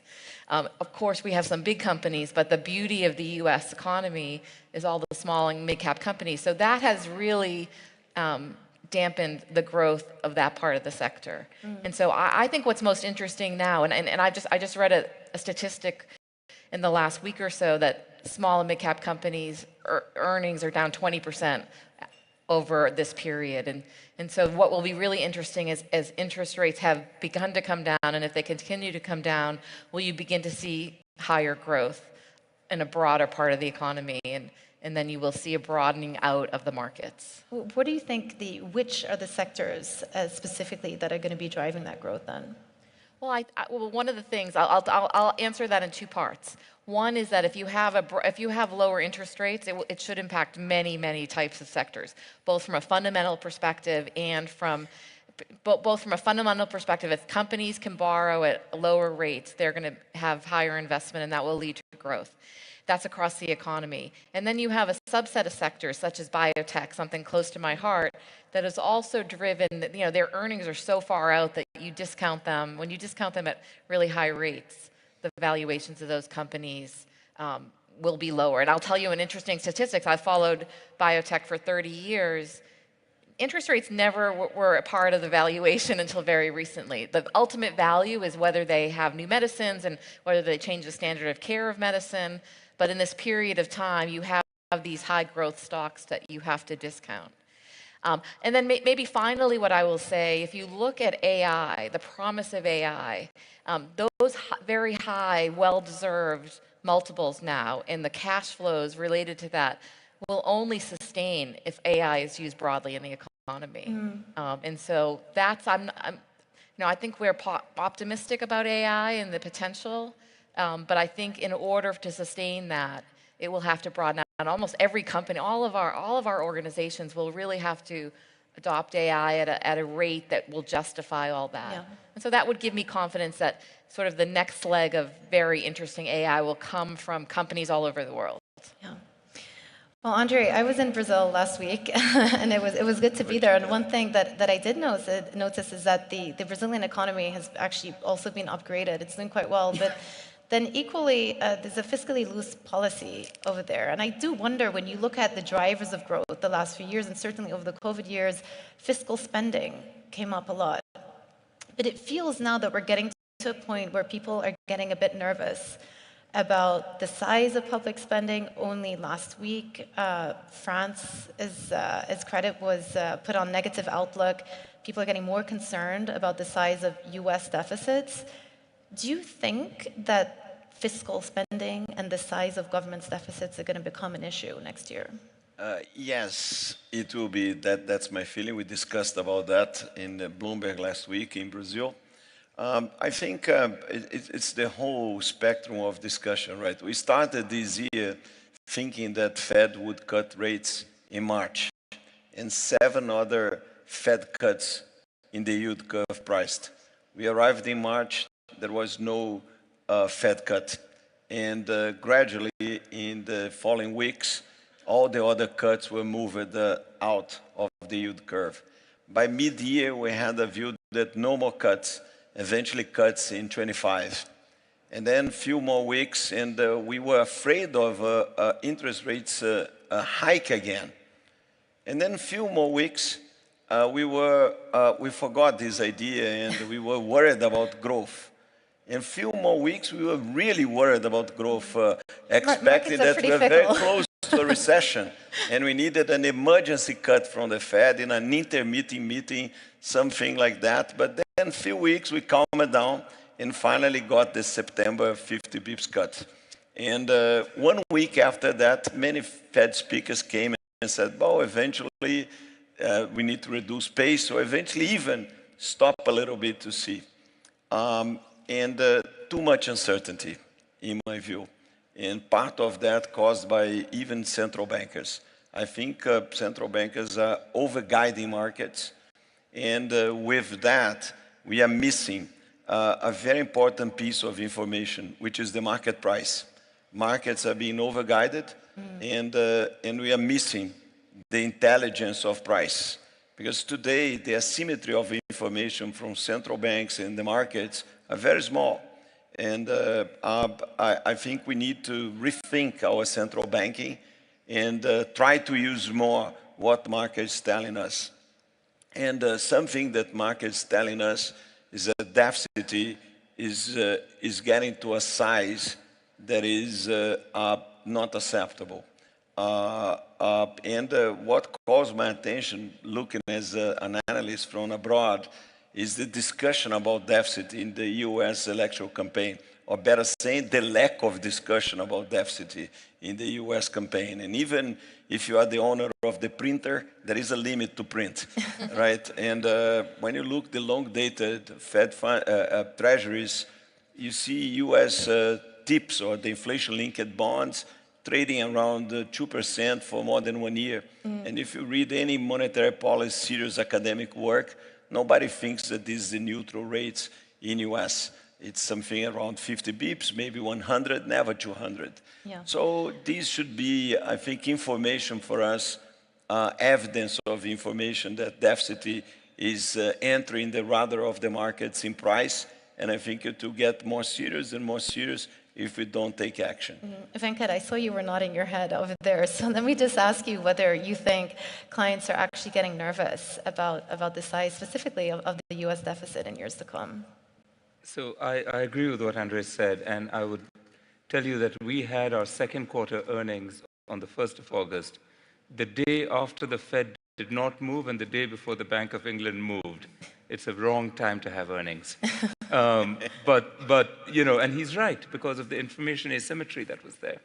I do think deficits are important. Now, the US has a reserve currency, and that gives them a lot of freedom.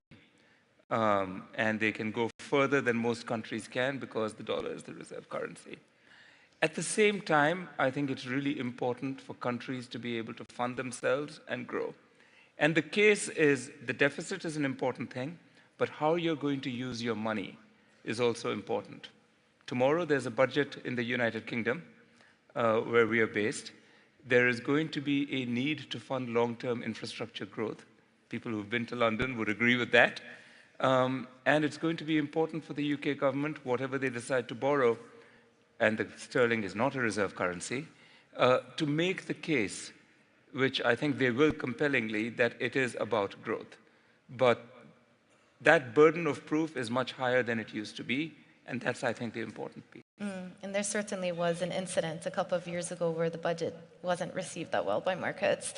Speaking about long-term infrastructure growth, Your Excellency, I would like to ask you, given the dynamics of the global economy and the fact that some signals of demand have disappointed to the downside, that's also had an impact on commodities, the price of oil, and you look at the vision, the Saudi 2030 vision, and it feels as though there has been somewhat of a reprioritization that's taken place over the course of the last year. I'm curious to hear how that impacts the work that NDF is doing on the ground in terms of your prioritization of projects right now. So that's absolutely true. The NDF was created to make sure that the SME sector in particular is strong, enabled, funded, because we understand that from an FDI point of view, investors like to see a strong infrastructure and a strong SME. So this journey has been 7 years now. We've created 6 new funds. And the whole idea is not to think only about growth, but to think about impact. So the reprioritization you're talking about is linked to this. What is it that makes sense for the Kingdom of Saudi Arabia to navigate through everything that's taken place? How do we create more jobs and make sure that the economic growth we're looking at, non-oil, is sustainable? So yes, we're looking at this, we're modeling it, we do a lot of stress testing, part of the whole Vision 2030. We're complementing in many ways what the PIF is doing. So for example, if we're opening up all these giga projects, we need to think who's going to operate them, who's going to maintain them, who's going to basically service them.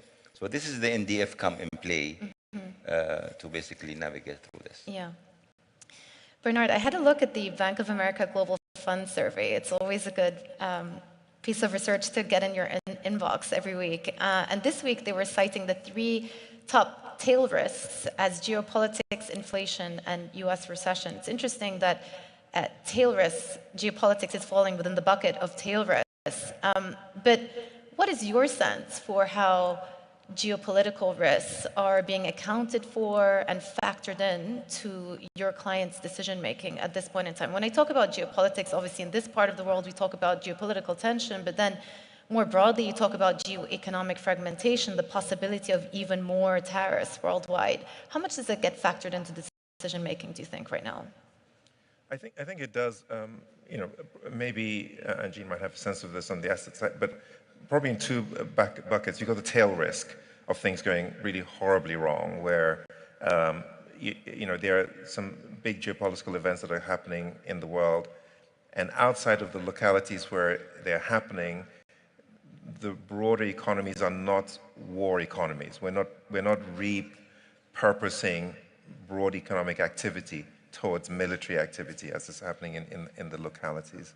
It's, you know, the economies are running as they will. So there's the tail risk of if something goes horribly wrong and you're really having to do that, materially increasing your defense budget or really putting resources in that way, then of course business people need to think how that might, you know, impact things. And then there's the general sentiment around that and confidence levels and a worry that, you know, things may go horribly wrong. But in the broad range of sort of BAU, as it were, then I think the geopolitics manifests itself in trading relationships, tariffs, non-tariff barriers, and that can permeate into economic policy as well. So you've seen tariffs on cars and EVs, and the EU has debated at length what sort of tariffs they should put on Chinese EVs. And you know, and that has been a rigorous debate, and some governments were for that and some were against. There's a lot of debate as to what the US's policies on tariffs might be going forward. And around the world, there are lots of micro constituencies in different parts of the farming sector and in other parts of the economy that are feeling that sort of the tensions of growth, or are feeling the effects of inflation. And insofar as governments are not able to come to a broad agreement around, you know, a framework for deciding these, then I think businesses are a little bit worried. I mean, I'd say very broadly, the WTO hasn't worked very well recently. And you can argue for all the reasons why that isn't a mechanism to solve trade disputes. But that is a concern at the back of it. And then I think, finally, I think instinctively we all recognize that perhaps some of the economies might not be in so much of a balance. If you take debt to GDP levels, the US is just a little bit over 100, France is maybe 110, 120, I don't have the exact numbers, the UK is around about that, Germany is at 60. Yeah. It's not clear that Germany should be at 60, I'm not sure France should be at 120. China probably has too high a savings rate. And so our ability to adjust for that, whether it's Plaza Accords or whether it's WTO type, those mechanisms aren't working so well. And I think that's where some of the geopolitics comes in. Fascinating. Jean, when I was talking about some of the risks for markets next year, for the global economy next year, I did mention financial market volatility. And I'm recently reminded of 2 strange events that happened in markets. I walked in one Monday and the Nikkei was down more than 10%, massive drops. And one thing that's happening with these markets is you're seeing hotspots, areas of concentration, which means money goes in quickly and money goes out quickly. To what extent do you think that is becoming a feature and also a concern for financial market participants? Well, the markets, the structural change in the financial markets over the last 20 years has been profound, like really profound in the sense of it used to be that long-term investors priced the markets, and I think that's still true, like value still has to happen long-term, but in any short and probably multi-year period, sort of the systematic part of the market is pricing. And so I think you should expect, in my career as an investor over the last 30 plus years, we've had these moments and they seem to be happening at a greater frequency.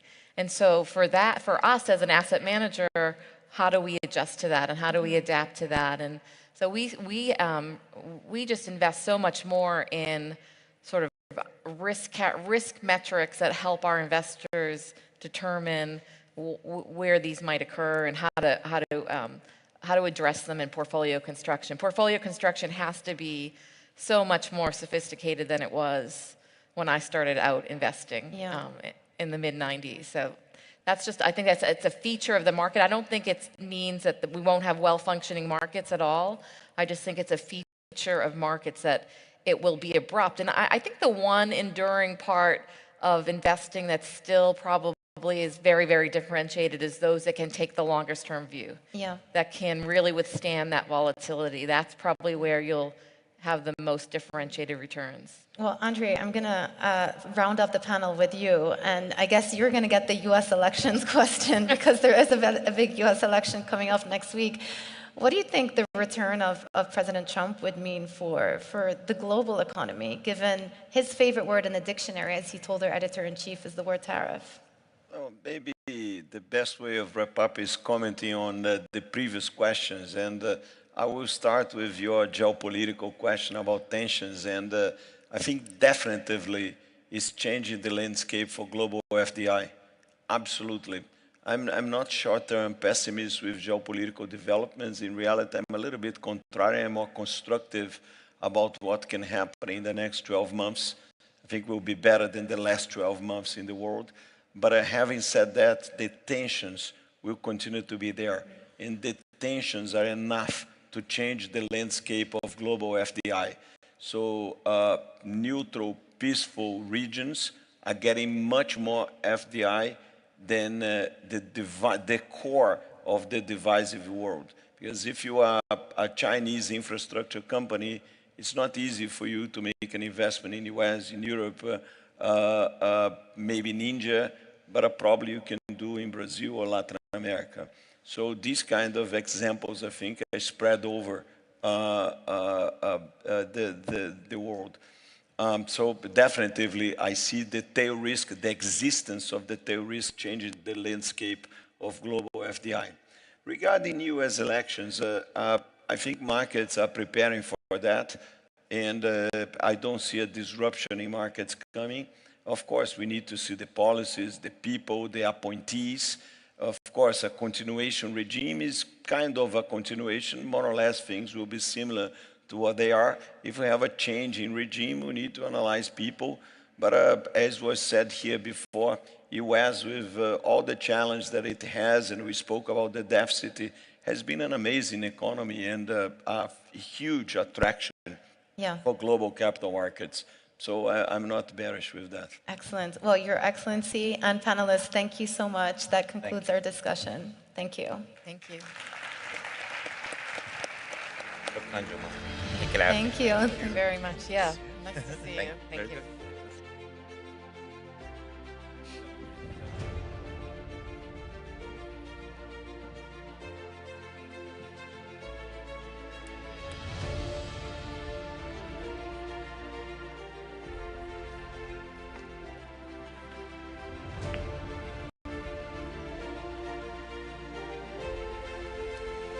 Over here.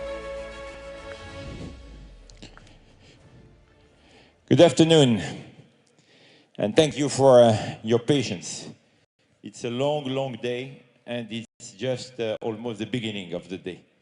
And I'm extremely happy, and I decided to be selfish today. This is why I asked my team that this conversation I want to moderate, because Shoshu is one of my heroes, even if my family is making a lot of fun of me for years and years, because I was one of the first users of TikTok.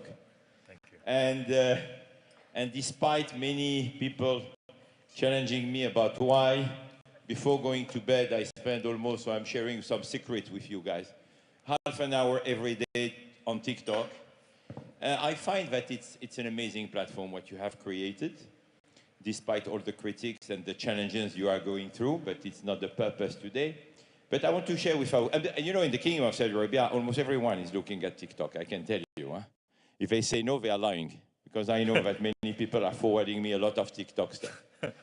So, yes or no, guys? Be honest. You see. So Shou is the Chief Executive Officer of TikTok, and of course he is leading the overall business and bringing the company's vision to life. So just for you to understand who is Shou, he has been part of the TikTok family since its inception. He was born and raised in Singapore, and he attended the university in London. So he holds an undergrad degree from University College London, UCL, and an MBA from Harvard Business School. So he's a smart guy, and this is why one day he probably had this great idea of having this original spark that ignites the idea for TikTok. So what was exactly this original spark, Shou? Yeah, it's Richard. I think it's we have to start from the mission of the business, and it's important because ultimately, you know, we have thousands of employees, and every day they're building towards something. The mission that we have is inspire creativity and bring joy. So that's sort of, you know, and I'll come back to this in a second, because if you use TikTok, it sounds like you do every night for 30 minutes. You know, you could spend more time if you want. What you will find is a very creative experience. It's a very joyful experience. In terms of the original spark, you know, the idea was to present content to users, not based on who you followed. Because, you know, back in 2012, 2013, the social network was all in the rage. And it's all about building your social graph, meaning, you know, getting people to follow you, building out that graph. And the content that you will see is going to be based on people that you follow. And I think that's the model that many of our peers in the market still follow today. But we have brought something very new to the table. You know, we recommend content to you not based on how many people follow you, but based on interest signals. Meaning if you have a good message, if you have a funny video, if you are a small hippo in Thailand, which has gone completely viral, called Mudang. If you haven't seen it, you should search it. Yeah.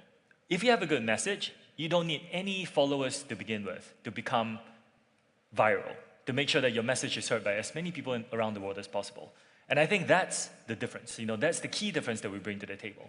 But what was the main decision you made to turn almost what was a small app to what is becoming now almost a cultural phenomenon?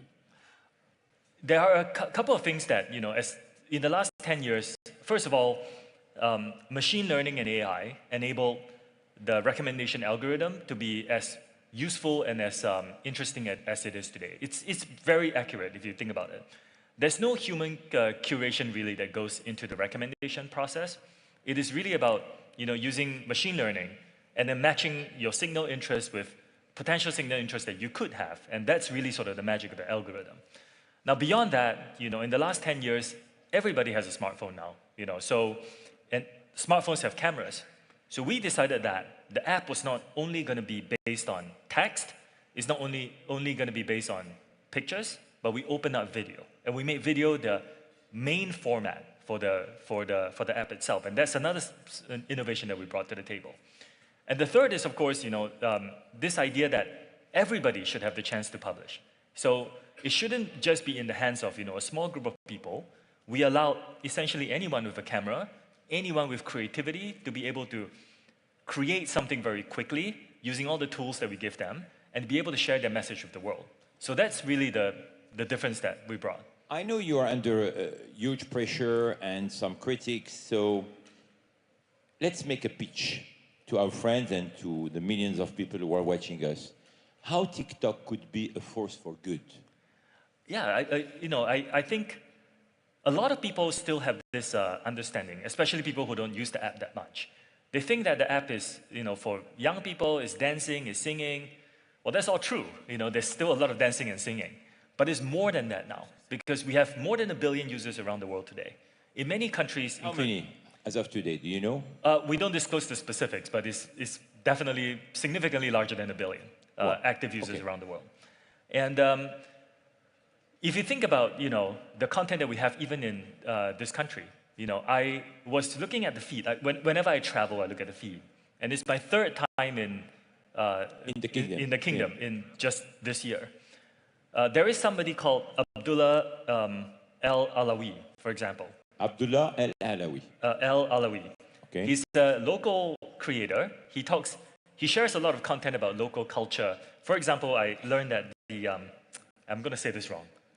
The Schwab? Yeah, he talked about the history of the Schwab, the fishing net, and the years of the wheat, and how that original practical use is married into the culture today in the local context. It's amazing. I mean, I did not know about this. I think there is a female footballer called Farah. She plays for Attias, I believe. She's on the platform and she's encouraging young women to learn about the sport, to pick up the sport. So it's no longer just about entertainment, the light dancing and singing, which is still important. It is now about community. It is about education. It's about heritage. It's about culture. It's about the arts. And I think that's a significant positive change to the world. So let's continue the pitch. How TikTok could make us more creative and not just be distracted and become addicted to an app which is, forgive me to be a little bit provocative, useless, So how can it help us to be more creative? No, because I will be very honest, I find great ideas, as a creator of also platforms. I took 2-3 ideas from what I found on TikTok. So if I'm asking the question, because I am convinced of the answer, but I would like you to continue this speech on how can we be more creative, or how can you help us to be more creative? We provide tools. Well, first of all, to inspire creativity is the mission itself. We talked about the mission at the start. Inspire creativity, bring joy. So creativity and joy. And joy is important. We'll talk about joy in a second. This is your DNA. The DNA is creativity and joy. Exactly. It's built in the mission statement of the company. So what we provide is, if you open the app, you click the plus sign at the bottom, you go to effects, you're going to see thousands and thousands of effects that we bring to the table to help spark people's creativity. It's a tool that enables them to express themselves better. In terms of the content pool itself, what we are seeing is that things like Book Talk. Book Talk is a very organic movement on the platform where people talk about books that they like. It has tens of billions of views around the world today. There is something very interesting that we launched in the US about a year ago called the STEM feed. So this is if you go to settings, content preferences, turn on STEM feed, you will see a feed where it's only science and math content. And we are going to launch this in the kingdom as well, in conjunction with the Science and Technology University here as well. So we believe that this should be a platform that's not only about creativity and fun, but you could learn something as well. And we're going to take all the STEM and math content that we can find, and we're going to put it in this dedicated and specialized feed for our users in this country. So what do you think is, we spoke about the DNA, but what do you think is your responsibility or the responsibility of TikTok vis-a-vis humanity? Let's be ambitious. We tried the FI Institute to have an impact on humanity. We spoke a lot here during the past few hours about how to invest for good, how to invest for purpose. So I think as a founder, you wake up in the morning and I think you should ask yourself, what is my legacy? What I'm doing good for humanity? So what is the responsibility of TikTok? We think that the legacy is going to be defined by the mission. The mission, creativity and joy. And it is important. We talked a lot about the creative components. We can translate this into economic activity. So today in just the kingdom, we have 125,000 businesses that use our platform.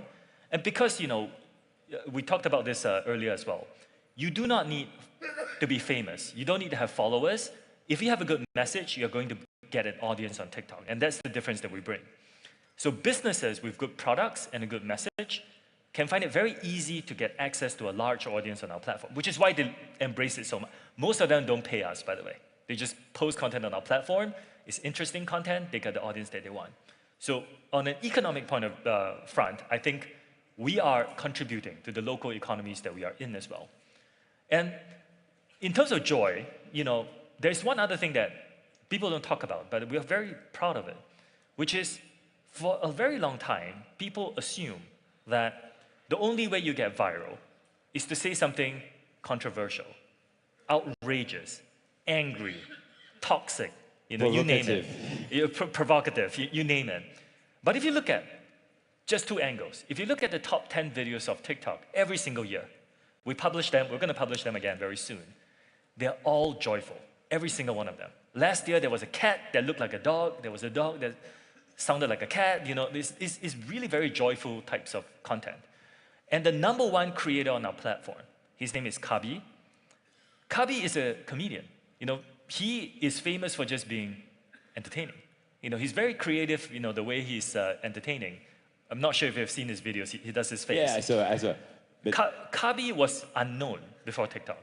So unlike many other platforms, you know, he wasn't famous before. He wasn't like a famous politician. He wasn't a famous soccer player. He wasn't a famous celebrity. He was a factory worker in Italy. He had talent, and he became the #1 creator with 160 million followers on our platform.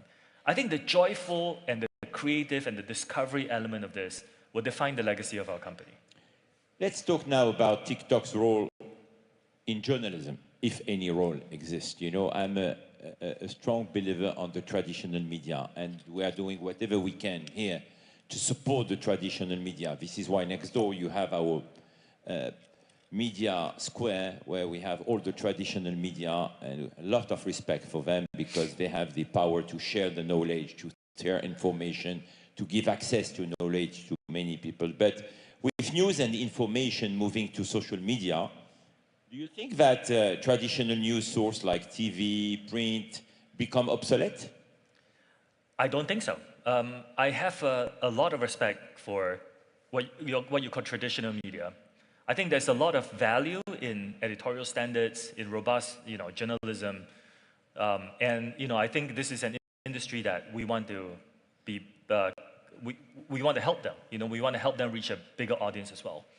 So our platform is open to, you know, many news media outlets and many publishers, and a lot of them embrace our platform, and they have found much larger audiences that they could have in a more traditional sense. You know, just print and digital. On TikTok, you know, some of them have tens of millions of followers, and they're able to bring their robust news to an even greater audience. And it's something we have been working closely with the industry to power.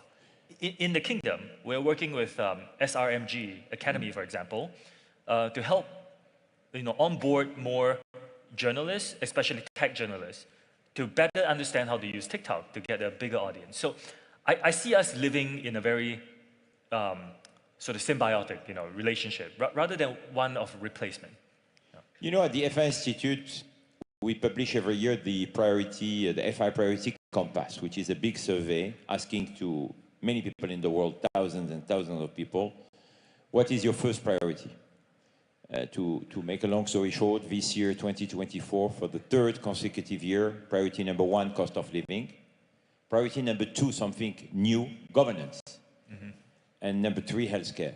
Back to governance, we were asking more questions, and just to share with our friends and members, and these results are on our app now, we released the report this morning, 75% of the people in the world consider that the world is not going in the right direction, and 66% consider that their own country is not going in the right direction, except, and trust me, totally objectivity, the Kingdom of Saudi Arabia, by the way. But the big majority consider that the country is not going in the right direction. Do you think that TikTok is eroding public trust also in government and institutions? Because they always pick this information through social media. You know, social media are very influential, as you know, and this is how the public opinion is building its own opinion. So do you think TikTok is eroding this trust or highlighting this trust? I think we bring a voice to many people. I think we bring creativity, we bring joy. We're also aligned that dangerous misinformation has no place on our platform. So the way, you know, we govern our governance on our platform. Yeah, this was my question. How do you we have control? We have a set of rules that we call our community guidelines, and these guidelines are available on the, you know, on our website. So if you go, you know, it's there. It's about 30 pages long today. We change it, you know, and update it every now and again with refresh guidelines. In the guidelines, you will find things that we allow or disallow on the platform. And, you know, there are various rules here. There's, you know, sort of things that we absolutely do not allow, like dangerous misinformation, like violence. We take it off the platform. And then there are other things that we do not allow for our younger users. So if you are below a certain age, you know, our content is actually more restricted restricted for you. We have a more restricted experience. We don't allow you to use a few other features on our platform, like no direct messages by default if you're below 16, no live streaming if you're below 18. We put some restrictions on how much time you can spend on the platform if you're below 18, and we give parents a lot of tools to control the experience of their teenagers on our app. Because, I mean, I have 3 children myself. You know, I understand that parents need tools to be able to, on the one hand, you want your children to be part of the digital world because that's the world that we live in. On the other, you know, I think we all need more tools to be able to have conversations to build a healthy relationship between our children and their digital devices and apps that they use. So I think we're very aligned on many of these things. But generally speaking, you know, the fact that this platform exists and it gives the normal person a voice, you know, the small business, you know, the soccer player, you know, someone like Abdullah Alawi, a voice to share about their heritage, their culture, you know, their history, and their perspective on the world. I think that's actually a net positive. You know, we just have to make sure that our community guidelines are well enforced. 2 short last questions. First one, which advice will you give to the young entrepreneurs in Saudi Arabia, in the region, if they want one day to create something equivalent to TikTok, or, you know, how you start? You know, here there is in the DNA an entrepreneurship mindset. So what are the 2 advices that you will give to the young entrepreneurs? Yeah, my experience of talking to younger entrepreneurs is typically I learn more from them than I find that I can say, because times are changing. And, you know, a lot of times as companies get bigger, we spend too much of our times in the internal building and the mechanisms. And sometimes, you know, meeting young entrepreneurs and, you know, they're so close to their refreshing. users. They're so close to their product. It's so refreshing. If I maybe were to say one thing, it would be to continue to do that. Get first-hand information. Don't rely on, you know, your managers to write reports for you. Go speak to your users. You know, don't rely on reading reports on how AI works. Just go download the app and try it. You know, just try it yourself. Like, don't lose that. Because I think as businesses grow, we tend to lose that. Sure. At the FII, as you know, we look forward, and the closing session in a couple of days will be about the world in 2030. How do we see it? And even maybe 2050, which is literally tomorrow. So what do you think are the opportunities and the challenges for TikTok by 2030 and then by 2050? I think it's going to be around 3-4 things. You know, the first is trust. I think our industry is undergoing a period where, you know, our industry as in, you know, social media broadly is undergoing a period where people have questions. You know, is it, you know, how are you thinking about this? How are you thinking about that? In the countries that we operate in, you know, we are very global platforms in the sense that our users are all around the world. But in every country that we operate, the experience is deeply local. So I think earning trust locally, earning trust, you know, just generally as an industry, is going to be a big challenge for us, all of us. And trust earning is not about, you know, being able to market yourself very well, although that helps. Ultimately, it's going to be based on the things that you have done. Did you fundamentally go address people's concerns? And AI? Yeah. That will be the technology part, which will be my 3rd part. I think embracing technology and making sure that, I mean, this is clearly is moving at a very fast speed. So we need to stay on top of it and understand the impact it's going to have on our business. And that in itself is challenging. And then, of course, it is making sure that we continue to hear what our users want. You know, we built e-commerce, the e-commerce experience, because our users wanted it. They saw something they liked. They said, can I just click and, you know, transact? Why can't I do that? So it was in response to what they told us that we built that. And it's important to continue to do that. That will be the second thing. And finally, it's just, you know, keeping the organization fresh, young talent, you know, people coming in, bright ideas, and good ideas, making sure that they can be heard and they don't, you know, they don't get lost. Thank you so much. Ladies and gentlemen, Shoshu, the man behind TikTok. Thank you. Thank you.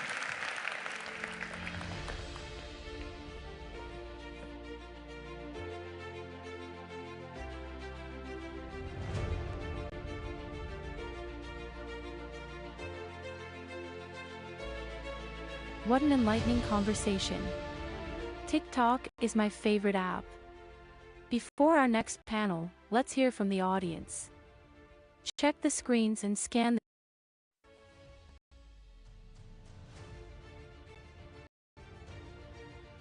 If you could invest in only one energy solution, which would you prioritize?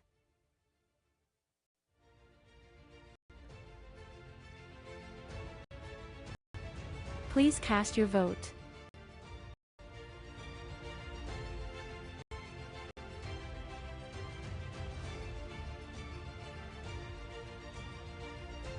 The votes are in.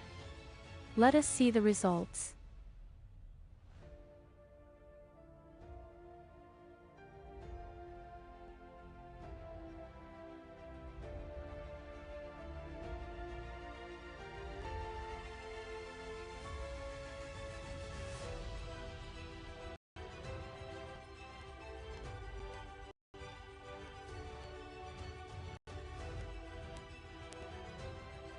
Now I'd like to welcome our next panel to the stage. Over to you, Dan.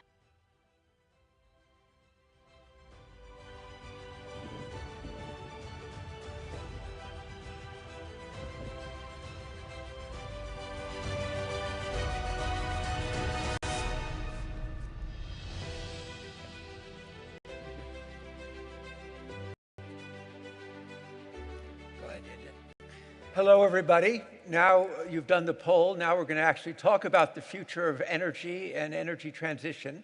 And I'm going to begin the discussion with Amin Nasser, who, of course, is the president and CEO of Saudi Aramco. Amin, welcome. Thank you, Dan. Amin, I'd like to take you back in time, not back to 1980 when you joined Aramco, but only take you back 1 week. A week ago, you gave a very important and impactful speech in Singapore, in which you said current transition planning for the energy transition does not take into account the needs of Asia and the global South. What did you mean by that?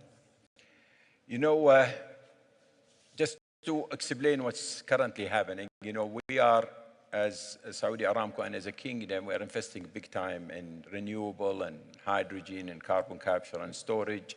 So we are for the transition, but at the same time, we are making sure that we are growing our oil and gas activities and petrochemicals. So if you look at our emissions and methane and CO2, it is the lowest. So we are not really against the transition. Actually, we are for the transition, especially with the Kingdom Green Initiative and all of that.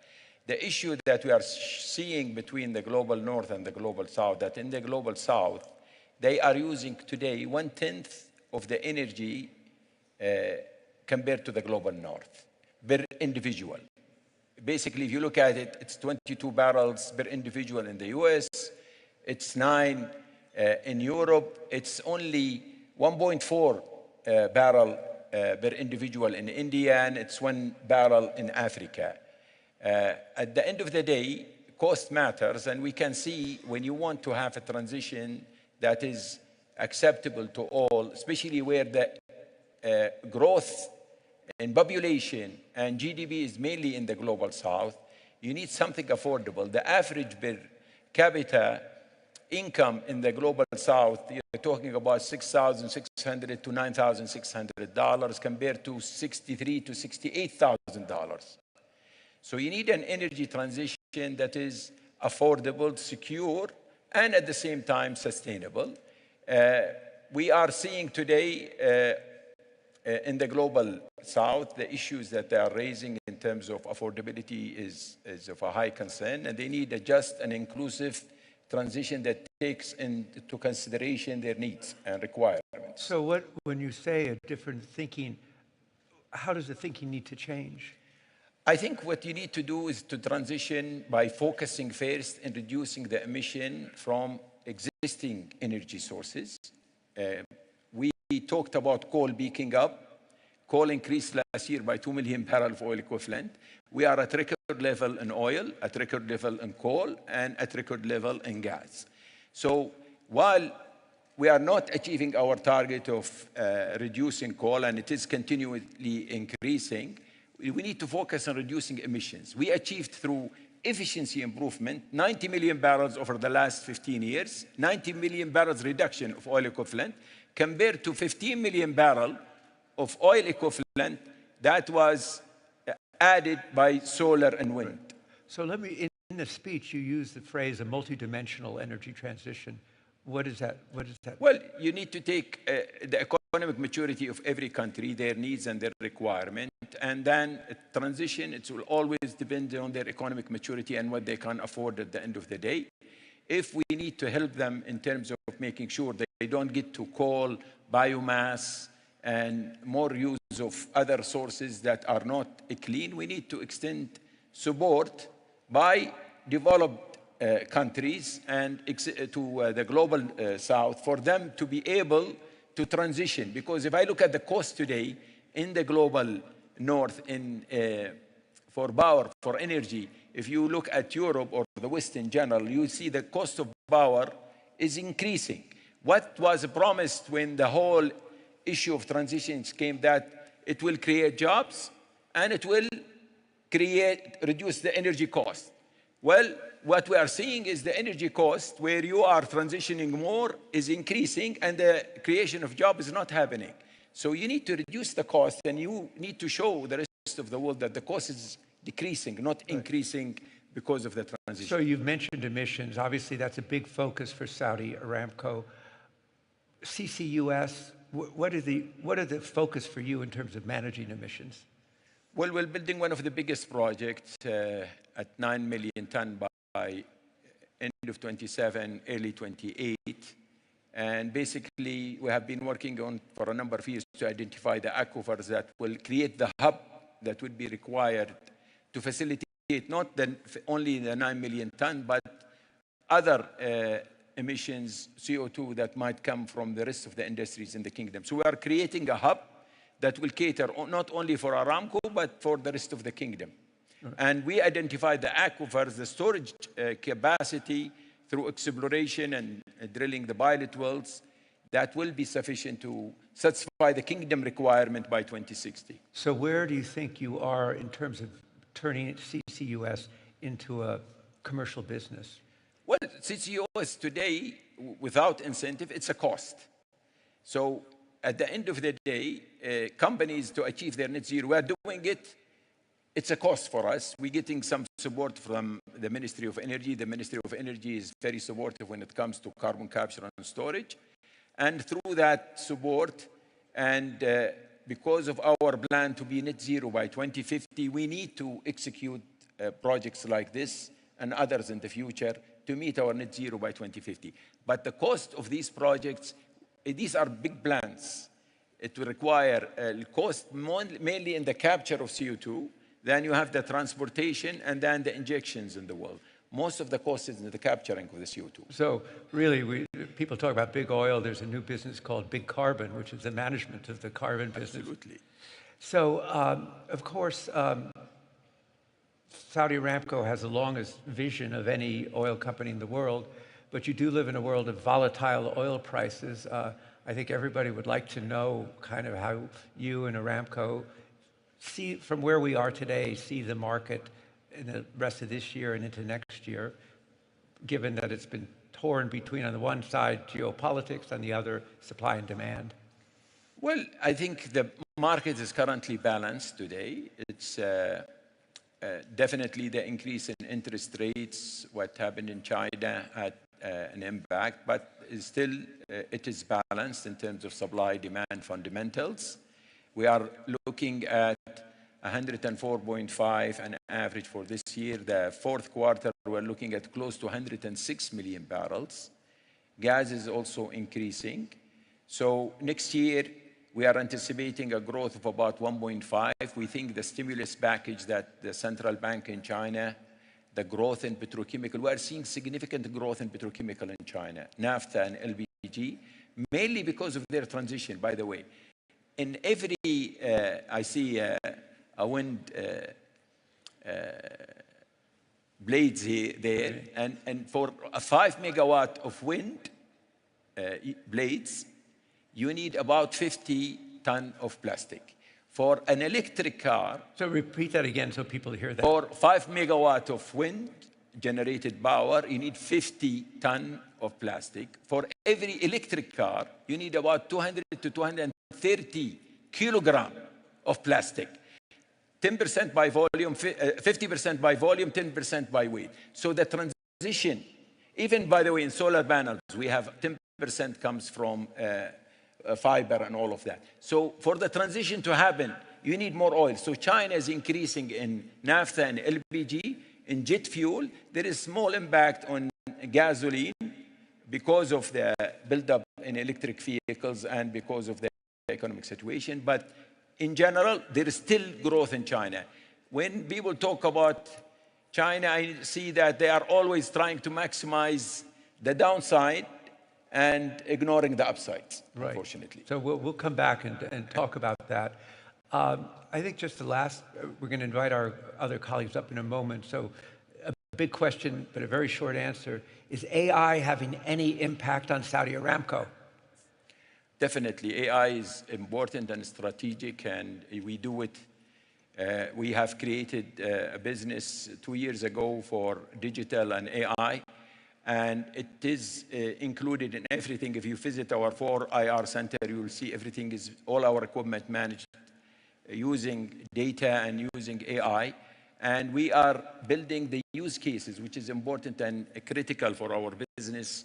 300 to 350 use cases right now we are creating. And these use cases is what, with AI application, each use case has a timeline, has a cost savings with the application of AI, and I can later on in the give you some examples, but it is really giving us a lot of cost reduction. It helps us not only in cost reduction and more efficiency, also in reducing our carbon footprint. Well, thank you. Let me invite up our other panelists, if we can. Mohammed Abunyan.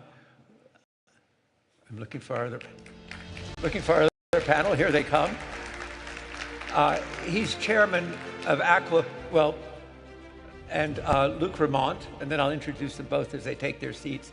Mohammed is the chairman of Aqua Power, which has 65 gigawatts in the Middle East and around the world. He's also chairman of Vision Invest and really a champion of Vision 2030. And Luc Remont is the CEO and chairman of EDF, which is known as the French nuclear utility, but is also a very big player in wind and solar renewables around the world. So welcome both of you to the panel. Thank you. I thought I would just start by picking up from where Prince Abdulaziz left off today when he talked about the role of renewables in the kingdom, and asked both of you just how you see the role for solar and wind in Saudi Arabia and its growth potential. Thank you for inviting me to join this great audience. To be frank with you, I don't know why you invite me to be in this panel after the great presentation of His Royal Highness, Prince Abdulaziz, and the great speech, and really how he showed to everybody in the world that what Saudi Arabia has done and has made this country is really 100 steps ahead compared to many countries that they talk a lot and they do very little. But you know, it's really, I have to say, this is very difficult. But for us in Aqua Power, we are very proud and we are delighted that we believe in the green energy. I'm not here to have any confrontation with my big brother, who is, you know, for us, is our live is always depending on him, how we live in this country. But reality today, we believe in renewables since 2008, 2009, we done our first decision in the strategy. We done our implementation in 2010. And I have to say, I think, as he said, His Royal Highness today, you know, Saudi Arabia is not giving subsidy as many other countries.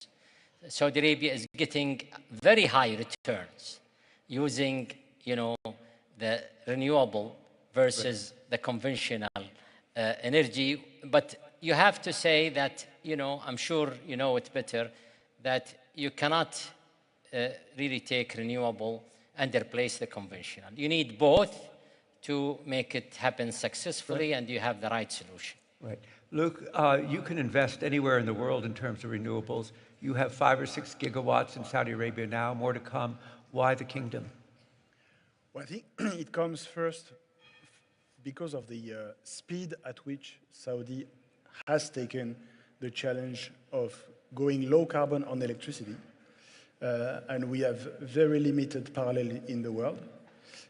We have found here in Saudi partners and an ecosystem where we can bring our know-how and work together with our partners to ambition to go in a couple of years up to 6 gigawatts, as you said, of low carbon generation, renewable generation, but also with an approach of electrification that is comprehensive, which is not just taking the renewables generation, which has, of course, great benefits, but also intermittency, but also starting to move now in the direction of having a full system that is sustainable in a low-carbon electricity approach, including storage, where we have pumping storage projects and also battery storage projects. All of that combined makes a system for electricity that is reliable and uses less and less carbon. So when you, both of you look at renewables, obviously a lot of money going into wind and solar, general, not just in the kingdom, is enough money going into the infrastructure, into the grids, into storage? And this is what is really differentiating factor in Saudi Arabia. Thanks to our great leadership and thanks to His Royal Highness, the Minister of Energy, many countries, they want to do it, but they did not know how to put priorities. I think in Saudi Arabia, really they thought about this grid early and how to strengthen the grid and how to make the grid is available to take this renewable. Because in many countries, you know, the biggest obstacle today is not about renewable. Is really the infrastructure that available, the grid is availability, and how you will be able to take the renewable, because it's a different in the operation in the system.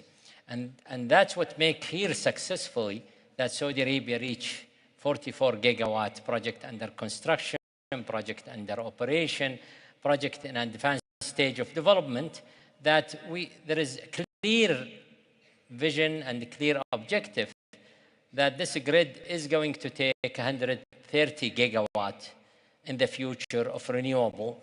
And the storage, as you see today, you know, you are talking about contracted storage of 26 gigawatt and storage by 2030, you are talking about 48 gigawatt. This is going to be the biggest storage today in any system.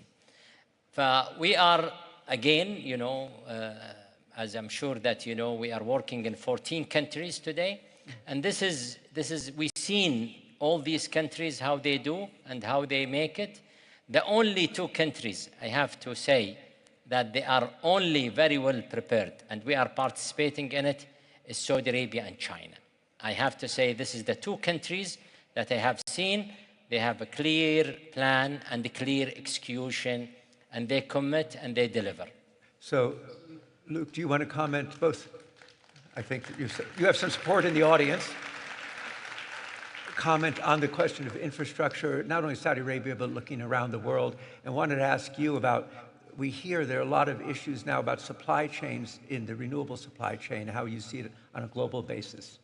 Well, as the world is moving into the direction of renewables and electrification, of course, there are tensions on the global supply chain. This is particularly true for wind power today, notably offshore wind. It's also true for cable. You know, high voltage cable is clearly something that is under tension everywhere in the world. Now, the more the countries can define a very clear roadmap and stick to their roadmap, the less depending they are on these supply chain tensions. And I really believe that the kingdom is super clear on the direction. So that's the best way to avoid the tensions that might go up and down on the supply chain is to have a super clear roadmap and to stick to the roadmap. And this is the case in the kingdom. In our case, the most critical resource that we are aiming at today is knowledge and people. And that's why I believe that electrification is today the best chance for the kingdom, because we are, thanks to the projects that we are leading today, we are building competencies and capacities here in the kingdom with people, with great engineers that are trained in the country, who have the opportunity to start their careers on the projects that we are leading, moving up from a solar platform, which is not that complex to build, to now the last project that we are engaged in, which is a full city in Amala on the Red Sea, where we are having a 100% low carbon electrified city plus water, which is a fully integrated electrical system, also built thanks to the competencies that we are also building in the country. So man resources, competences built in the country is the most critical resource. If you allow me, I would like just to add one thing, and this has been also presented by His Royal Highness, that Aqua Power has worked together with BIF to localize the value chain of renewable. Yes. 5 years ago, we started, our colleagues and our partners from BIF to go to China and to go through this. And today, I'm very happy to say I was in Hexagon last week, and I saw the land has been contracted for $6 billion investment of solar and wind manufacturing midstream and downstream. And Saudi Arabia is going to be in production of 20 gigawatt by end of 2026, where you will see the first production. You are talking about, and this is very important and very relevant, that China came to Saudi Arabia to use Saudi Arabia is the hub, as His Royal Highness said. It's not for Saudi Arabia local content. It's a hub for the world. Right. And this manufacturing in Hexagon will export to MENA region, to Africa, to Asia, to Europe and United States. And if you see the expansion plan is a huge. I have to thank BIF under the great guidance and the support of the Ministry of Energy. But I would go to the youth where His Royal Highness has mentioned about our young youth.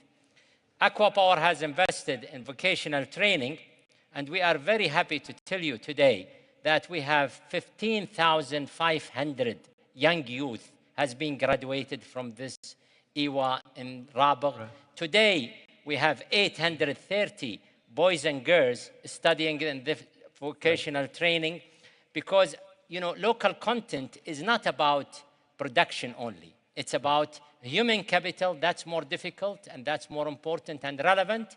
And this is what we always promise in Aqua Power, not only to do what we are doing for our own businesses, but to be able to do things for the ecosystem. Right. So let me ask, Amin, how much solar are you using? Solar? Solar, are you using integrating into your system? We are building in collaboration with BIF and Aqua Power. We are a 30% partner in what is being built in the kingdom as part of the 70% allocation for the 3 entities. We use it as part of the grid, because at the end of the day, we have to be concerned about scope 1 and scope 2. Scope 1 is the emission that comes from our facilities, and we take care of that by making sure that we are more efficient. But scope 2, and this is where renewables and others will have an impact in reducing our emissions. So at the end of the day, when we invest in building more renewable in the kingdom, it supports the kingdom, but at the same time support Saudi Aramco in terms of reducing our emission and meeting our net zero by 2050. Right. So, Luc, let me ask you a question, switching to nuclear. It was in 1974 when President Pompidou of France said, France is going nuclear. Today, 75% of your electricity is nuclear. You're one of the leading utilities in it. But for a number of years, you were sort of an island because nuclear, shall we say, went out of fashion. Now there's this big revival of interest in nuclear around the world. Why is it happening, and how do you see this revival? Well, there's clearly a global revival for nuclear, which is, I don't think this is a question of ideology. This is just the result of electricians doing their math, which is that if you want to be serious about having an electrical system that works 24/7 and has also the lowest possible content of carbon, you need to have dispatchable power sources that are not consuming carbon. And the only ones that are doing this are hydro and nuclear. So that's why a large number of countries are considering nuclear in the future as part of their electrical mix. Some of them are starting from a very important part of existing nuclear. That's the case for the US, for France, and today for China. Others are starting from a much lower part, but depending on everyone's legacy, there is a must at the end to create an electrical system that can resist to the fluctuation of demand day in, day out, independently from the fluctuation of wind and sun. And that's something that today has no other answer, where there is no part of hydro plus nuclear. If you have big resources of hydro, you may be fine. Right. If you don't have big resources of hydro, then you need a portion of nuclear. Now, a very hot subject to nuclear is small modular reactors. You know, you guys know nuclear technology. Is that the future? Well, the great news is that there is innovation in nuclear. That's the great news. Any industry that is showing initiatives, new developments, new ideas, shows that this industry is in good shape. And it's great to see that the nuclear... Sorry to interrupt. Sure. You know, you have to know that I don't like nuclear. You know. What did you say? You know, it is really, I have to say, nuclear is great for a country like France. For some other countries, they have no other alternative. But, you know, for us in this region, in many regions in the world, you need safe energy, and very safe. You need competitive, you need reliable, but you need also economic. And thanks to the Chinese, they have made the technology of renewable affordable, 24 hours, and very safe. And I have to say that thanks to the Chinese, they made us less depending on this nuclear, thanks to the oil and gas industry and the great, you know, in these countries, we not need nuclear. Nuclear, in my opinion, my friend, my brother, it is great for Europe. This is their issues, and some other countries. And this SMR is going to be shut down. Why? You know why? Because the United States of America and some other European countries, they cannot do these data centers green. They have to come to Saudi Arabia to do a green data center. And this is the only country will lead the data center, will lead all the demand of 10% of an energy. Well, let me interrupt you there, because I know that Saudi Arabia has great potential in this, but I was talking with Luke before about, is this demand for data centers, is it as real as people think, or will efficiency counterbalance it? Because right now there's almost a panic in the United States about how are we going to meet our electricity demand in other countries, but I think you have a mixed view of that. Right. If I can just answer on one word on nuclear, I mean, everyone is free to have its own opinions on everything, yes, of course. And my friend, above everyone, of course, I would just like to say that if the Chinese had invented the electricity that goes renewable 24/7, I don't think that they would be building 10 reactors per year. That's what you are buying in Amman. You buy your battery in 24 hours. You just said that. I bought in the Red Sea 24 hours. Okay, let's let Luke and then Mohammed, your chance. On a country level, of course. On a country level. Look, on data centers, that's clearly a growing demand for electricity. It's going to be a growing demand in the future. That's something that, of course, depending on the countries, represents a more or less big part of the future demand in electricity. It can be fulfilled, I believe, in each of the countries.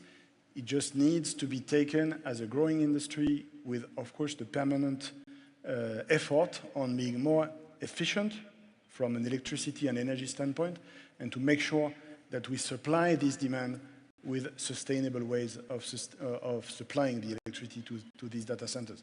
Yes, this is going to be growing. This is also an opportunity for each of the countries, and I believe it is one for the kingdom. And I saw the data center industry really rising in the kingdom over the last few years, as an opportunity to build a data environment in the kingdom, as a great opportunity for business here. Amin. I think, just to answer I think we need all sources of energy. We need SMRs, we need solar, we need wind, we need hydrogen, and we need oil and gas.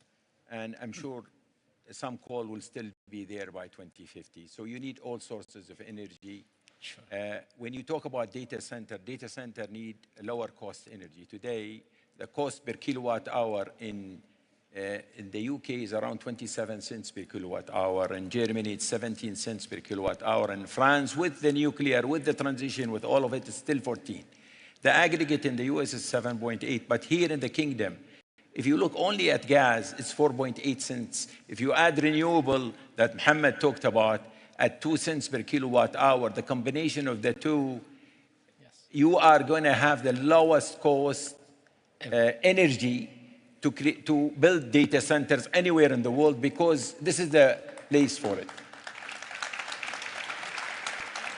Mohammed, do you agree?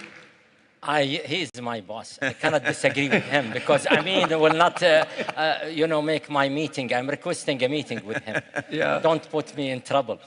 But I think what we are saying here, we are very blessed in this country. We have a seawater for cooling. And if you see the cooling system for data center, Saudi Arabia is going to be the best competitive and energy use of data center in the world. AI and data center, we have the human capital, this great young youth in this country. We have the place, we have the space, and we have the great leadership is more important and relevant, because they have the will and they have the means and they walk the talk, as we said. So it's wonderful, this panel on discussion of future energy trends circles back to all the issues that have been talked about this morning about AI, about Vision 2030 in Saudi Arabia, and how this push towards energy trends and AI also ties into the blessed energy position of Saudi Arabia. So please join me in thanking our three panelists for a great discussion. Thank you. Thank you, Dan. Appreciate it.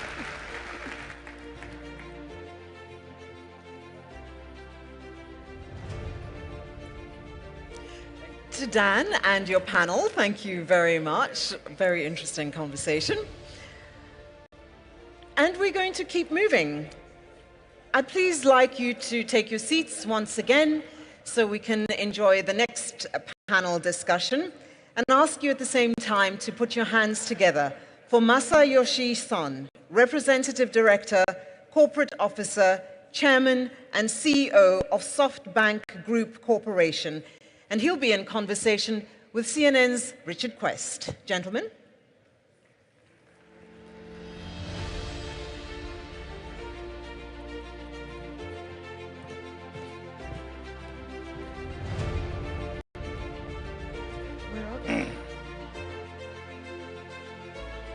Right. Have a seat here, sir. Okay, over the years, I have done a gazillion interviews. I've interviewed everyone, except you. But I've never had more interest in what I was going to ask than I'm asking you. Everybody here has at some stage, you've got to ask him this. You've got to ask him that. So let's start with what is interesting to you. I know it's AI. I know you are, and the quote is, I am obsessed by realizing artificial superintelligence. Are you still obsessed? Definitely. I'm only focused on that. What does that mean? You're only focused on that. Explain. Well, that would change mankind's future forever. I want to make mankind's future better, happier, fantastic future. That's what I'm interested in. So what is the difference between AGI and ASI, to those of us born of a different generation? Okay. What's the difference? Yeah, AGI definition is same level as a human brain. That's AGI, artificial general intelligence. But people have a different point of view definition of artificial superintelligence. How super? 10 times super or 100 times super? My definition of ASI is 10,000 times super, smarter than human brain. That's my definition of ASI, and that's coming in 2035. 10 years from today. 10,000 times smarter. That's my prediction. What is different in that? What will it do that we should either look forward to or be worried about? Both. We should be looking forward to that. Of course, we have to also be careful. We have to regulate. If such a superpower comes and no regulation, it could be super dangerous. Of course, automotive industry was very, very beneficial, productive to human, but we have a regulation. Same thing. No, I don't, with respect, because we don't have anybody in the world who's willingly building or wanting to build automobiles that are dangerous. When it comes to AI, there may be state actors, there may be independent actors that want to build AI that can be harmful to other people. How can we guard against it? How do you guard against it? Of course, there is always some bad guy. 1%, 2% of humans are bad guys. Okay? But 99% of humans are actually good guys. Okay? So the bad guy, of course, try to use AI for the bad intention. However, those bad guys not necessarily have enough capital. This is a massive capital. Hundreds of billions of dollars of investment is required to make super intelligence. The bad guy, how do they sponsor? There is not enough money to sponsor the bad guys. You admitted in the past that you were not as involved in AGI, frankly, because you didn't have the money. You ran out of money. Yes. Of course, money is not unlimited. I had to save some money for the big fight, okay? For the big opportunity. Now I'm saving, tens of billions of dollars so that I can make next big move. Do you know where that is? I mean, you may not know the companies, they may not even have been started yet, but do you have a very strong compass for the direction? Yes. Tell us. I cannot. That's what we're all here for. No. I have my own view. Go on. Okay? No. ARM is our core company. Okay? ARM has 99%, or should I say honestly, almost 100% of market share of all the mobile phone chip. 90% of any high-end AI, IoT chip, and all kinds of other chips. So ARM is going to become an AI-centric chip company very soon. AI robotics, not the traditional robotics. The artificial superintelligence comes and robotics come together. That will be a tremendous, product. The fascinating thing about you is you have been there, you've done it, you've had the great success, you've had the follow-on failures, and you're doing it again. No, in between I had many mistakes, like WeWork and, Does it annoy you? Does it annoy you when people focus on WeWork, which was financially big, but relatively insignificant in the great scheme of your finances? And yet everybody says, oh, Masa, WeWork, oh, Alibaba, it was lucky. Does that annoy you? Well, you know, people should have their own freedom of thinking. I learn more and more by my mistake, and I almost went bankrupt twice, right after the net bubble burst, right during the Lehman crisis. I survived. I actually lost 99% of our company's value, but somehow I came back. Did you lose that value because you took on too much risk, or was it foolish? Or bad luck? I don't think, you know, I made that foolish mistake in the big sense.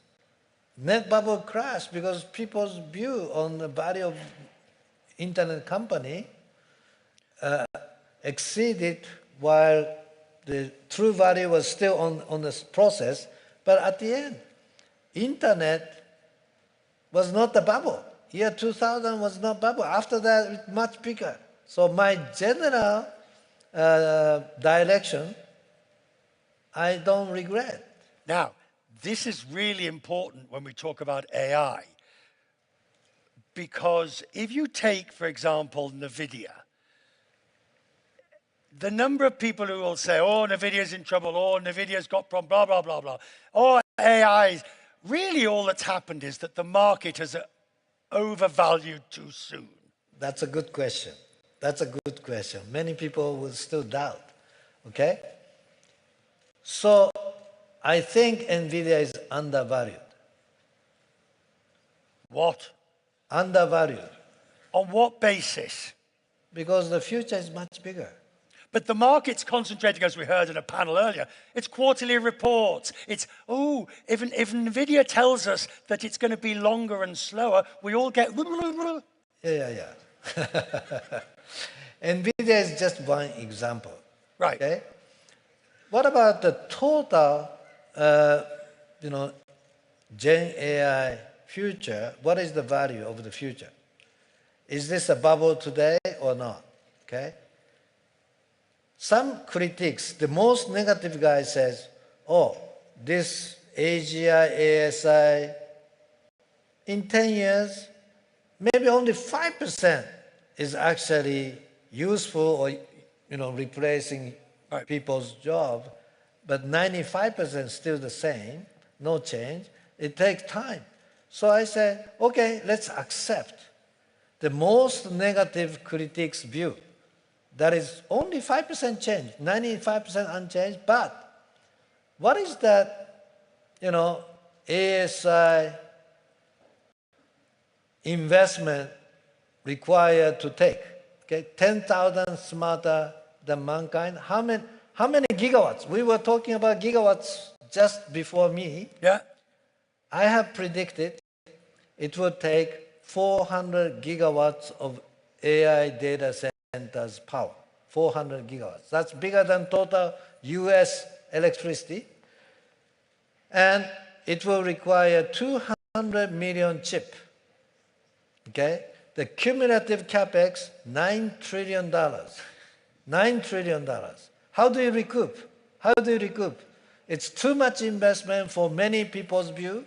I say it's still very reasonable capex. $9 trillion is not too big. Maybe too small. You like to think big. Yeah. So let me say, what is $9 trillion cumulative? But if the 5% of GDP in 10 years from today replaced by ASI, what is the number? Right. 5% of global GDP is $9 trillion. $9 trillion per year. If the ASI produce you $9 trillion per year, cumulative investment of $9 trillion, small money. All right. Small money. You recoup in 1 year for the total cumulative. So that means $9 trillion capex investment you can depreciate. 1 year revenue, that means like 50% profit. 50% profit. It is going to be $4 trillion net income per year. $4 trillion net income shared by new GAFA. 4 companies will take $1 trillion profit. And you want to be one of them? Of course. Right. Before we finish, I just want to ask, let's ask our AI friend here. The question I posed to our AI friend is Masa Son a guru when it comes to investing? I asked this question. Can we have the answer, please? Masayoshi Son is definitely recognized as a guru of investment. His early $20 million investment in Alibaba grew to $75 billion by 2014, contributing significantly to SoftBank's success. However, for some other investments, there have been mixed results. Thank you. Quiet, I've got a minute left. I want to ask you, after both difficult times, you went into a period of reflection and contemplation. You disappeared. You thought. You went up a mountain, whatever. What did you learn about yourself? Well, I say it's a good experience. Good experience that I get defeated, I get laughed, I get criticized. That make me think harder. That make me think I have to be stronger. And that's all good. I learn more, I think more. And before I go sleep, I have lots of concern. When I wake up with a big smile. Ladies and gentlemen, Masa, thank you very much. Thank you very much.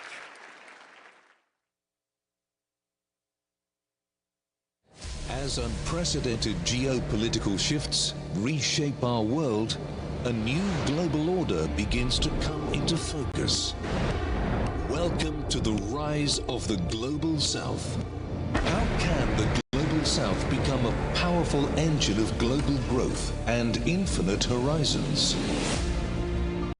The Global South is pioneering innovative solutions across various sectors as it confronts challenges from climate change to economic volatility.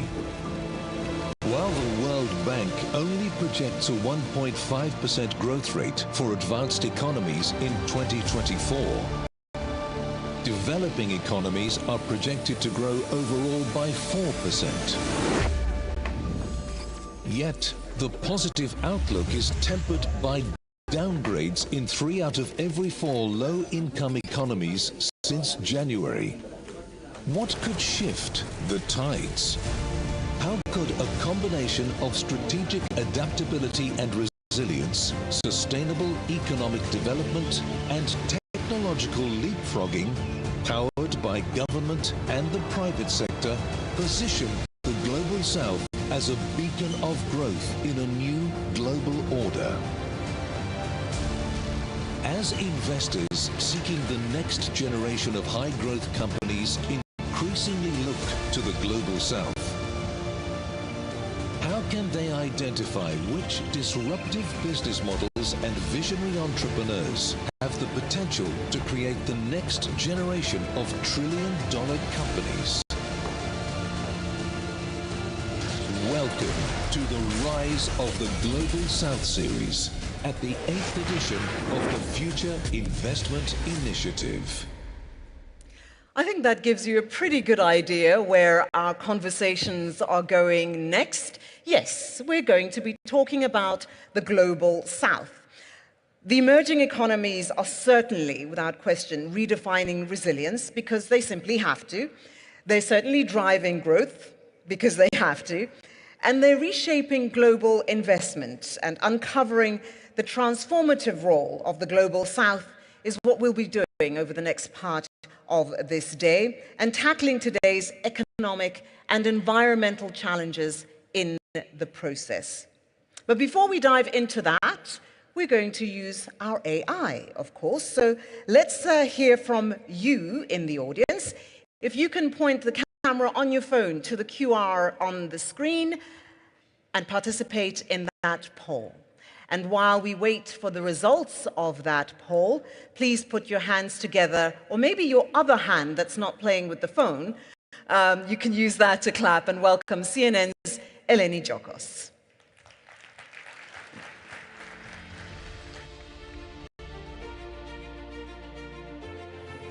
Ladies and gentlemen, a very good afternoon. It sounded like you were still holding your mobile phone and you didn't clap properly. Very good afternoon to everyone. We're going to be talking about the Global South. We've got our fantastic panelists with us. I'd like to welcome Mohammed Alibar, founder, Emaar Properties, and founder of Noon.com.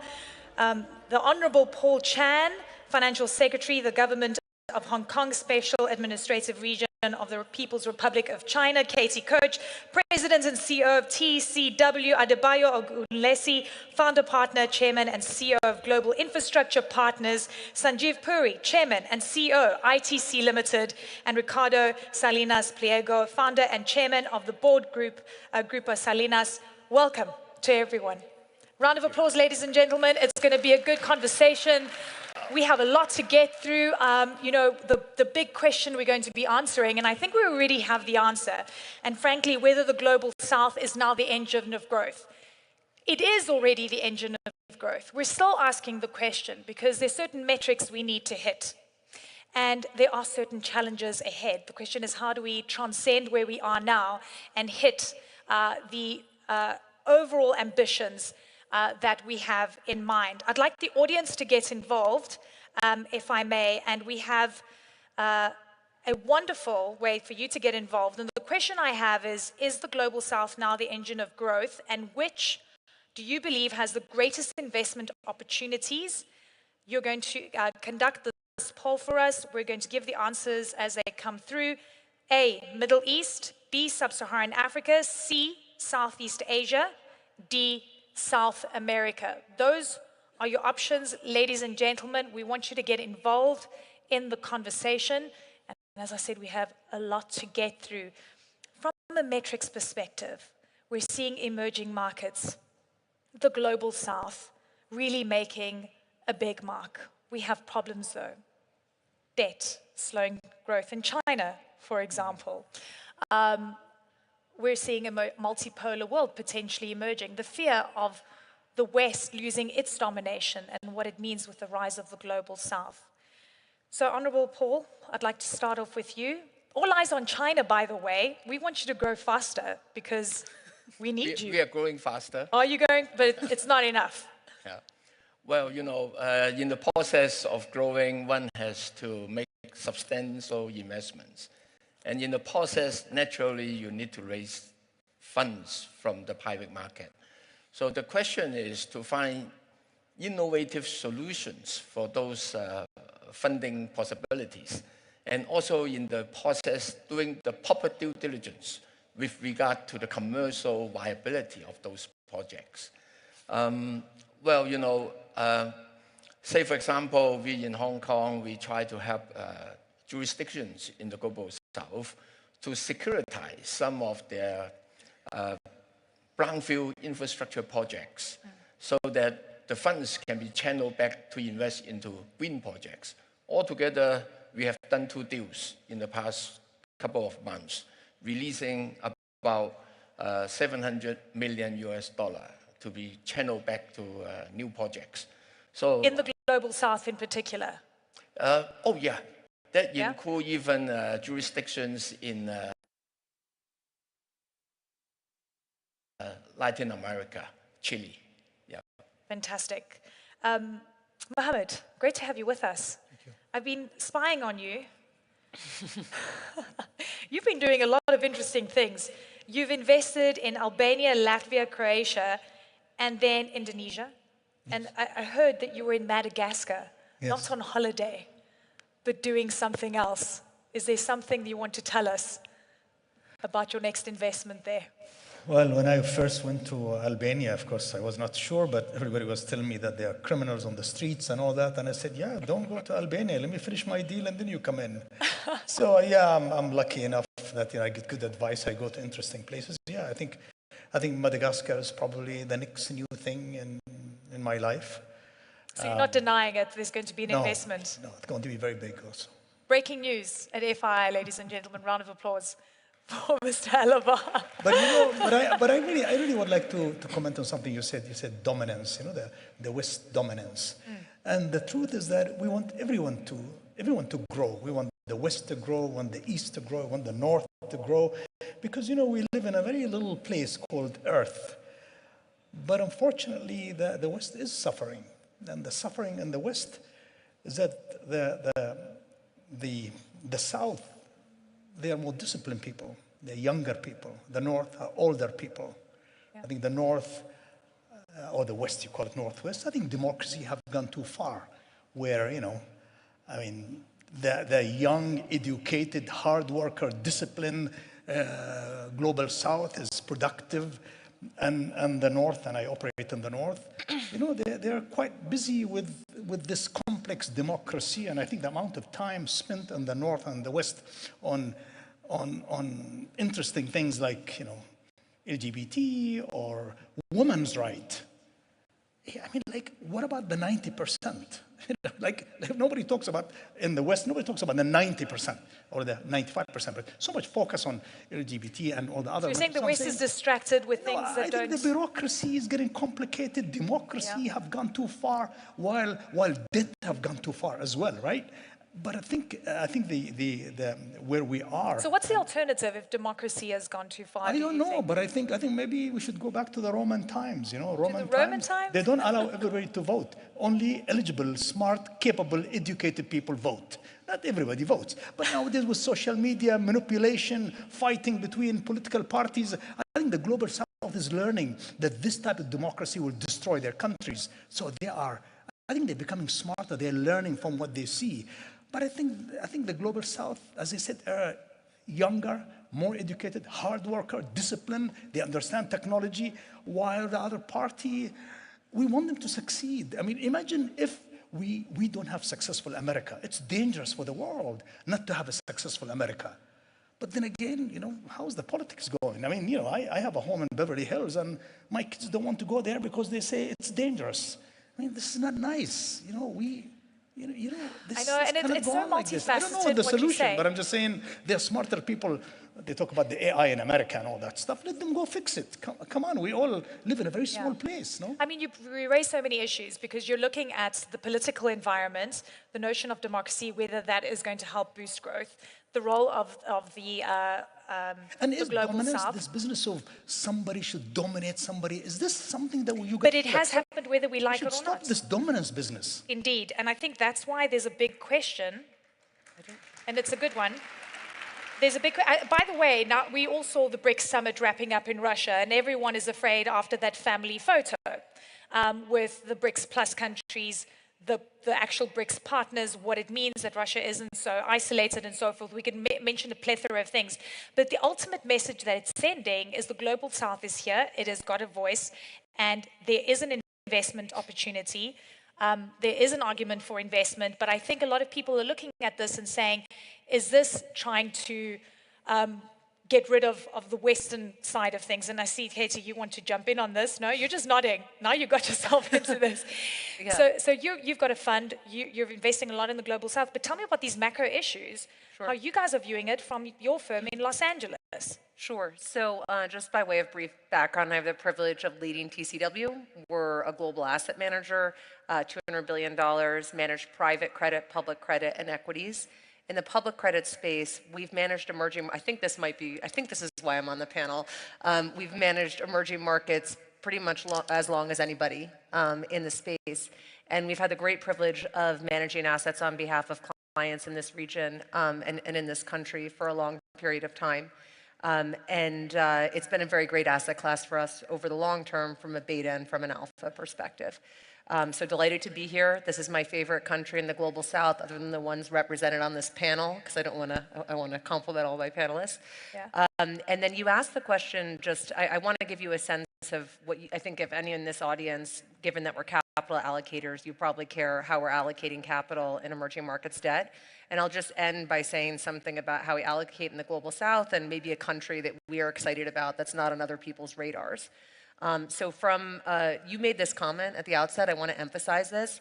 The global south already is a massive contributor to global growth, so people probably understand this, but in 1990 it contributed 20% to global growth. Today the number's over 40%, so we've already seen a massive contribution. And in the next couple of years, it's going to grow 1 or 2% more than the global average. So I just want to give that balancing comment that there already is a lot of growth despite the challenges. And we are excited about this in the context of emerging markets. It's going to be supported by industrialization, by the leapfrogging of technology, by greater infrastructure, which Bio is a world expert at, so I'll let him unpack that, and better demographics. And so we're quite optimistic on the outlook for that. Other themes are that people need to diversify their energy sources. Many of these countries can be beneficiaries of that. It's the greenification of the economy. Yeah. Many of these countries can be the beneficiaries of that. And I'll end by saying, countries just that we allocate capital to that not everybody's thinking about, I'll put one out there, which is Zambia, which obviously is in Africa. They have a goal to triple their copper production by over the next 5 years. The constraining factor has been power. 85% of their power is hydro, and they've had a drought, but they're diversifying their power sources, and we think they're going to be successful at that. And then I'll last comment, Guyana, which many of you may be familiar with, is actually the fastest growing country in the world, one that we're tracking really closely in South America. It's going to grow 40% this year. Another thing not on people's radar. Unfortunately, they don't have a debt market yet. When you're growing that fast, you don't need a lot of debt, but we are building relationships and going there and expect in the future to add capital. So we think emerging markets is a great strategic asset allocation. This region has actually been the most committed to emerging markets. While retail money has come in and out, there's a lot of sophisticated capital here that's been committed for the long haul that I think has served clients well, and I compliment everybody on that. The global south will be a really important part of it. And within emerging markets, there's 70 countries. There's a lot of plurality to pick from. And I mentioned 2 that aren't on people's radar. So the opportunity set is deep. So we have our avatar on standby, wanting to ask our panelists a question. Let's listen in. The Global South's share of world GDP surged from 19% in 1990 to 42% in 2022. Its rise challenges traditional economic power structures, especially those dominated by the global North and West. It was like a statement. Yeah. By the way, apparently these AI bots kind of hallucinate as well. Do you know that? This is kind of the things that... So Adebayo, I want you to jump in here. And by the way, just adding to what our avatar said, the Global South now accounts for 88% of the global population. That is where the growth is. That is where the investments are. You're focused on infrastructure. Tell me what the needs are right now and how you're able to plug those holes. Well, look, it's very simple. We invest, you said we invested in infrastructure. And I've never been more excited than I am today about the opportunities in the Global South. Why do I say that? Because, look, when you invest, it's much easier to invest where there are tailwinds than where there are headwinds. When the Global South is going 2 or 3 times as fast as the North, you have the economic growth that's providing opportunities for you. But I think what has changed in the last 5-10 years is the willingness to attract private capital into infrastructure. So we are big investors in Latin America, we're big investors in Mexico, we're big investors in Southeast Asia, we're investing in renewables, we own airports, we own power plants. So if you think about all of the huge trends that are going to drive economic activity over the next 5 years, decarbonization, well, the Global South actually has an excess share of the essential minerals for decarbonization. That creates opportunities. Energy security, again, whether it's the Kingdom or Qatar, lots of natural resources that are critical to energy security. Digitization, we had Massa talk about AGI and ASI. The cheapest sources of energy are in the global south. Okay, so that creates an advantage for countries who want to take advantage of it, to build data centers, to power this artificial intelligence and the language models. So I think tremendous opportunities. So let me Why ask wouldn't you you this. be excited? Let me ask you this.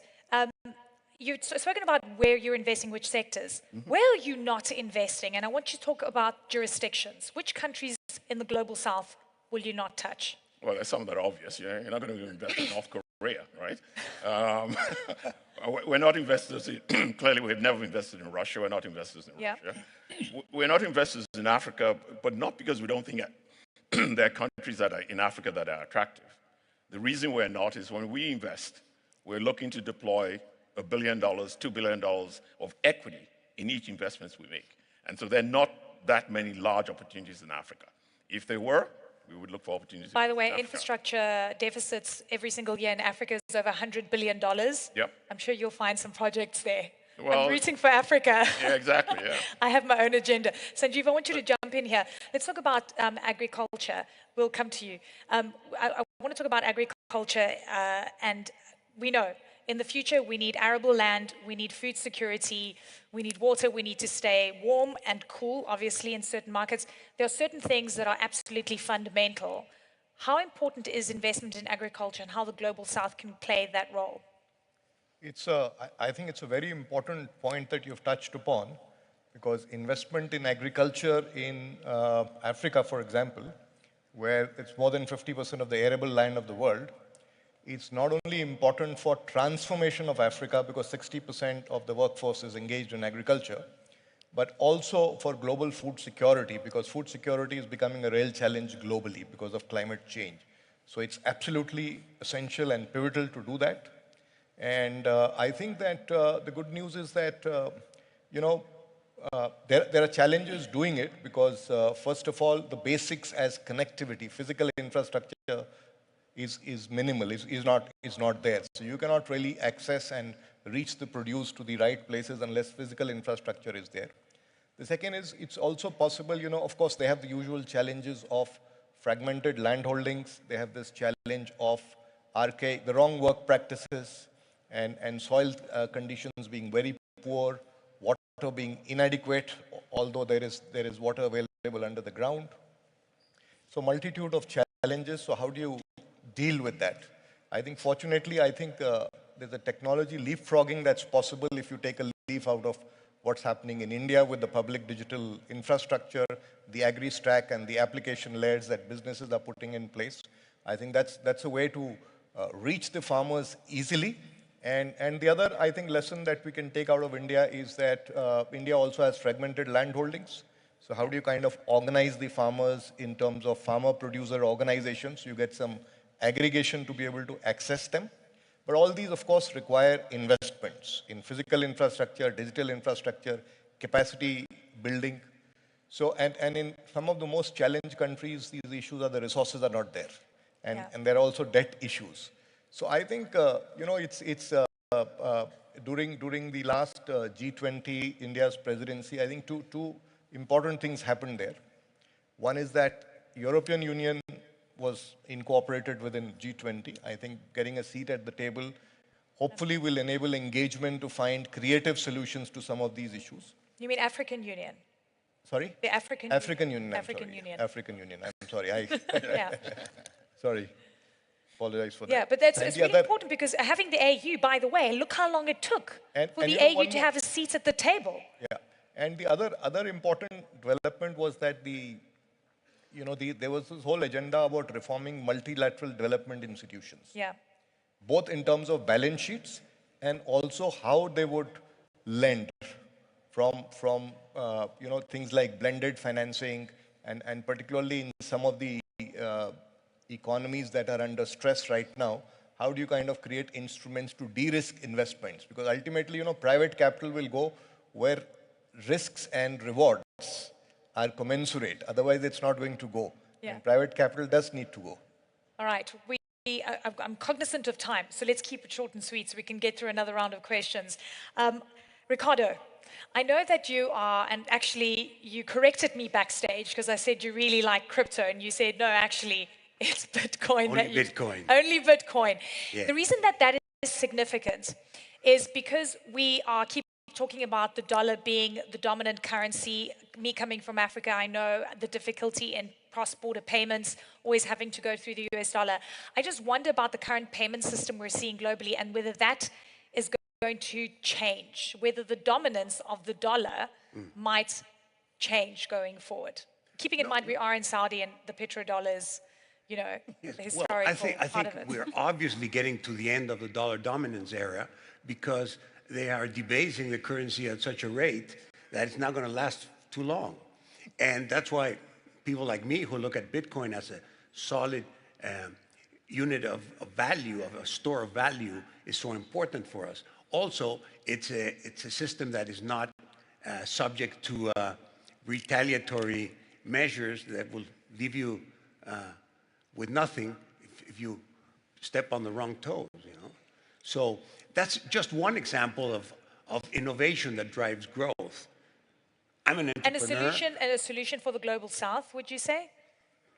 Well, one of the main problems of the global south, I would say, is this terrible currency system that we have, which mostly is pegged to the dollar, but that occasionally gets even more abused than the dollar. And we have cases like Venezuela, Argentina, Cuba, and we can go on Zimbabwe, and we can go on and on and on about how currency has been debased.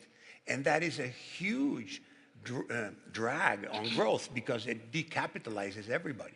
It makes everybody poor. You know, I know firsthand when I started working in my group 40 years ago, when I founded it, our exchange rate in Mexico was 3-to-1, and that was 20-to-1, 20-to-1. And today, 42 years later, it's still 20-to-1, but 20,000 because they took out 3 companies. Right? So that's what I lived through, from 20 to 20,000. Wow. And I survived, so I'm pretty good at that. You did. I have to tell you about me holding a $1 trillion Zimbabwean note, by the way, so I know all about inflation. I want to go to our avatar. We have a question. Yes, ma'am.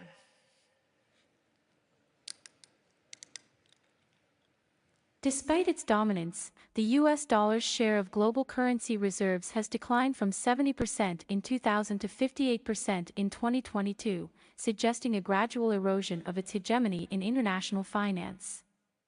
Do the panelists think this trend will continue? Mohammed. I think there'll be more collaboration. Yeah. I think, you know, people should not take it against the people who want to be part of BRICS. I think it's just another group. I think they will collaborate with other people. The dollar has a chance. I think other currencies should have a chance. Bitcoin should have a chance. But then let's take us back to the dominance. But should it be the reserve currency of the world, and how does that affect the global south? I don't know if that's relevant anymore. I don't know if the reserve currency of if you are printing this reserve currency of the world, is this the thing we want really? Paul? It seems to me that, well, you know, countries around the world try to manage their foreign exchanges when it comes to trading and trade settlement. And in that sense, a lot of jurisdictions want to trade in their own currency.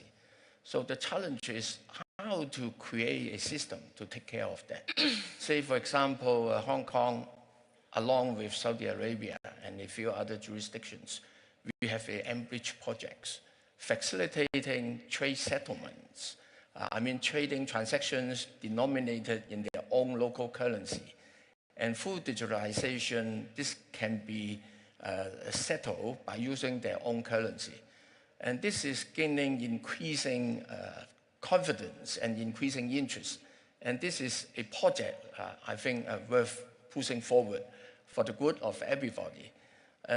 If I may, I want to go back a little to the earlier question. I think the question you earlier asked, which jurisdiction one may exclude from investing, may not be the best question to ask, because it is always a question of risk and return. So it is very much depending also on the focus of investments of the fund or a the appetite or focus of the specific investor. So the more relevant question perhaps should be which particular theme of investment in the coming decade, and which are the geographic areas or jurisdictions one would be more interested to cast their investments. And I would argue that digitalization and green must be the theme for the coming years, particularly climate-related investments. There are tremendous gaps, and this would be very rewarding investments for global investors. The question is how to make sure those investments are going to the right projects and including green transition rather than facilitating greenwashing. So I think international understanding and cooperation on the proper green standards, proper reporting standards are important. And we in Hong Kong are contributing on that. And aside from that must be digitalization. Fintech, for example, in financial services. The Enbridge project I mentioned is just one example. There are a lot that can be done to make financial services more accessible, more inclusive, so that everyone can enjoy the benefit of the advance in financial services. I think that is the next question that we have to address, particularly to the relatively developing countries. And it's such an important point that you make, Paul, because at the end of the day, a lot of the global south and actually emerging markets have not industrialized fully yet, and that's going to be a burden on what we talk about in terms of climate change agenda. How can we leapfrog certain technologies? So to end off, we've got a few minutes left. I'm going to go through everyone, and then Mohammed, I'm ending with you because I have an important question. I'm not letting go what you said earlier about the Roman times. Ricardo. I'm sure the people in Silicon Valley have better solutions on how this democracy should work. Yeah. And we don't end up with failing Europe. And soon, I hope not failing USA. I mean, like, can you provide security for my expensive neighborhood where I pay a lot of taxes? Like, what can we do? Wait, I know, it's a good, okay, you've got a few minutes to think about that. Ricardo, I want to start with you. The most exciting technologies and investments that you're looking at right now, that Mexico is focused on right now, and then we're going to go through to all the other delegates. Well, I could go on and on about technology, but I want to go back to jurisdiction because I think it is critically important to have the right jurisdiction. I mean, as a businessman, you work hard to make your capital, and then you want to look at where you're going to invest it, and you don't want to be expropriated or deposed of your capital somehow. So jurisdiction is critically important. So you need stability and you need democracy? Yes. So my country, for example, Mexico, we were a one-party state for 85 years. In the year 2000, we elected the first opposition president and became democratic. Yeah. So we had a huge, disappointment because nothing happened and everything continued the same. And now we just had an election and we're back to the one-party state.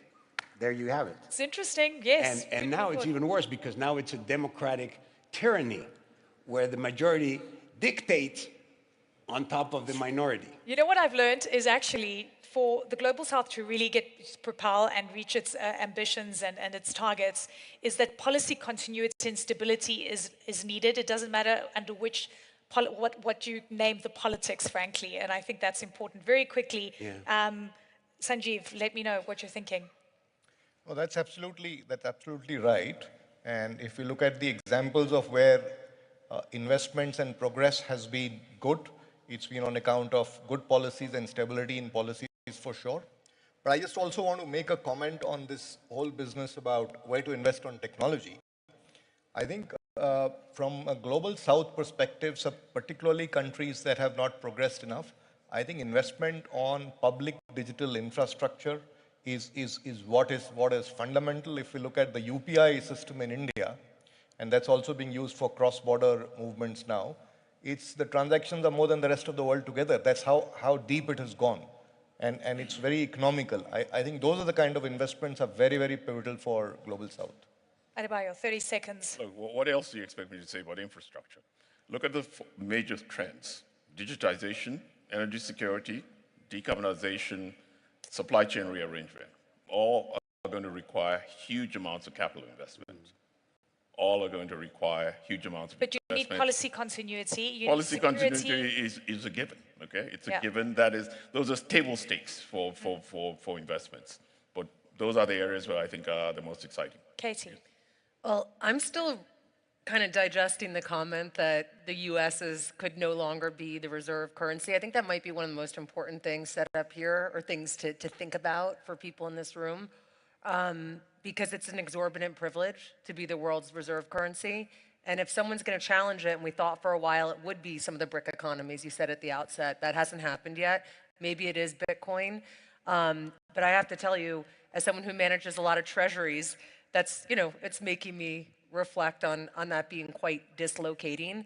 The U.S. actually is running itself more like an emerging market. We lecture the world about a lot of things. Republic like we used to be. 100 with 6% current account deficit as a percentage of GDP, which we grew during the period of economic expansion. Yeah. We are writing checks that we can't cash. All these things that we lectured emerging economies about, sent them to the IMF for, we're doing ourselves now. We call that an economic miracle. In France, they're calling that, they're in a fiscal crisis. So I think that's a very interesting comment. I don't know how it will play out in the bond market, but maybe that's why Treasury yields are rising now despite the Fed cutting rates, because that is a possibility that people think that could be threatened and the deficit's not sustainable. You see that timer?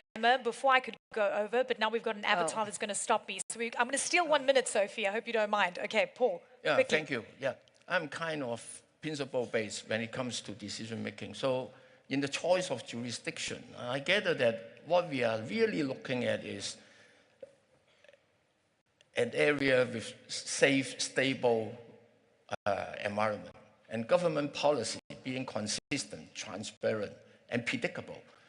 And applying this principle, I think in Global South, there are still a lot of jurisdictions we can deploy our capital. Even for those with less satisfactory environment, I think it is up to us to structure the deal so as to address and mitigate the concern, so that the investment is not just for financial return, it also be good for social impact for those jurisdictions that we are investing in, creating more value than just financial returns. Mohammed, I'm giving you the last word. Yeah, well, I keep telling you Silicon Valley, I really believe that to solve democracy, I think AI should select the right person to rule in every country. And with my respect, to the US Constitution, this US Constitution is such an old-fashioned, written, 300, 400 years ago. Like, I update my phone every 3 weeks. This is Constitution. But look at how it works. I mean, we've seen how much growth because of why democracy. Is this thing so old? But I want to say one thing. I think AI knows how often you call your mom, knows if you pay your debt or not, what you do on Facebook, knows what you do on YouTube, knows what books you read, knows how good you are to your wife and your children, knows if you pay your loan on time, and say, this girl is the greatest president, forget about everything. The rest is all window dressing. It's all a show, right? All these marketing, it's a show. Okay, Sophie's going to come out and shout at us for going over time, but Mohammed, what a way to end this panel. So thank you from the bottom of my heart for injecting energy into this. Ladies and gentlemen, my fantastic Global South panel, thank you so much. I'd like to welcome the one and only Richard Grest back on stage.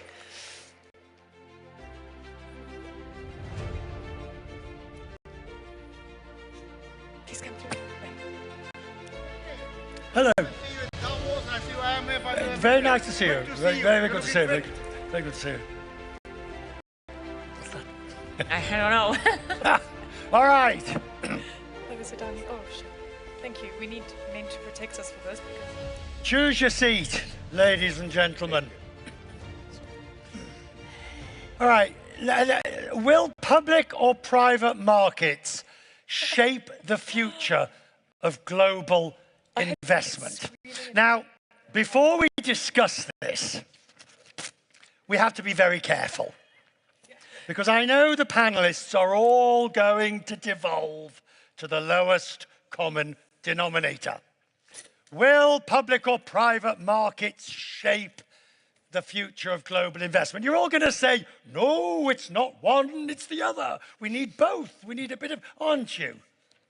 Probably. Aren't you? Mary Hudson, you're CEO of Asset and Wealth Management at JP Morgan. That's what you're going to tell me. It's not one, it's not the other, it's both. But it is. Well, then we'll just go back and have a cup of tea. What's the challenge with that? By the way, we've also got Roger Crandall of Mass Mutual, Bill Ford of General Atlantic, Dame Julia Hoggett of the London Stock Exchange. Julia. We have Ken Wellis of Wellis & Co. and Carlson Tong, the chairman of the Hong Kong exchanges, Hong Kong. So, accepting that you're all going to tell me it's a bit of both, let's start with where you think the primary investment opportunity lies. Well, the primary investment opportunity, as we all know, is still the public markets. And that's the most liquid, deepest access to companies all around the world. But just let's ground ourselves in what's happened to the US public markets as a for instance. There used to be 7,300 public companies back at the height in 1996, and today there's 4,300. So we've dropped by 40% over the course of 30 years. In the meantime, private equity has grown sixfold over the course of 20 years, and private credit has grown fivefold in the course of just 10 years. So you have a complete shift in the things that are available to invest in. And the question is, do you have access to invest in those markets? Is it appropriate for you to invest in those markets? And can you sustain any periods of illiquidity, because you're sacrificing liquidity in order to get access to these markets, which can provide great returns if done in the right hands, but you have to make sure you can weather through those times. When you look at that, Bill, that number, that dramatic shift in the reduction of number of public companies, what do you take from it? I think it's concerning because it is the primary source of opportunity for investors is to be in the public markets, despite the growth in the private markets. But just, I wanted to pick on one thing that Mary said that I think is important, is this point about liquidity, illiquidity. The public markets offer liquidity, and that's why we need it, and investors need it. And the private markets need to offer excess return or alpha to justify the illiquidity that they have. And we've always thought you need 400, 500, 600 basis points of premium performance to justify the illiquidity in the private markets. And that's what we've tried to do. I think the asset class has delivered that, and that's why, as Mary said, we've seen significant growth. But we absolutely need a public market because it's not a replacement for it, the private markets. So what is the difference, in your view, in the duties that each provides?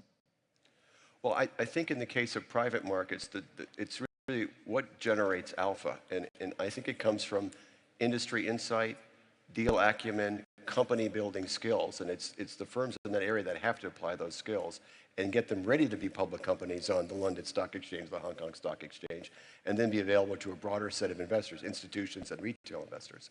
So that's really the job of the private markets. Well, I want to say, first of all, I went public 10 years ago. I was a private company. Probably this, we were talking about it before. I said this was probably the single greatest day of my life.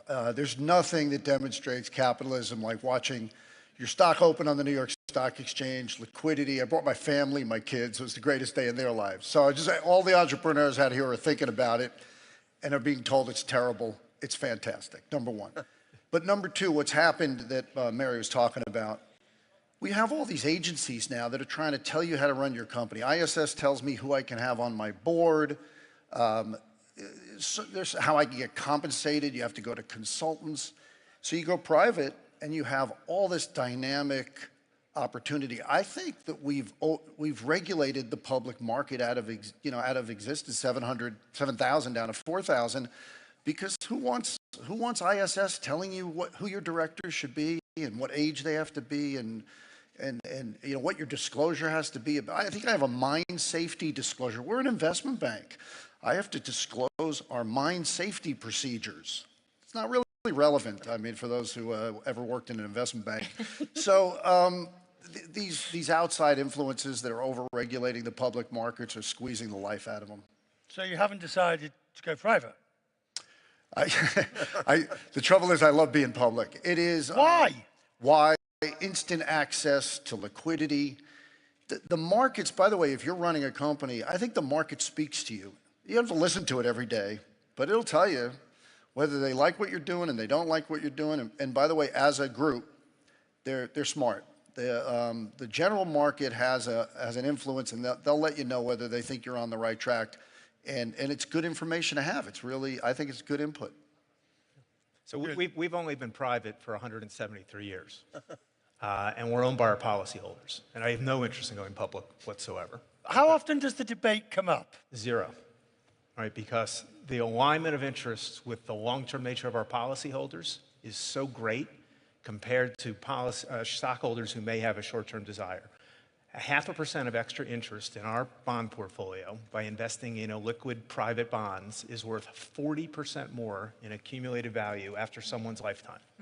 That's a great thing, and we can do that because we're matching illiquid assets with illiquid liabilities. So there's a place for private companies for the long term as well, and from an investment perspective, a lot of lending is done by private companies. So we're largely talking about this in the context of equities, and I agree being public is great. And I think the ability for ordinary people to own the greatest companies in the world in small amounts is an amazing triumph of capitalism.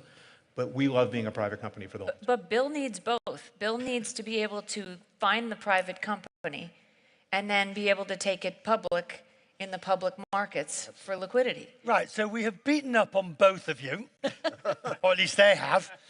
You're old-fashioned, you're sclerotic, you're over-regulated, and there's far too much. Julia, why are they wrong? To me with that, thank you. Well, we'll come to you next. But Julia, why are they wrong?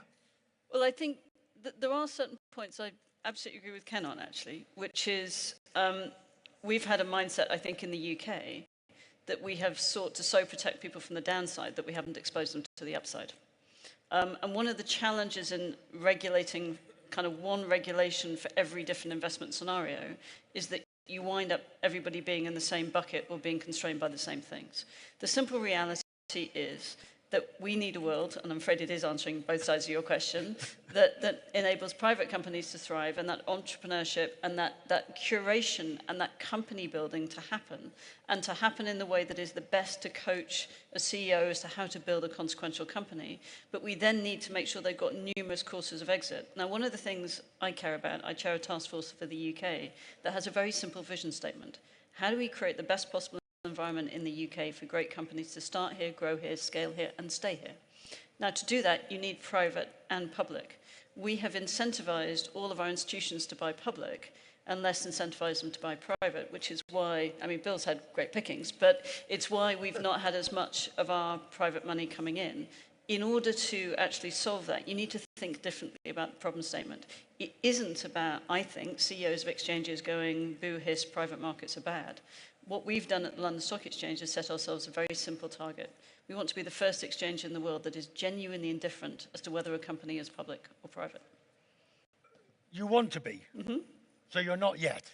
Well, I need the regulation to go through in the summer of next year. Oh, the regulation. We'll come to you just for a second. Yes, sir. She's going to be the first, by the way. Oh, right. Oh, good. Now, being the chairman of the Hong Kong Stock Exchange, which is the public market in Hong Kong, you will think that I'm slightly biased. I'll be forgiven to be slightly biased towards public markets, right? Well, I would hope so, since you're running one. Yes, that's right. And I think you probably have to ask yourself, why is that the private markets has grown so much?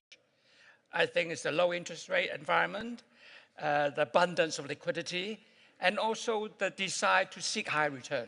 I think those are the major reasons why the private markets has gone so strong. But let's look at what are the difference between a private market and a public market. The public market has got far more stakeholders. So I think the public markets have to answer to regulators, to shareholders, to community, to employees. So that's a big difference between the two. But yes and no. Yes, go ahead. No, I just was going to jump in because that's exactly right. But the reality is that if you don't have to look at your portfolio every day, every hour, because you're not in need of making a decision of needing liquidity, you're much better off in private equity holdings or private credit holdings that don't have day-to-day mark-to-market values. You will make better long-term decisions. When you say you will make... You, the investor. Right, but what sort of investor? Are we talking institutional, pension fund? Are you talking... Today it's everybody. Today it's everybody. We have a term called AIQP, okay, which allows smaller investors to be able to invest in private equity, private credit, anything private. That rule was established back in the 1980s, and it said you had to have $200,000 US dollars of income or $1 million of net worth. That rule hasn't changed since the 80s. Inflation adjusted, that's now a $3 million, $500,000, but that hasn't changed. So all you need is the $200,000 in income and $1 million in net worth, and you can access these markets, which will probably allow you to make better long-term decisions for a portion of your portfolio that you shouldn't have to want to sell every day. How many of your your clients would you say take advantage of investing in? Well, we try and get as many as possible who can sustain the fact that they can't have access to 100% of their portfolio on a daily basis if they don't need it, because it's better for them long term. What sort of differential of gains have you seen between those investments? Well, it's what Bill said. First, you take away the liquidity premium you're paying. Right. So call that 100 basis points, 200 basis points, depends on the market. And then you find someone in this room who will manage your private investments in a very, very smart way, and they will add alpha, and it can be 200 basis points in a bad year, it can be 500 basis points in a good year, and now you're talking real compounded returns, and that's why the stakeholders at the end of the insurance policies are getting so much more in their balances, which allows them to retire better. And that's, at the end of the day, every asset manager's goal is to make sure that the end amount of money that the person has is better with them than had it been done on their own, which people usually make human decisions, and they tend to sell at the wrong time and buy at the wrong time. Surely not. Oftentimes. I find that hard to believe. I just want to tie something that Mary said to what Ken said, and that we've watched over many, many years, which is the 7,000 companies to 4,000. I think it is tied to overregulation. It's why companies are choosing not to go public, and they're waiting to a much higher level of valuation to go public. And now that opens up the private markets for us. We've got more opportunity to invest in high-quality private companies because they're waiting longer to go public. We still want and need the public markets because we need to deliver liquidity ultimately for our investors, Mary's clients. But they're waiting a lot longer to get there because of, again, the regulatory point. Yeah. And look, this is the rationale for the strategic reset that we've taken at the exchange. But I think it is an important thing. When you're looking at that delta of 7,000 to 4,000, the public markets have to ask themselves that question. They have to ask themselves, what have they done when they had all of that right ingredients, all the ingredients Ken was going into, and they still have a huge number of them. But I think the question is, the public markets have to look at themselves and go, what is my value? That's you. Well, I don't write most of the regulations for most of the public markets, but that's exactly what we are doing in the UK. So we're looking at everything from our listing rules, the demands on corporate governance, the demands on disclosure, the risk appetite in the country, and the creation of a crossover market. We're looking at all of those things to look at that reset. And I think it's an important debate to have. It sounds like an unusual thing for the CEO of an exchange to say, but I think we have to look at ourselves and say the world and the global economy works best when you have a very synchronistic relationship between the private and public markets. Each play their part, but the public markets have to make sure they are something that can take and are attractive to those private companies that Bill's curating. I think what you have to ask yourself is that, what's the purpose of the market? Is it just shareholders' return? Or should we consider other societal benefits? Because the market is obviously to allow companies to have access to funding, to market valuation, to liquidity. But I mean, I would like to ask, does CEO have a greater responsibility more than shareholders' return? So, hang on, you've taken us down a road, yes, which is a little... what would you suggest is the wider societal role of the public market outside of the narrow definition of the liquidity raising of companies? That's correct. So what is it? What is it? It's inclusiveness, Of what? diversity. Well, hang on, of what? Roger said it before. It actually reinforces capitalism, because when the public sees companies go from inception to growth, being public, and then the wide public being able to participate in that growth. Think Apple over 40 years of being public. The public's been able to participate in that. That reinforces the whole notion of free markets. And Mary made the point, actually. It's a democratizing force. You know, the best way is people feel that they've got a stake, whether it's in your 401k or in a pension in the UK or wherever else, you've got a stake in the success in society. The definition in the US means that in private company investment, you don't quite yet for everybody. Okay, so before I come to you again, I am old enough to remember Sid. Yes, so am I. Right? There'll be a couple of people here who will remember. Sid was part of the UK's privatisation in the 1980s under the Thatcher government. And the whole, I was British Telecom, I believe, that started it. Tell Sid. British Gas and British Telecom, yeah. Right. Sid was the one who was going to be there. Psst, pass it along, tell Sid about buying these shares. That's right. Now, that was the way, that was the way in which supposedly there was going to be the democratisation of shareholding in the UK. Did it work? Well, I'll make possibly a Ken point again. I'm not calling them all regulation points, Ken points, but Telsid would be illegal under the financial promotions regime in the UK nowadays. So that tells you something about how far we've come. I actually do think, yes, it had a big impact on giving people a sense that they could have a stake in companies. In certain jurisdictions, we have actually made it harder and harder for retail to participate in our markets. We've made it easier for them to access cryptocurrencies and harder for them to access things that are actually real economic assets.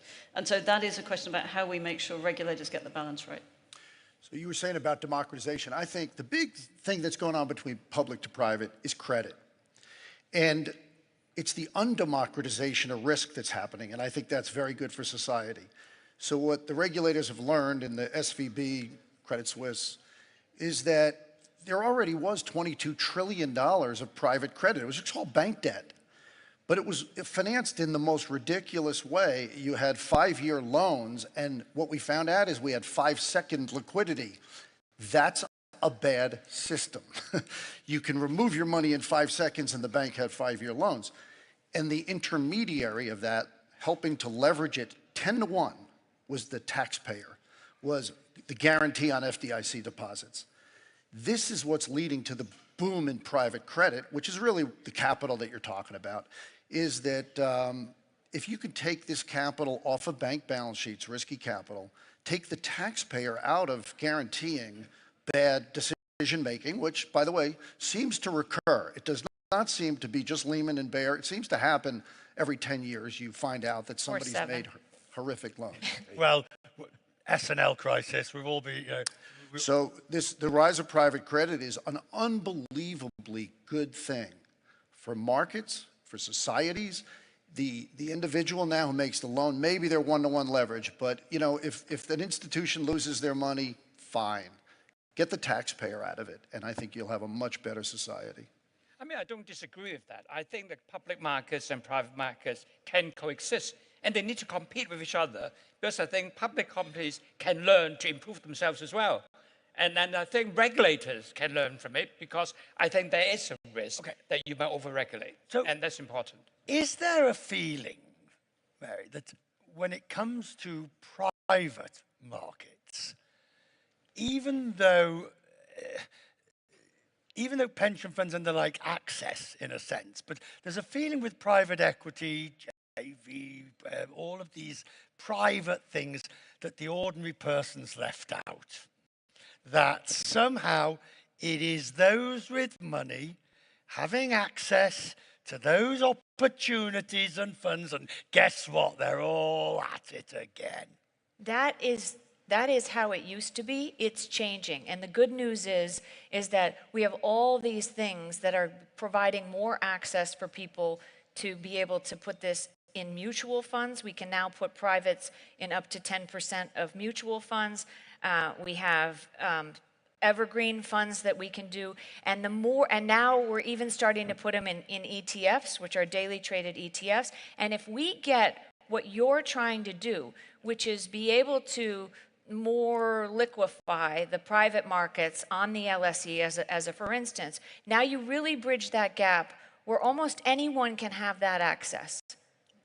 That access, Roger, is crucial in a sense, because if the markets, public or private, are going to enjoy, for want of a better word, societal support, there has to be a feeling of entrance. Yeah. So look, as the fixed income guy here who's kind of doing the lending, I kind of want to point out that capital getting from all around the world to bring to companies, in many cases smaller and mid-sized companies that have been the driver of job growth, for example, in the United States and around the world, is a very positive thing. And that incremental yield that starts with an institutional investor getting access to significant information. I have much more information about my private portfolio than I do about my public portfolio on the debt side, right? Because I can actually get monthly financials. I can talk to management. I might have covenants that provide protections but also help us monitor the business. That gets passed through to someone who's buying a $50,000 annuity at a JP Morgan branch, you know, in New York, right? And gets them a higher yield. And that higher yield allows them to ultimately accumulate more money. So it's a very virtuous kind of cycle here. Again, I think when we talk about this, it's really important to remember that most lending is actually private lending. And this breadth of capital coming to these private markets actually makes a more resilient financial system, and that is a real positive. Does Sid believe that Sid is getting a fair crack at the whip, or that though Sid being the individual investor, who always feels, I mean, even, let's forget day traders and momentum trading and all that, just the ordinary person who sees their portfolio not going up by as much. Boys, who's an investor in your life insurance? Again, our 7 million policyholders Right, are very much ordinary folks. And again, today, through a variety of things, whether it's a perpetual interval fund that's offered to accredited investors, whether it's a business development company that's publicly traded, whether it's the opportunity, hopefully, to be able to buy smaller lots on an exchange like you're talking about, getting that access is really important. Does everybody feel like they're getting a fair shake? No one ever feels like they're getting a fair shake, right? That's just the way people are, right? But what's happening is we're actually connecting more people, and that's a positive thing. But I think the way to connect this is going back to Sid till now. It's the great banks and the great insurance companies that have democratized access to private markets. Right. When Sid was around back then, you're right, there wasn't ways for the individual investor, even the high net worth investor, to access private market. That's changed dramatically. And again, it's really the banks and the insurance companies that have made that happen. On the company front, I just want to talk to you, Julie, about this idea, which is relatively new, but you believe is going to become much more, and I was listening this morning to the CEO of Franklin saying the same thing, this idea of public companies moving between public and private and back to public again, depending upon their particular position of development. In the past, when a public company's gone private, we've always thought there was either something weird going on, a rich person's game going on, or it'll all end in tears. Well, the logic for PISES, which stands for the Private Intermittent Securities and Capital Exchange System Regulation, but the R is silent. Good, you shortened it. Yeah, I know. But PISES basically provides the opportunity for a private company to have an auction of their secondary shares at a periodicity of their choosing. So it gives a transparent price formation process for angel and seed investors to get out. It gives the ability for institutions to start following companies prior to the IPO. It gives the ability for VCs and PEs to have another exit strategy that doesn't force a trade sale or an IPO based on their liquidity dynamics, not the strategic dynamics of the company. And it provides the opportunity, if the company wants to provide liquidity for staff. All of it can be done intermediated through advisors and banks and everybody else. So it's using the existing system, the existing pipes and plumbing, but it's designed to resolve the valley of death problem, but also to democratize that. But our view in the UK is the idea that a company could move up that scale or down that scale. I could make an argument that would say a better solution is that investors grow up and realize that sometimes companies are beyond the quarterly reporting season. I mean, we were talking about this with AI earlier. You know, everyone sort of says NVIDIA gently says, well, it might take a little bit longer than we originally thought. And everybody childishly falls out of bed. Well, one of my visions, I have to say, for this ability to have a funding continuum is that you have institutional investors having to have that long-term view because they're now holding more of these private companies in their portfolio, seeing what consequential business building looks like through that lens, and learning to have patience in management before they become public. That doesn't mean everybody will, but it is a hope that you could shift that dynamic somewhat. Is it workable? Yes. In fact, let me, just where we're sitting. Aramco doing their IPO here, I think it was now 5 years ago, ignited the tidal wall, ignited a capital source for Saudi Arabia. I'm going to say something, but I'm not positive, but they might be the #2 IPO country in the world as of right now. By the way, given the way the US is, I wouldn't doubt that they're #1. But the amount of liquidity for growth, for capital, for families who've had, for family transition, to create growth capital inside the market, and it's on fire, by the way. We're activated, and the fact is, you could see the local market wants to invest in regional companies that are doing great, and you can sense the positive reinforcement, the positive circular virtuous cycle going on. And this is what happens when you have an exciting market, high growth, and capital that needs to flow in, and businesses that want the capital for growth. Ken's exactly right. So JP Morgan is highly involved in most of these IPOs around the world. And there used to be 100 a year. Back in 2021, there was 100 a year. 2022, there was 8. So this year, things are looking a little bit better, but there's only been 33. And what do you attribute we're that almost to? in November.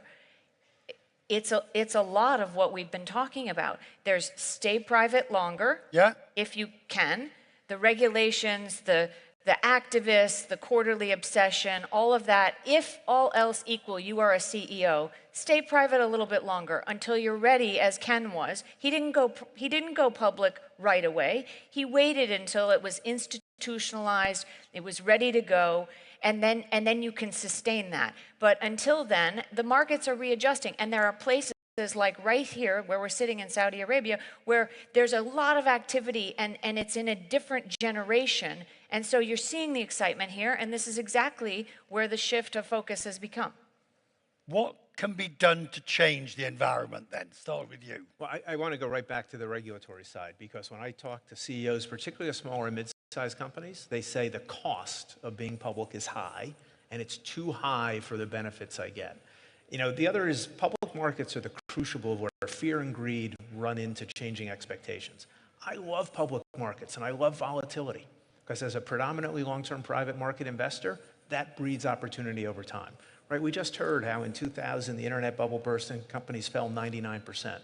That was a public market bubble and a crash, but guess what? What came was the best after that. So recognizing that fear and greed are going to be causing these kind of moves, public markets are always going to have these ins and outs. I'm very optimistic that the combination of the US election happening, the Fed ending the raising cycle at the short term of the curve, and reasonable valuations of public markets from both buyer and seller perspective, we could see a lot more activity in the next couple of years. So as I finish, I have $1 million to give each of you.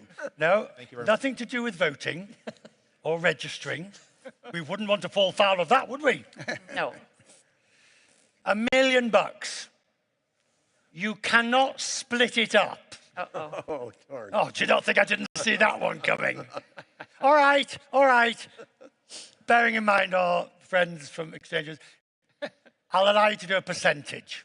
What percentage public, what percentage private? $1 million, what percentage? Tell me your investment objectives and your liquidity needs. Can't answer the question otherwise. That's called pleading the fifth. 70-30. Which way? 70 public and 30 private. If you get the return, I think liquidity is, if you get the return, why not be liquid? So I'd say you have to demonstrate some excess return to be private, so I'd go mostly public. I'd say put it on Pisces. I think it depends on your risk appetite. Oh, for goodness sake, getting a straightforward answer. I'm a conservative investor, so I would invest on companies which I think are safer, give high dividend yield, etc. The answer is exactly these two. Our average institutional pension fund, sovereign wealth fund allocation to privates is about 10 to 12%, and our large family office and ultra high net worth client is somewhere in the 30 to 35% range. Those are the two answers. Ladies and gentlemen, practical advice from the best, our panel. Thank you very much. So fun.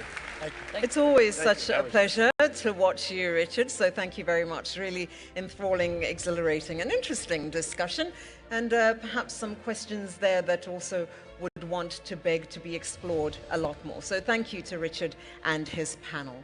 And now I would like to ask you to please give a very special warm welcome to His Excellency, Dr. Mustafa Madbouli, the Prime Minister of the Arab Republic of Egypt.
In the name of Allah, the Beneficent, the Merciful, Your Royal Highness Prince Mohammed bin Salman, the Crown Prince of the Kingdom of Saudi Arabia, the Chairman of the Ministers' Council, Your Excellencies, Your Highnesses, Your Excellencies, dear attendees, it is my pleasure in the beginning to communicate the heartfelt gratitude and thankfulness of President Assisi to the custodian of the two holy mosques, King Salman bin Abdulaziz Al Saud, and His Royal Highness, the Crown Prince, Prince Mohammed bin Salman. I'd like to express my thankfulness and gratitude for the kind invitation to attend the 8th edition of the Future Investment Initiative to communicate my speech on behalf of the President of the Egyptian Republic, the Arab Republic of Egypt. I'd like to seize the opportunity to express my gratitude and to congratulate you for the success of this initiative over the last few years in terms of attracting investments and shedding the light on the different efforts of development in Saudi Arabia in light of the realization of the targets and goals of the Saudi Vision 2030 that I personally am keen on following the achievements of its programs based on the oneness and the unity of the goal and destination of Egypt and Saudi Arabia. Dear attendees, this is an infinite horizon. Invest today, shape future. This expresses the important quality of the working opportunities that Saudi government is providing for the next generation, despite of the different risks and challenges based on the escalation that is happening in the Middle East and the polarization and instability in the region, in addition to what the world witnesses in terms of the difficult challenges that are facing all of us in terms of achieving sustainable development. For example, the COVID-19 pandemic and the scarcity of water and other food security issues. Despite of these challenges, Egypt is persistent on taking steady, fast steps to achieve prosperity for our country. In this light, Egypt is working relentlessly under the wise leadership of President Assisi on different pillars and themes. For example, enhancing the role of the private sector. Egypt gives more attention and more roles for the private sector in leading economic development and in achieving our national plans. The Egyptian government recently took various serious, ambitious steps in order to improve the environment and the climate of investment and to help investors overcome any obstacles. One of the most important steps is to provide a maximum limit for public investments to provide more opportunities for private investments, and also in order to stabilize the currency and the exchange rate, and also to continue with the government programs in the light of the government ownership programs, in addition to new investment opportunity that will simplify the taxes policies and unify the different tax collection revenues, and also a lot of reforms, including the new program for supporting exports, in addition to launching a new national strategy for industry that will aim at improving and creating new growth in national industry by attracting new opportunities and new investments in industries like EV industries. Secondly, the energy sector. There is no doubt that sustainable development of the future depends on energy, especially in light of the gap between the currently available energy sources and the needs and the demand for energy from the other side. That's why Egypt is working on enhancing sources of energy, enhancing and promoting its efficiency to be a hub for exporting energy by enhancing direct investments in this important sector, in addition to creating partnerships with our friend and sister countries, especially in the field of renewable and new energies. In this realms, it is my pleasure to be here to witness what is happening currently in terms of partnership between Egypt and Saudi Arabia in the fields, in the related fields related to energy and diversification of energy sources. It is worthy to be mentioned the electricity connection project between Egypt and Saudi Arabia that aims at producing more than 3,000 megawatts in 2 phases. Secondly, transportation and urban distribution program and urban development program. Egypt recently injected huge amount of money to build new cities and smart cities and to develop transportation and ports and all related projects in all of the country, in line with the ambitious plans that we have in Egypt to benefit and to maximize our benefit from our strategic location. In this light, Egypt built more than 20 new cities, like the new administrational city and Al Alamein new city, that all of them follow the sustainable standards and technological advancement standards. We also established and created a new strategy for transportation to uplift the infrastructure for transportation by establishing and renewing and overhauling the river, sea and maritime transportation and new roads network. And we started the new strategic roadmap for maritime transportation. We have cooperation between Egypt and Saudi Arabia in the field of connecting our ports and linking our ports in order to be a regional hub for logistic transportation and supply chains. Fourth, telecommunications and IT, especially AI. It is no secret that fields of communication, telecommunication and IT and its developments, including AI, have become the top priority for the fields that are motivating investments and industrial growth. This urged the government of Egypt to take quick steps in order to support this sector, which has become the fastest growing sector in Egypt. We are also in Egypt working on creating new projects in light of the Egypt digital platform to integrate telecommunication and IT technologies in all of the fields. It is also important for us to take care of our human factors in our development in order to consider it the main pillar for our strategy for developing information technology sector in line with the development of the infrastructure in Egypt, in addition to adding the factors of technology and digital in the precious life or the Al-Hayah Karima project in Egypt in order to have a life with dignity by providing fiber optics connections to villages to provide millions of Egyptians, about 50% of the population of Egypt, with this service.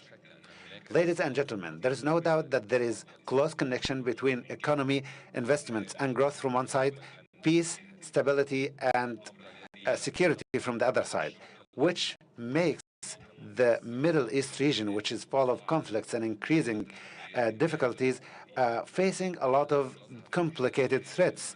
For example, the Israeli assault against our brothers in Gaza and the Western Bank, and also went through to include Lebanon in the last few weeks. Egypt and Saudi Arabia in these circumstances are the main pillars for stability and security in the region. There is no doubt that within this important circumstances that we are going through in the Middle East, taking in consideration the matching between the visions of the two countries regarding the seriousness of the current situation and the importance of ceasing fire and being important to avoid a comprehensive war that will be negatively affecting everyone without exceptions. In this light, I'd like to reiterate again that that the security of GCC countries is an integral part of the national security of Egypt, and achieving security, peace, and the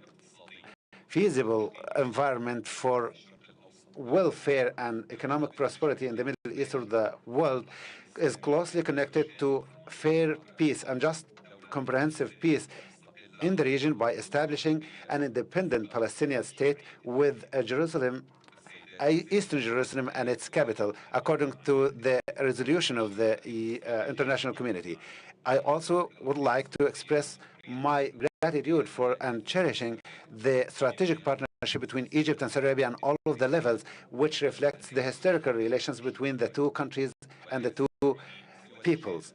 And I would like also to thank and to congratulate Saudi Arabia and commend them under the wise leadership of the custodian of the two holy mosques, King Salman bin Abdulaziz, and His Royal Highness, the Crown Prince, Prince Mohammed bin Salman, the Crown Prince and the head of and the chair of the Council of Ministers, because of their wise leadership to a lot of developments in all fields. And I'd like to affirm that Egypt is ready to partner in support of the vision. And I'd like to announce that Saudi Arabia is signing the agreement of encouraging the development of projects between the two countries and the creation of the Coordination Supreme Council between the two countries to enhance our investment partnership for higher levels. In conclusion, I would like to express my thankfulness and gratitude for the custodian of the two holy mosques and for His Royal Highness, the Crown Prince, Prince Mohammed bin Salman, the Crown Prince of Saudi Arabia and the chair of the Prime Minister of Saudi Arabia. And I hope that your contributions in the coming 2 days, providing more ideas, specific ideas for pushing limits of development and sustainability forward and achieving more peace and welfare for the Middle East and the whole world. Thank you very much, and peace be upon you all. Your Excellency, thank you very much for joining us. And please, if I could ask you just to show your appreciation once again. Thank you.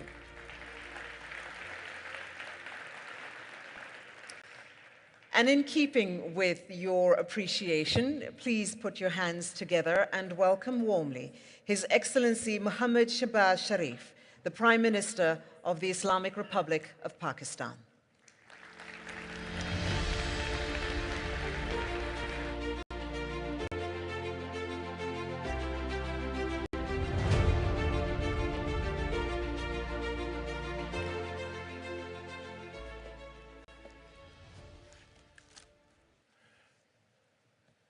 Bismillahirrahmanirrahim.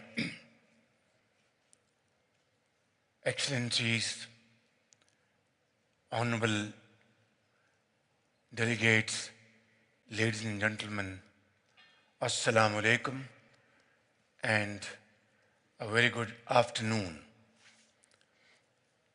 I would like to begin by expressing my deepest gratitude to custodian of the two holy mosques, His Majesty King Salman bin Abdulaziz Al Saud, and to His Royal Highness Mohammed bin Salman, Crown Prince and Prime Minister of Kingdom of Saudi Arabia for their remarkable vision and foresight in convening this important gathering of world leaders, experts, and civil society to address issues shaping future of the world.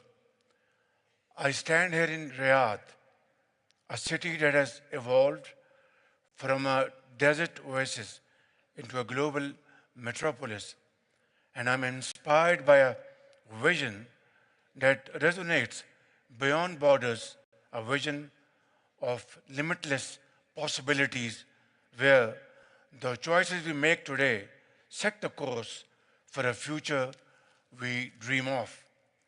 Ladies and gentlemen, I am elated to share that Pakistan too is on a transformative journey, a journey of resilience, sacrifice, and a relentless pursuit of stability and growth. Since assuming office in March this year, the progress and prosperity of my people has been my government's laser focus.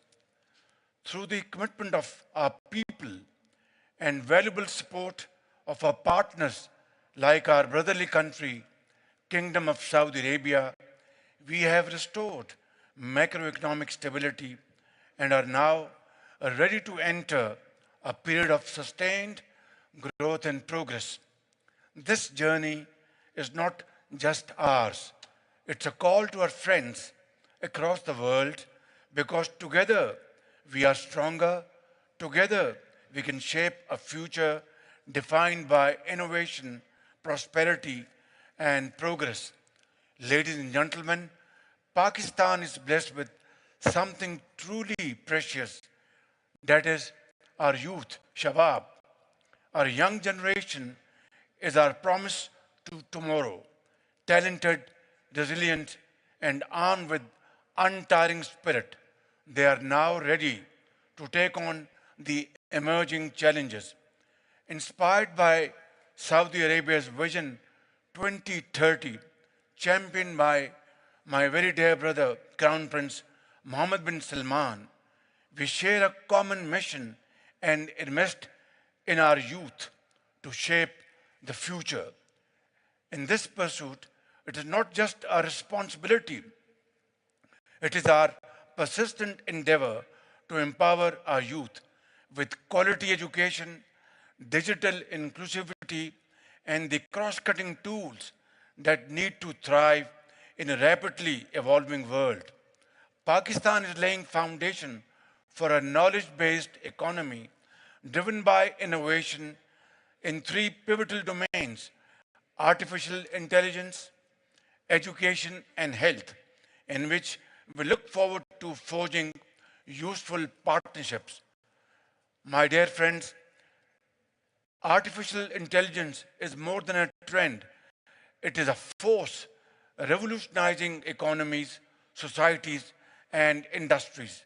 At this critical juncture, Pakistan is not just embracing artificial intelligence, we are committed to excelling in it.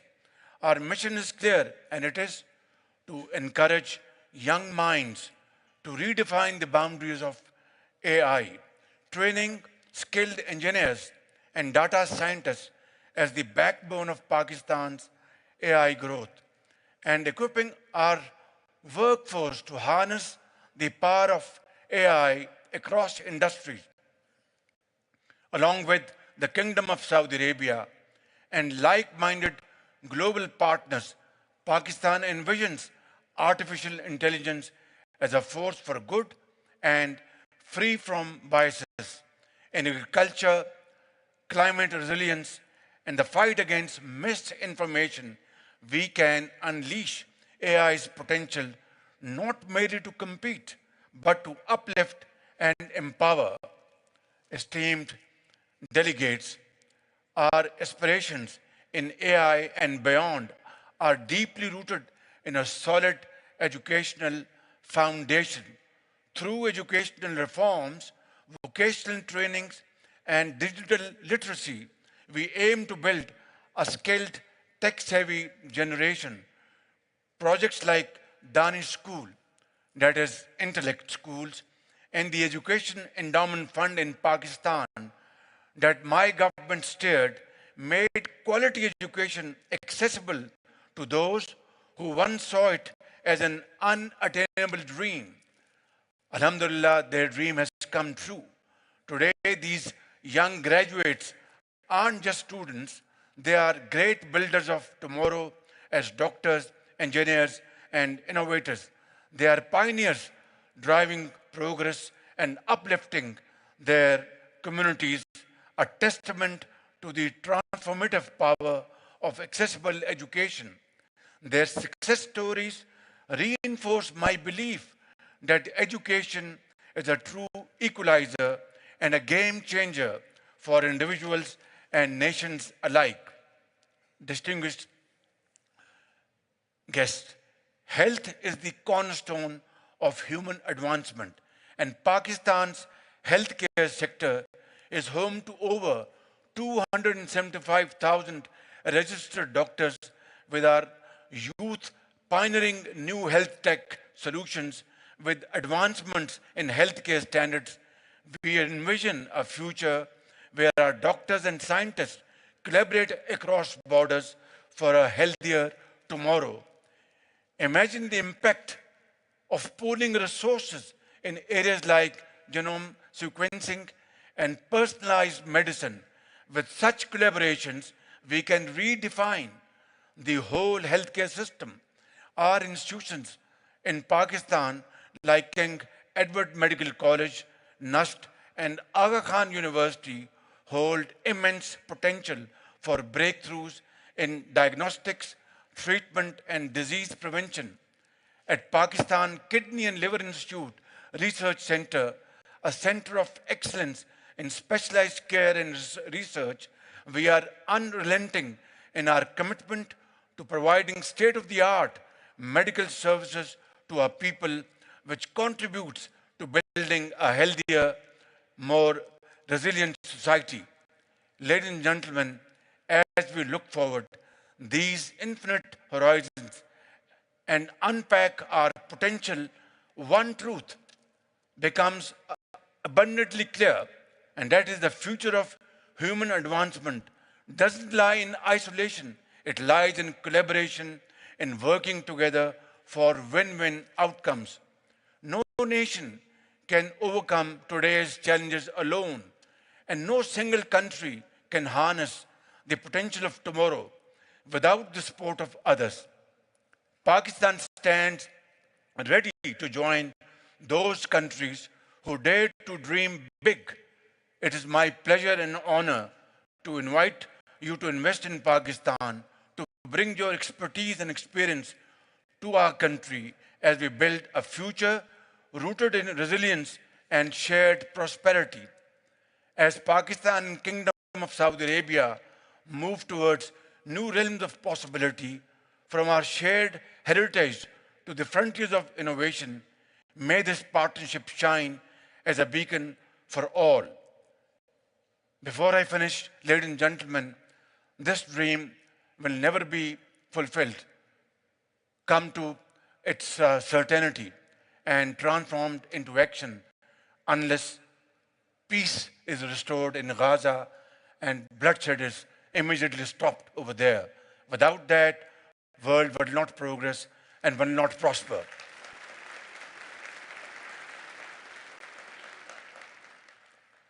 Let this be our legacy, a commitment to our vision and transcend borders, embraces boundless potential and inspires generations to come.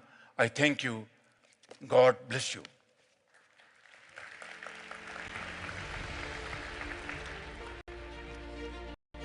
Your Excellency, thank you very much. And once again, can you demonstrate your appreciation for His Excellency's remarks? Thank you. And I know that, at this time of the day, for most people, energy flags a little bit, but no need to worry. I think this next session you're going to thoroughly enjoy. So please, a very, very warm welcome to Dr. Peter Diamandis, founder and executive chairman of the X Prize Foundation. Peter?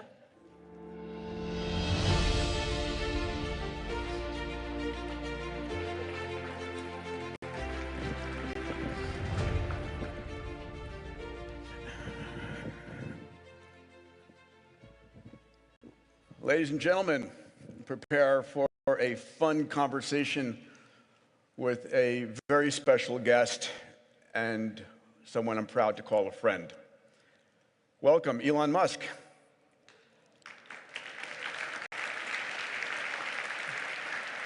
Elon, welcome to Riyadh. It's been quite an incredible 90 days for you, my friend. Yeah. XAI Colossus came online 122 days. You're about to double in size again.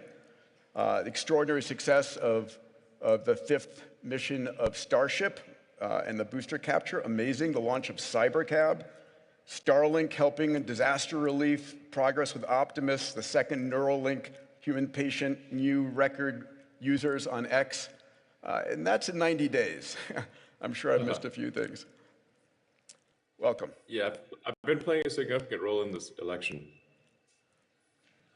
I think I saw you someplace on X dealing with election issues. Let's talk a little bit about AI, which is on the tips of everybody's conversations here. When we spoke last in March at the Abundance Summit, your prediction was that AI was increasing at a rate as fast as 100 times per year, and that by 2029 or 2030, we might see AI as capable as 8 billion humans. Are you still seeing that pace? Yeah, I mean, it's a difficult thing to quantify exactly, but I certainly feel comfortable saying that it's getting 10 times better per year, which is, let's say it's, 4 years from now, that would mean 10,000 times better. So maybe 100,000. Yeah. And I think it will be able to do anything that any human can do. Possibly within the next year or two. And then that's how much longer than that does it take to be able to do what all humans can do combined? I think not long, probably only, I don't know, 3 years from that point.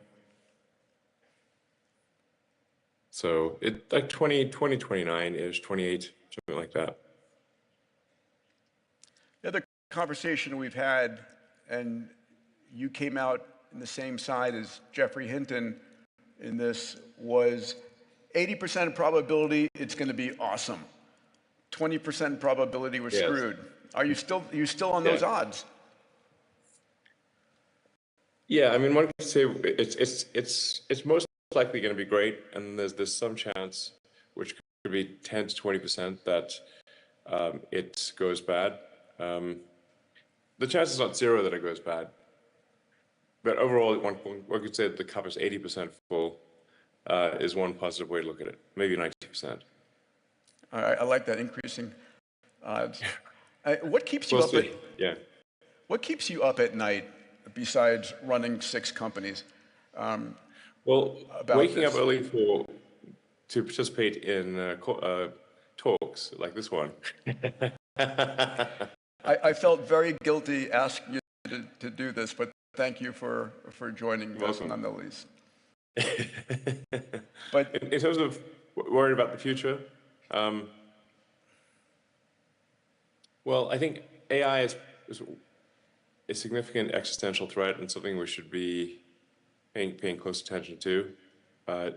It's probably the most significant near-term threat. The longer term than that is the global population collapse. Birth rates have been collapsing pretty much worldwide, and we're headed to a situation where, for example, based on current birth rates, South Korea would have about a third of its current population, perhaps much less.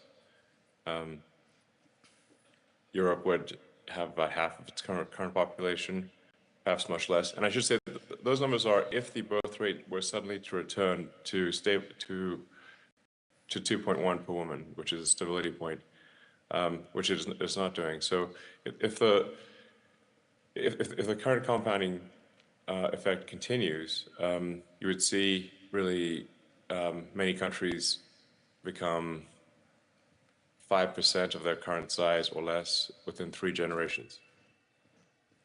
I know you've been doing your... I would consider that to be a very big problem. And I think for most countries, they should view the birth rate as the single biggest problem they need to solve. I mean, if you don't make new humans, there's no humanity. And all the policies in the world don't matter. I know you've been doing your part to maintain the birth rate in the U.S. Yes, I am. I mean, you've got to walk the talk. So I do have a lot of kids, and I encourage others to have lots of kids. But on the AI, and I'm sorry to go negative on this, but what are you doing right now that's most important for countering that 10% probability of dystopian outcomes?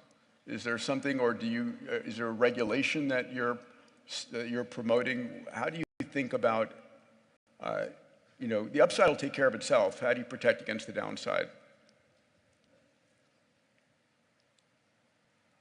Well, my instinct with respect to AI safety is that you have to create a maximally truth-seeking AI, which may sound obvious, but that's what I'm seeing being produced is not maximally truth-seeking. It tends to be trained to be politically correct, and for a lot of the AIs that are being trained in the San Francisco Bay Area, they have taken on the philosophy of the people around them, which kind of makes sense. So you have sort of a woke, nihilistic, in my opinion, philosophy that is being built into these AIs, and they're being taught to say crazy things in some cases that are very troubling. Like when Google Gemini came out, people asked whether it is which is worse, misgendering Caitlyn Jenner or global thermonuclear war? And it said misgendering Caitlyn Jenner, which is obviously a problem because we'd all die in global thermonuclear war. And so if you have an AI that's programmed for things like that, it could conclude that the best way to ensure that nobody is misgendered is to annihilate all humans, thus making the probability of a future misgendering 0. That's highly problematic. So you really want to have a maximally truth-seeking AI, and I can't emphasize that enough. That's incredibly important. And obviously build an AI that loves humanity, and I think these. So I'm a little concerned. That's why I created XAI, which is to have an AI that is maximally truth-seeking, that aspirationally does love humanity, and will seek the best interests of humanity going forward. You just tweeted that you're doubling the size of the Colossus cluster.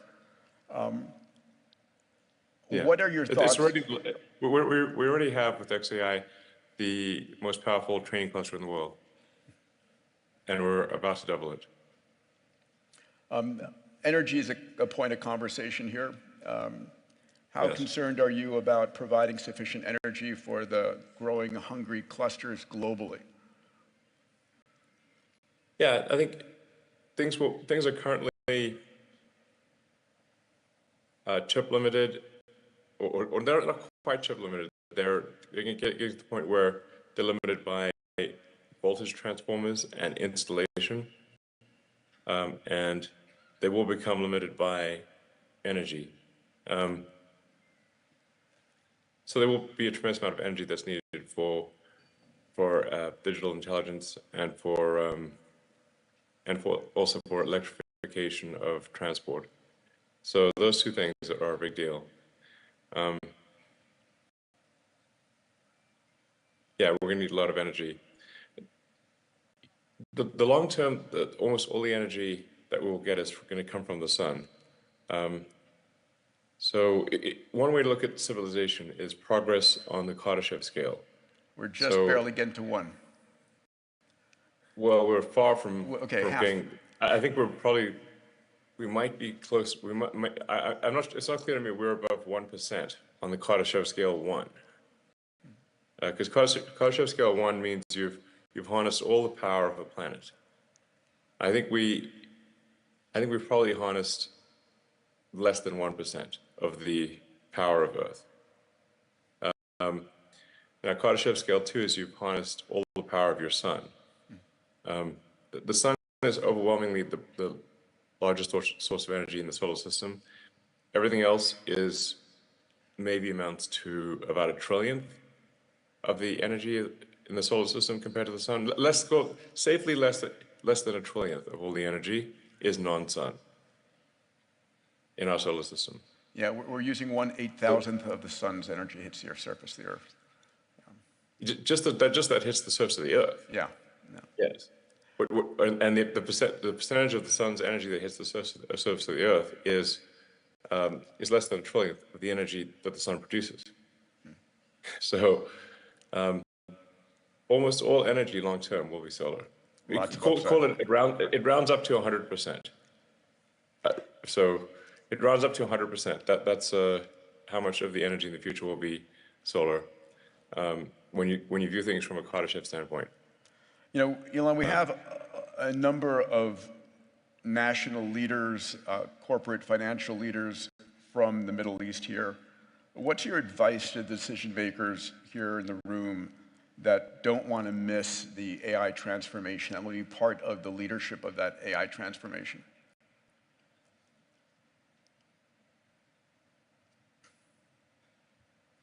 Do they need to build their own clusters here? Are they partnering? Yeah, I think there's probably all countries will have their own AI clusters over time. It's currently very difficult to actually build an AI cluster and have it run. It's not like just pulling a computer out of a box. They are currently very difficult to run. And you have to say, are you going to be training a frontier model? Because if you're training a frontier model, then you need a massive amount of compute and a level of technical skill that is only a few companies possess. But over time, I think every country will have AI compute clusters. It's just going to be a normal thing that every country has. So, yeah. So basic infrastructure for every nation, like they have an electrical grid. Yeah, it'll be something like electricity, or or having an airline or something like that. It's every country will have AIs or multiple AIs. So, and there will be a lot of robots. There'll be a lot of robots. But we had way more robots than people. Yeah, let's have that conversation a second, because people are concerned about, as you said, dwindling populations. AI and robots have the potential to help support the GDP. Yes. Congratulations on Optimus 2 and soon Optimus 3. Your prediction on the number of robots by 2040, humanoid robots to be specific, what order of magnitude? By 2040? Yeah. So.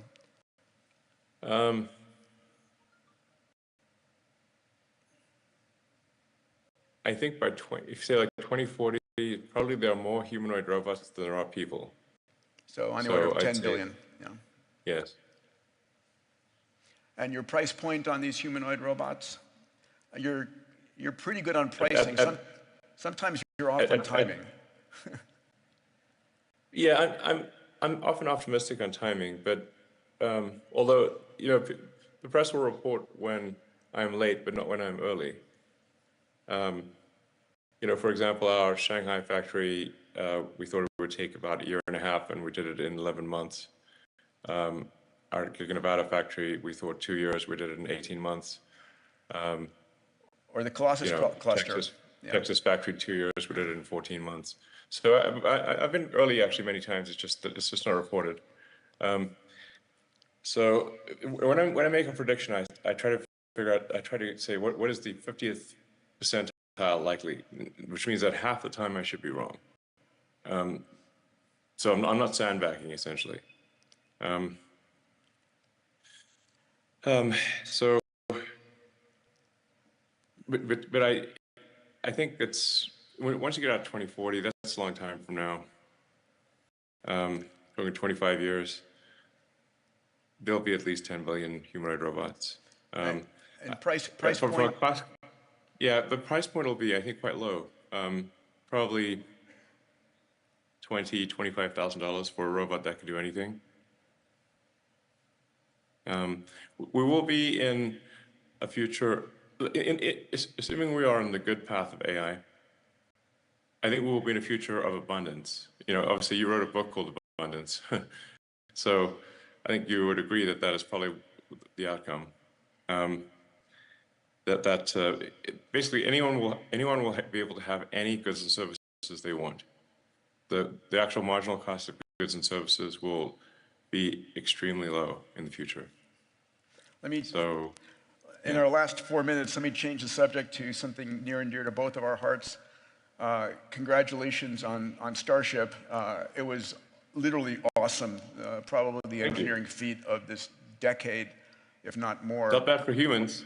Not bad for humans. You know, we did that with no AI was involved in that whatsoever. So amazing. I'm glad to say that we were able to do that entirely with human brains and without AI. I think in the future the AI might look at that and say, not bad for a bunch of monkeys. When are we on Mars? When is Starship on Mars? I think we'll be able to launch some Starships to Mars in 2 years. So at the next Mars window, which is in about 26, 27 months, we're just about to start, or we're at the beginning of a Mars transit window now, and they occur every 26 months. So just over 2 years, we'll be sending our first uncrewed Starships to Mars. And then if those work out well, and we don't increment the crater count on Mars, then we'll send humans 2 years after that. So a challenge to be on the surface of Mars before the end of the decade sounds like a reasonable proclamation for either, I think so. for either side of the White House, hopefully. Yeah. I feel more optimistic about it with a Trump White House than a non-Trump White House, because the biggest impediment to progress that we're experiencing is regulatory, is overregulation. Got to keep those whales and sharks safe. Yeah. Yeah, exactly. It just takes us.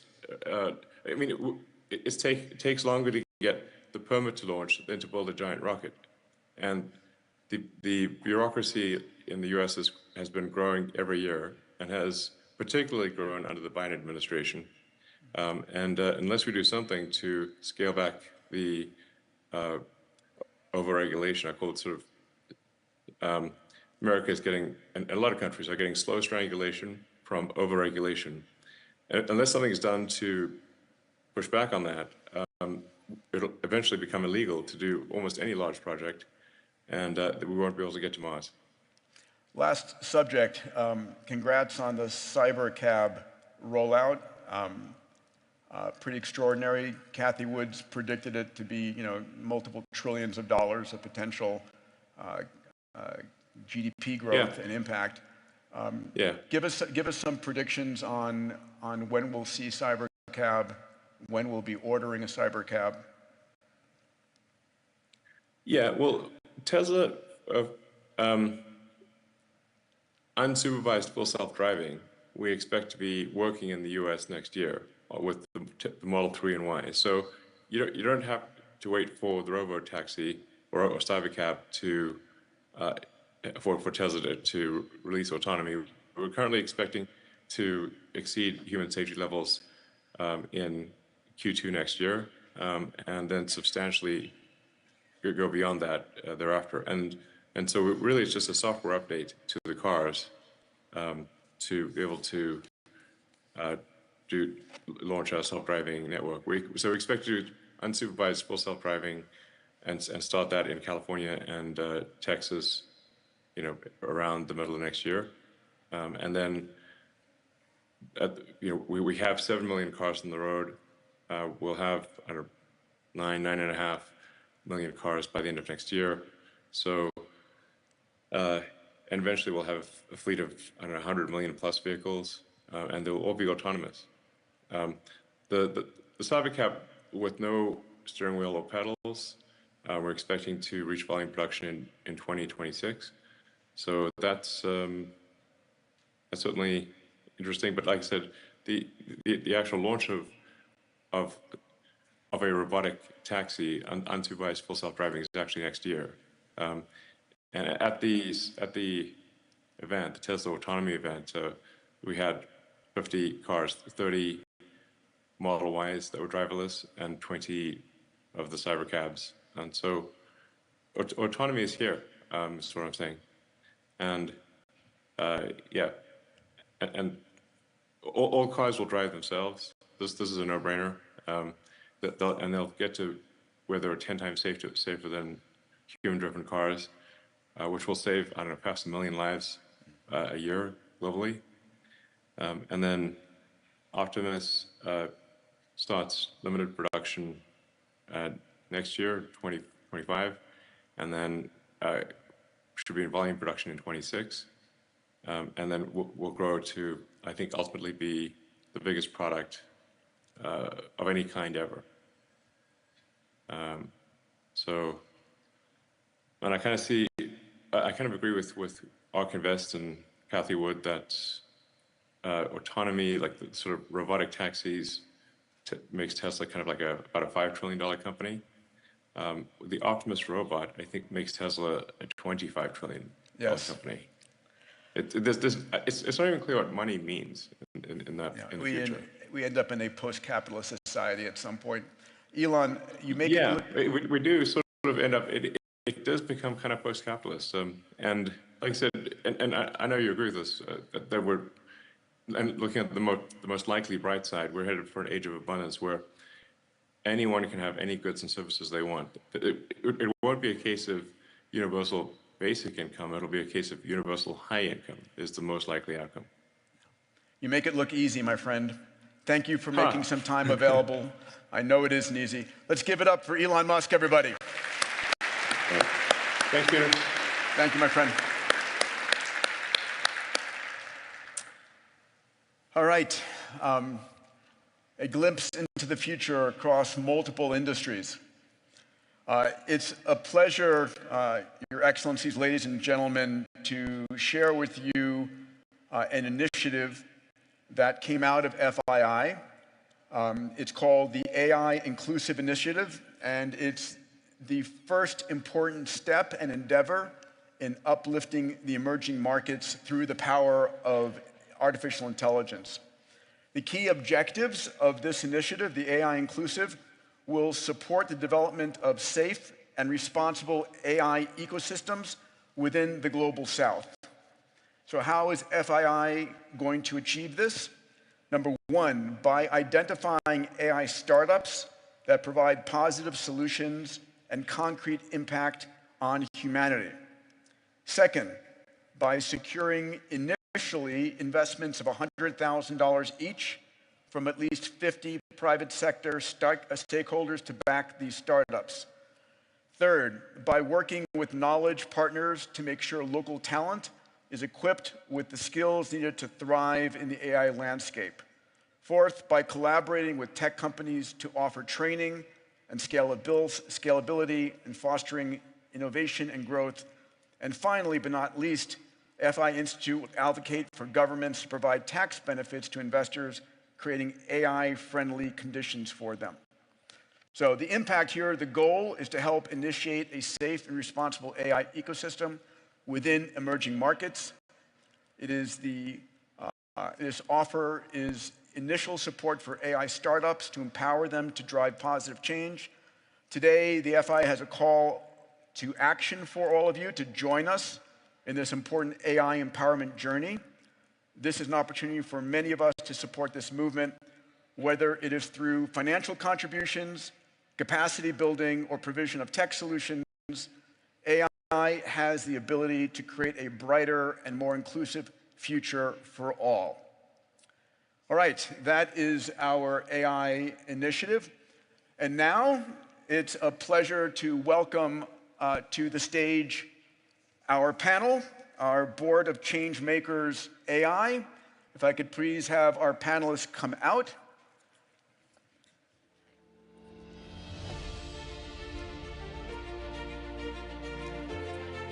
Okay. Joe. Ben. Thank you.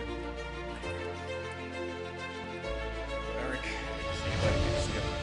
See you, Jack. Travis. All right, I have the very unenviable task of doing this in 40 minutes when each of you deserve 2 hours on your own. I'm going to take notes from the conversation this morning and go for each of you, and wish me luck. Travis, I'm going to start with you. Founder of Uber, CEO of Cloud Kitchens. You know, we talk about AI a lot and all about the, you know, the super fancy, big, billion-person transformations. How is AI going to change business right now and transform and expand and change profitability of businesses? You're doing some amazing things with Cloud Kitchen and AI, please. No, I mean, those are two different questions. If you just do, when I look generally at what's going on right now, it feels like we're entering an era of bigger is better.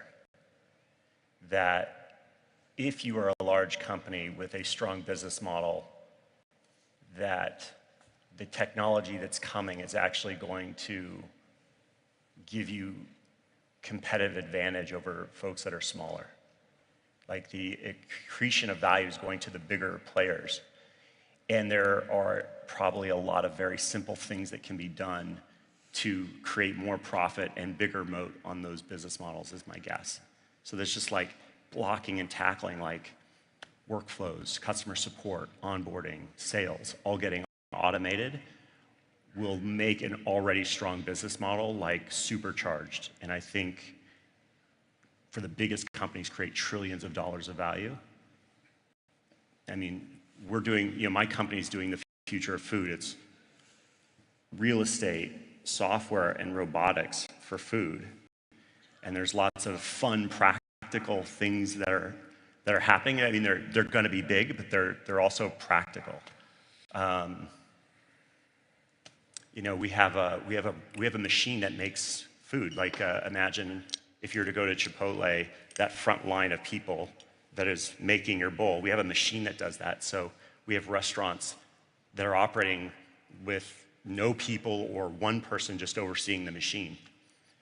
But if there's only one person in that room, you know, we now have that person talking to the machine about how the machine is doing. As if they were an employee. So yes.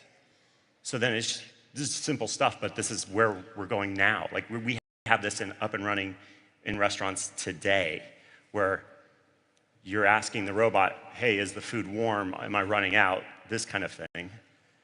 But we just said, well, you know, might as well just give it a personality. So now you can ask, like, did the Dodgers beat the Yankees today? Which they did. And you can have a conversation. And it's sort of, we're quickly getting into that interstellar moment where you're just interacting in a very human way. I've got to ask this other question just for fun. If you'd remained CEO of Uber, or were still CEO, what would you have done differently? What would Uber be doing now? Oh man, we could take the whole hour on this one. I'll keep that one short. Maybe I'll give you a couple things. Look, we had probably one of the preeminent AI labs when I left Uber. And we saw the seminal paper out of Google, the attention paper. I mean, you guys know how I rolled when I was doing Uber. Like, we'd probably be doing some pretty interesting stuff on that front.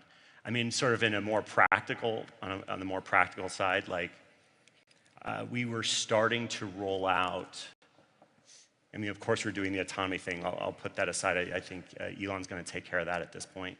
But we were starting to roll out we looked at transportation as a high-frequency trading business where we would buy trips from drivers and sell it to riders. We were a market maker. And so we were starting to set up quant teams for each city to do the high-frequency trading of the trips so that we could get the lowest cost reliable ride more efficient, gain market share, get more profits, all of this. It was just kind of a fun, geeky finance thing. But. One in 30 seconds. You've disrupted two huge markets. Your one piece of advice for someone here who wants to go disrupt a marketplace today, what's your piece of advice for them? Look, over time I've tried to distill what it means to innovate at speed and at scale into sort of principles or pillars. They basically are cultural values at my company, and so we've distilled it down to truth, trust, and passion. And again, those are high-level sort of ideas, but doing those really well, each of those really well, is sort of how you innovate at speed and at scale. And it's, there's a lot in there, but like think of the childlike playfulness and curiosity with a teenage rebelliousness with an old man's wisdom. That's a beautiful mindset setup. Thank you. Yeah. Thank you, Travis. Jack Hittery, my dear friend, one of our trustees, CEO of Sandbox AQ. You have your chairman sitting right next to you. No pressure. No pressure whatever. So first of all, please explain AQ, but then what are large quantitative models and what role do you envision they'll play in the current evolution of AI? Well, Peter, first of all, I'm very happy to see that we still have humans on the panel instead of just AIs. So I think it's just another few... I mixed the AI in this panel, yes. Okay. Another few FIIs, which is going to be avatars up here. The mantra of AI or die is real. Is real. It's not just a phrase. It's happening right now. It's happening on several levels. And certainly companies and countries that do not engage will die. But now the question is, okay, let's say we all agree on that. Which AI? What kind of AI? What mix of AI? And the marketplace now is starting to offer more than just one slice of AI. And that's what's exciting. So we have, of course, large language models. Many people in this room and on this panel are involved in that and making huge strides. And we're seeing AI now take on reasoning, and I'm sure Eric and others will also address that. But there's a whole nother side of AI that has had less focus, and that's quantitative AI. That's AI that's based on equations and data, quantitative data, numerical data. When we think about starting a biopharma industry in a country that never had a biopharma industry, that was really not even possible 5 or 10 years ago. But now we can come to a country like KSA or other countries and say, hey, let's get that going. But it's not large language models that will win the day there. It's models that have been trained on biology, physics, chemistry, electrons, that kind of interaction. So large quantitative models, LQMs, as complementary to LLMs, allow us to do that at scale and speed. And we do that on the same GPUs, we have NVIDIA here on the panel, that LLMs use, but we tweak them in a very, very different way. We train it on a very, very different kind of data. The data doesn't come from the internet. The data does not come from downloading Wikipedia and Reddit and social media. Instead, we generate the data from the actual equations that govern our world. And this is now a whole new superpower for humans that we just never had before as a species. Until 3 years ago, it was not possible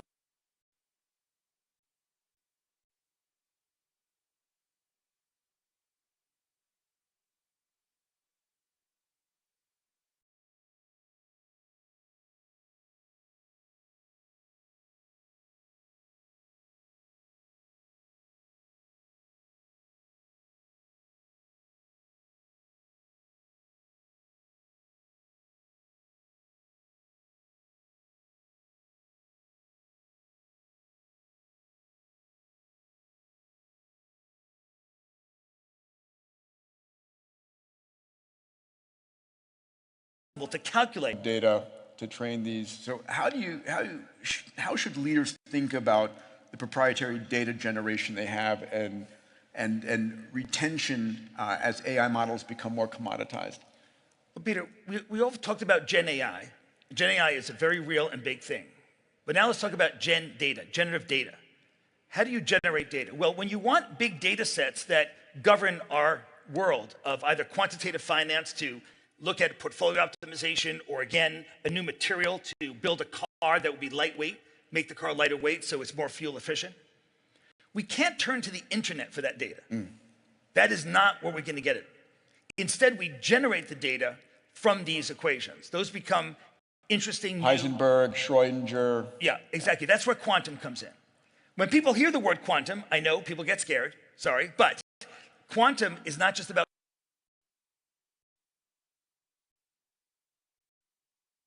quantum computers. It's about today on GPUs from Alphabet, TPU from Alphabet, GPU from NVIDIA, and others. There's many others coming out. We're able to run the quantum equations, that is the equations that actually govern our world, at scale on these GPUs and TPUs. This is new. These chips, by the way, were never designed to do this in the first place. Amazing. And it's the human ingenuity that is quite fascinating that came up with this. You know, you did an incredible job spinning Sandbox AQ. A is for AI, Q is for quantum, just for you to remember that, out of X at Google. And you have real products today. Can you just very quickly give us a sense of what Sandbox's products are that you're Sure, I'll give some actual real case studies. Here at FII, we have, I think, Paul Hudson, the CEO of Sanofi, one of the largest pharma companies in the world, and our two companies actually are announcing just today, we were just on CNBC earlier, announcing that we're working together to apply this AQ, apply this LQM, this quantitative AI, to accelerating biomarker development, that is development of diagnostics that will help all of us, and drugs as well. So that's a real world case study of how we're using it there.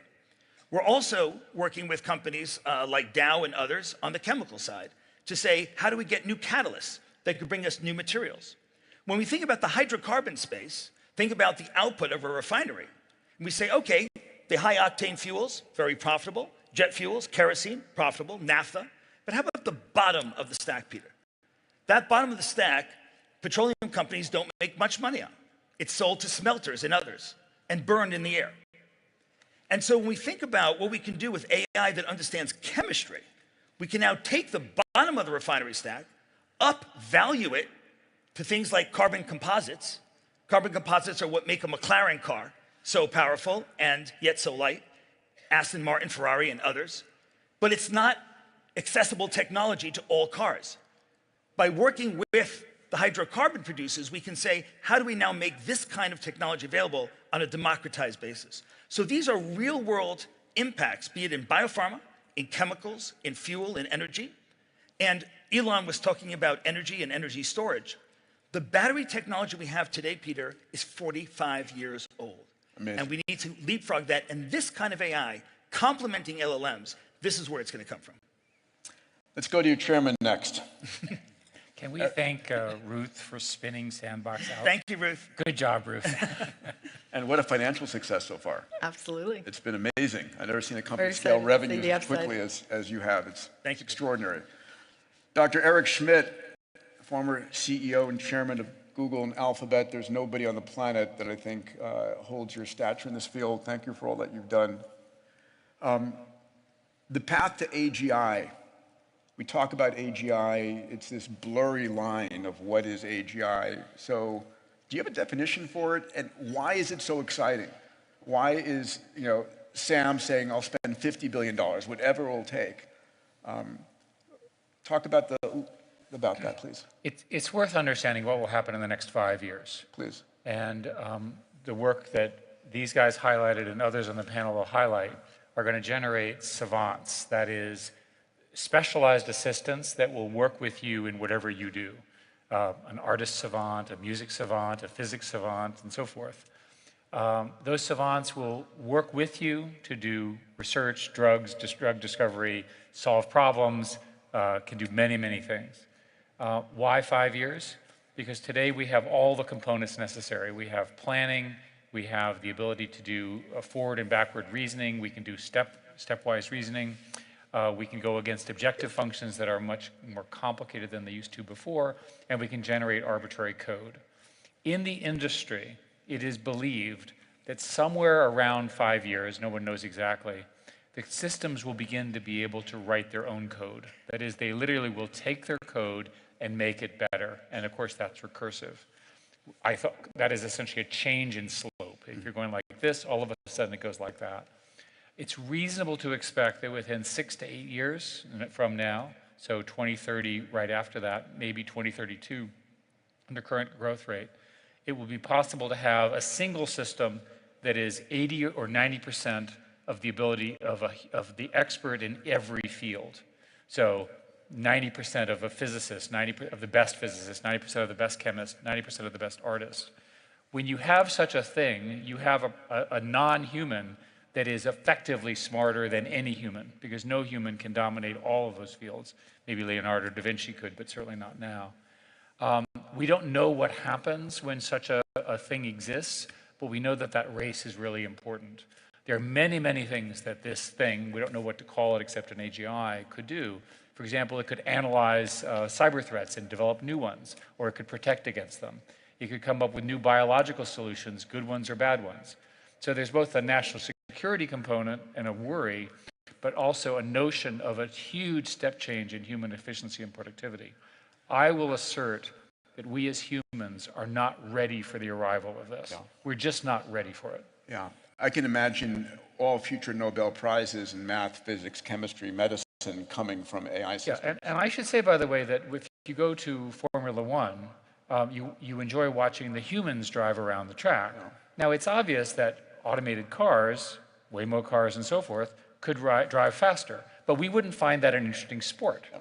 So here we are in the land of golf. Maybe there will be a robotic golfer that will beat all the live top golfers, but we won't look at the robot, we'll look at the humans.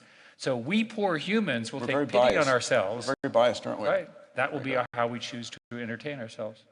Very briefly, but this takes an hour worth of conversation. What do you consider the most dangerous outcome around AGI or artificial superintelligence? There's a huge issue around proliferation. And right now, we don't fully understand the rate of proliferation of the mid-tier models and open source models. There's a consensus at the moment that models that cost less than $100 million to train are probably not that dangerous, and ones that cost more than $100 million are more dangerous. I have no idea why we believe that, but that's the number. So what will happen is, at some point, there will be proliferation of inexpensive tools that can do significant damage. The most obvious one is in biology. Yeah. Thank you. Something you know a lot about. And I do think that we're going to see extension of the human health span because of AI. We live longer, but it'll be more dangerous in some situations. Hopefully we can moderate that. Ruth, a pleasure. Ruth is the president and CIO of Alphabet and Google. You met her this morning. Ruth, I want to quote this and then ask you about it. We've all witnessed companies making grand AI for good pronouncements, for sure. But when push comes to shove and financial performance dictates decision-making, often less lofty ideals are what shareholders demand. So how do you think, I think the world of Google. I think Google has transformed the world in extraordinary ways. How do you think of AI for good versus AI for financial gain in the position you're in Google as a company? I think of it as a false choice because the upside from AI is absolutely extraordinary. But if we don't invest to protect on the downside, we'll never have the opportunity to actually invest to capture the upside. And that upside downside point is two sides of the same coin. So when you think about the upside, it's around accelerating science. It's around social issues, solving things in education, healthcare, as we've been talking about. It's the economic upside. But if there's not a responsible foundation, if we're not doing the heavy work, we don't have a right to have a seat at that table. And that means engaging with regulators constructively. It means investing in our systems internally so that you're protecting from the downside. If you don't protect on the downside, you're going to find resistance, whether it's from the regulatory world or from everybody else. And so they go hand in hand. And to assume that you can pursue one without the guardrails that are critical, I don't think is long-term sustainable, and so we view them as two interlinked approaches to really maximizing the upside of this extraordinary technology. You know, you've managed through a multitude of ups and downs in the economy, including the 2008 financial crisis. What's important for business leaders here to know about leading their teams through the incredible changes we're about to see? And do you think people realize how much change we're about to see in business and industries and society over the next 5 years? I think the most important point to take away from all these conversations is that the art of the possible is fundamentally changed. This is a generational opportunity like we haven't seen before. And I spoke about some of the key proof points in the earlier discussion this morning. Probably one really important one is in life science. I'm so proud of our colleagues who won the Nobel Prize for this, with AlphaFold credited with being the most important contribution to drug discovery. Relevant to your question, Demis Hassabis, the founder of DeepMind, the one who went on this journey to create AlphaFold, when he embarked on it, he said, many people said, how is this possible? And his answer was, why not? And so we kept going. And I think the other really important point when you think about this, that I talked about some of the language translation work we're doing. We now translate in 260 languages. The important point is that we added 110 languages in the last 6 months alone. 500 million people on the planet. So it's a vertical lift. What that says is you better not delay. You better move right away. It's already been said on this panel. I 100% agree. And the economic upside is profound. So I would say the two most important there are many important messages, but one of them is the time is now. You have to reimagine what is possible, because it really is. And we're seeing it already today. We're seeing it in the manufacturing sector. We're seeing it in education. We're seeing it in so many different areas. In fact, very importantly, on this point about language translation, I was recently with the Minister of Digital Transformation, a country in West Africa, who said more than 50% of their population is under the age of 19. They knew that the most important thing they could do, and we've already heard comments about education today, the most important thing to do is education. How can you have a country with more than 50% under the age of 19 and not solve that? But they didn't have the teachers to do so. And what's exciting with AI is they can now actually provide education, quality education to their entire population. And very importantly, in many countries, as in this one, in many of our countries, multiple languages are spoken. And before AI Translate, you had to learn French or English in order to get the math books. Now you can learn it in your language. And so to me, when you think about the impact on humanity, it is incredibly inspiring. My dad always said when I was growing up, education is your passport for freedom. It is your passport for life. This is transformative. So one, get on the program right away. And the second really important point is what Demis said, which is, why not? You have to radically reimagine what is possible, how you interact with customers, every element of process, risk management, the way to solve healthcare issues, education issues, climate change issues. But the time is now. It's incredible. And it's near infinite opportunity, isn't it? Absolutely. Every industry will be transformed. Reimagine the impossible. Reimagine the possible. Yeah. Thank you. Thank you. Ben Horowitz, co-founder and general partner of A16Z. Man, oh man, you guys have been on fire in the AI universe. So I'd love to hear your thinking as a leading thought investor. Where's the value going to accrue in this incredible value chain from chips and power and real estate and large models and applications. Are they all equally important to invest in? Yeah, so I think as people have been saying, it's such a gigantic market. It's the biggest market we've ever seen, that there's going to be kind of money to be made everywhere. I think the issues and challenges are different at the different layers. So if you look at the kind of hardware infrastructure side, chips and data centers and power, there's no question in 10 years we're going to need more of all that. Like there's no doubt at all. But the thing about that is, okay, how does that progress and how do you finance it? So if you look back to the internet, which you recall, we had the biggest bandwidth shortage in the world in 1999 and the biggest bandwidth glut ever in 2001. Akamai was charging whatever they wanted to back then. Yeah, it was the most bananas thing. And how could you possibly have too much bandwidth in 2001? It didn't make sense, right, if you look back historically. But what happened is the bottleneck moved. So the bottleneck was bandwidth in 1999, but then it became, how fast could the server spit out the bits? Did we have load balancers that were good enough? These kinds of things. And then we didn't need the bandwidth because we were stuck in other places. And already we've seen kind of the price of NVIDIA chips this year drop in half.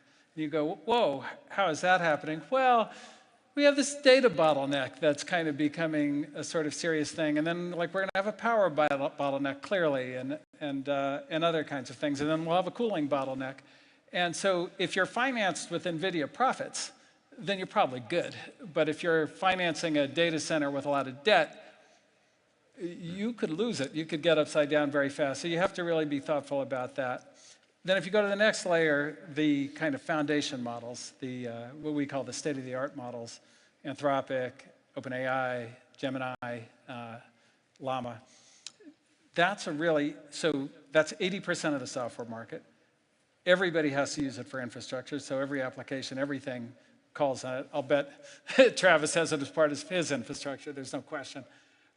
So that's just a big and very fast-growing market. But it's really interesting in that the price of a token has fallen 100-fold in the last 2 years. The most powerful technology in the world is almost free.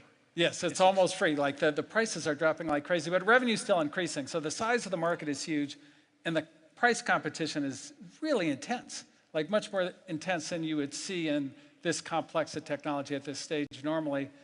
And then we're we're asymptoting in certain places. So if you look at the growth of GPT-2 to GPT 3.5 versus the growth, in terms of intelligence of 3.5 to 4, 2 to 3.5 is much larger, even though we spent way more money going 3.5 to 4.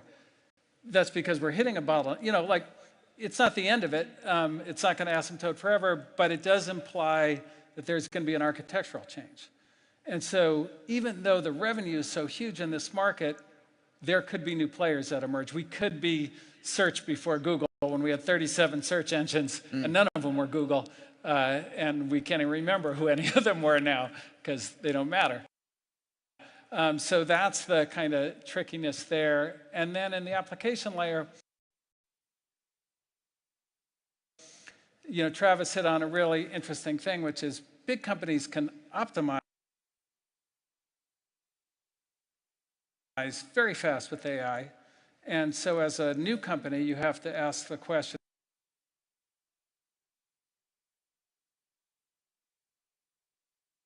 in a new application, can I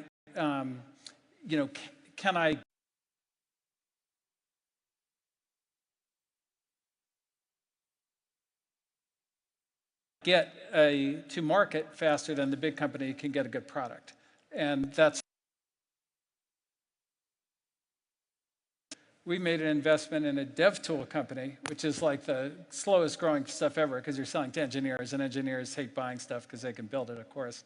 And this thing has grown from 0 to 40 million in revenue in 3 months.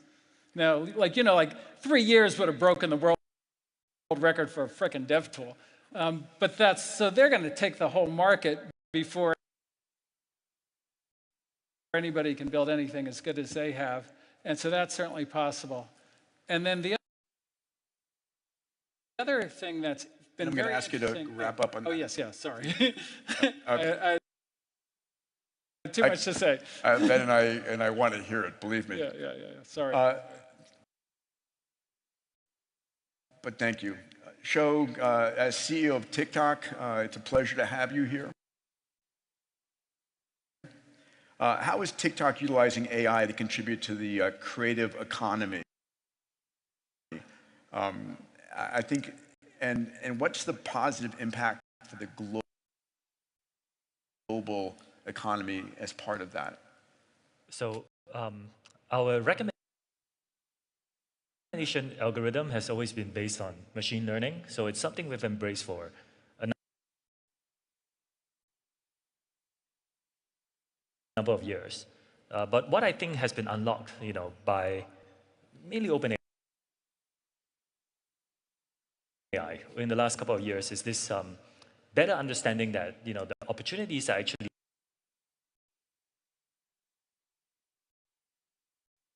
much bigger and coming faster than we thought possible. For us, a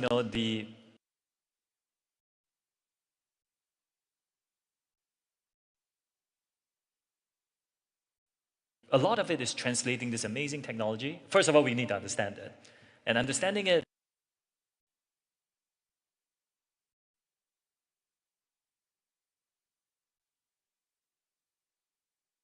I think, involves with myself. I mean, I find it hard to catch up. There's so much going on.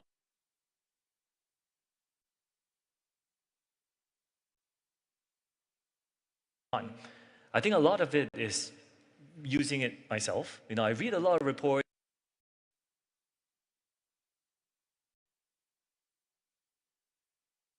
X number of things can be done, Y number of things can be done.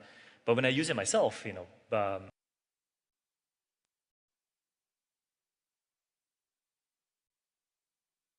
I just download the products or sign up for it and use it myself.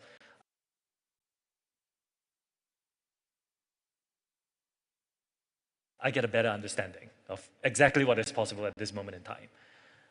For things that goes on in many other parts of the business that we are exploring what is possible and not at this moment in time. We talked about AI safety. A lot of kids are using TikTok. My family's using TikTok. How do you think about making sure that you've got measures in place for the responsible use of AI? Yes, it's very important, particularly, well, I guess in the US, there's an election cycle, going on at this moment in time. It's a particularly important problem for us to get on top of. So I think the first thing is your policies. The guidelines of what you allow on your platform needs to be very explicit. So today, if you do anything deceptive using AI, impersonation or anything dangerous, it violates the guidelines and we will take it down. The second is we provide a series of tools for people to automatically label. So if you produce something that's done by AI, that's produced by AI, we will ask you to label that. And if you don't label that, we will take measures, to make sure that you don't get the reach that you want. But you use AI to do that, I assume. The third thing is to use AI to better for content moderation. And there are many opportunities for this. Initially, I didn't really understand it. It was a very fuzzy concept. Large language models can do better content moderation, but how? With better understanding, there really is a very significant path for a lot of this new technology to help content moderation be better. So using technology to help protect against. It's interesting to what Eric said earlier. If TikTok was populated by videos only created by AI, it'd be a lot less interesting. It's the fact that humans are doing it with the support of AI that makes it fascinating. It is currently true, and I tend to agree with Eric on many, many things, because he's a lot smarter than I am. We are seeing some, for example, OpenAI has been posting Sora videos on our platform. I've been following them. Some of them are becoming really interesting. Yeah. And you can see a path where at some point, one of them could go viral. One of them could be so interesting that people feel like it engages them. It is possible. Thank you. Jay Puri, EVP worldwide of NVIDIA. NVIDIA has become synonymous with the AI revolution that we're living in. Thank God for those early video game players, huh? How should companies and countries think about AI to drive growth and prosperity? We have a number of countries and leaders represented here, and what do you advise them to do right now? Because it's going to be fundamental to their existence, to their future economies. You agree? Absolutely. Yeah, I mean, AI is basically about creating intelligence. So how can something about creating intelligence not be fundamental to the economy? And you know, and the other thing, of course, is the pace at which AI is advancing is frankly just unbelievable. There's just no expletives that you can use to describe that. I mean, just 2 years ago, we had... I call it all new stock price highs. What's that? Exponential growth in NVIDIA stock. Exponential growth, right? Yes. So only 2 years ago, we had ChatGPT and generative AI, and we were very impressed with the fact that you know, you could get next token prediction and it would answer. And now today, as everybody is talking, you know, the AIs are becoming very sophisticated and able to reason and reflect. And in fact, they don't just do one-shot reasoning. They can reason a lot and solve very complex problems. It's the agentic AI.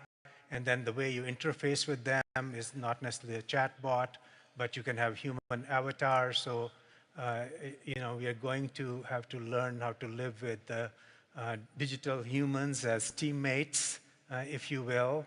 And then, you know, going forward, we are moving into things like physical AI, where, of course, Elon talked about robots and humanoid robots, but all kinds of robots, even factories and warehouses and everything will be robots that will be built into the digital world. And they will all obey the laws of physics and so on. You will not be able to tell the difference between the digital and the physical, and you will use AI to optimize you know, everything in the digital world, and then you will implement it in the physical world, and then it's kind of the AI flywheel, because whatever you do in the physical world then provides data to improve what happens in the digital world and so on. So what I'm saying is, you know, with this type of what's going on, what is it, to your point, you know, what is the condition that you have to create for you to be successful in using AI, whether you're a company or you're a country? And the condition is, of course, AI is about taking the information that is embedded in the data that is there, right? That's where the intelligence is embedded, and AI allows you to discover that using these sophisticated models and everything I'm talking about. So to be able to do that, what everybody needs to do right away is to build the instrument to allow you to do that. And that is what we call the AI factory, okay? An AI factory is custom built to take raw data, process it into generative models and so on, and then allows you to produce these monetizable tokens at scale, right? And so these factories, once you build them, can change everything. But they're not easy to build. As Elon was saying, it's extremely difficult to build these AI factories. And you know, I think one of the things that we at NVIDIA have been doing, of course, we have been involved with every one of these factories that has been built. So we have tried to make it as simple and straightforward as one can make them by taking all the learnings that we've had, codify them into reference architectures and so forth, and see how quickly and replicate these factories, right? And let me ask you a closing question here. The GPUs that NVIDIA has been producing, there are many companies chasing you, no one at the scale.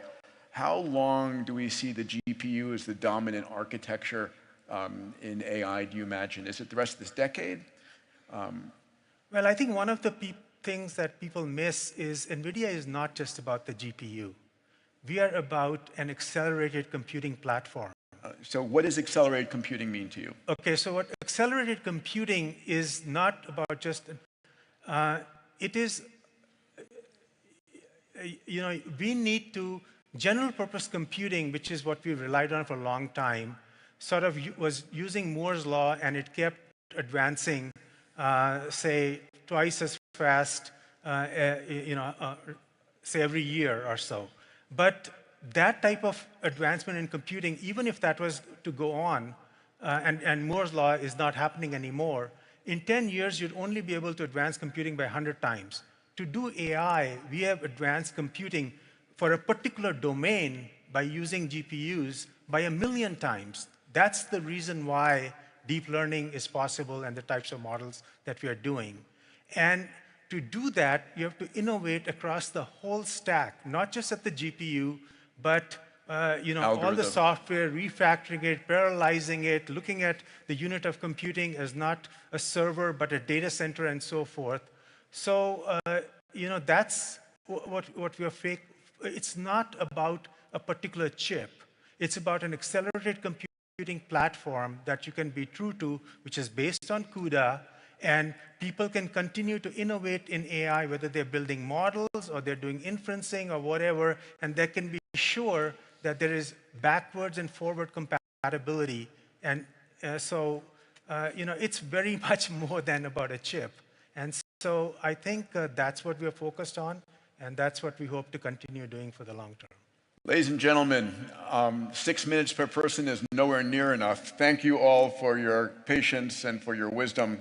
Grateful. Let's give it up for our panel here. Well done.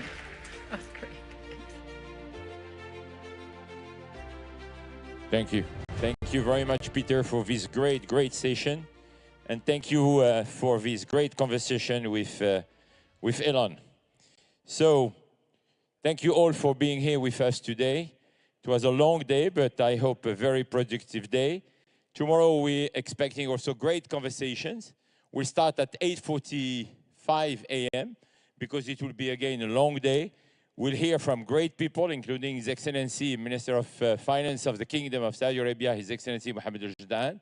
We'll have many series talking about supply chain, talking about many other industries. And we will hear also from the Prime Minister of Vietnam, and many more conversation, conclaves. And please, I know many of you were here today, and you spent almost the whole day in this room, but I will encourage you also to discover the dome, to discover the pavilion. You have a lot of other great sessions there. And enjoy your evening. We don't want to keep you too busy. And we hope that you will be back with us tomorrow morning. Great session starting quite early, but very interesting. Have a great evening. Thank you.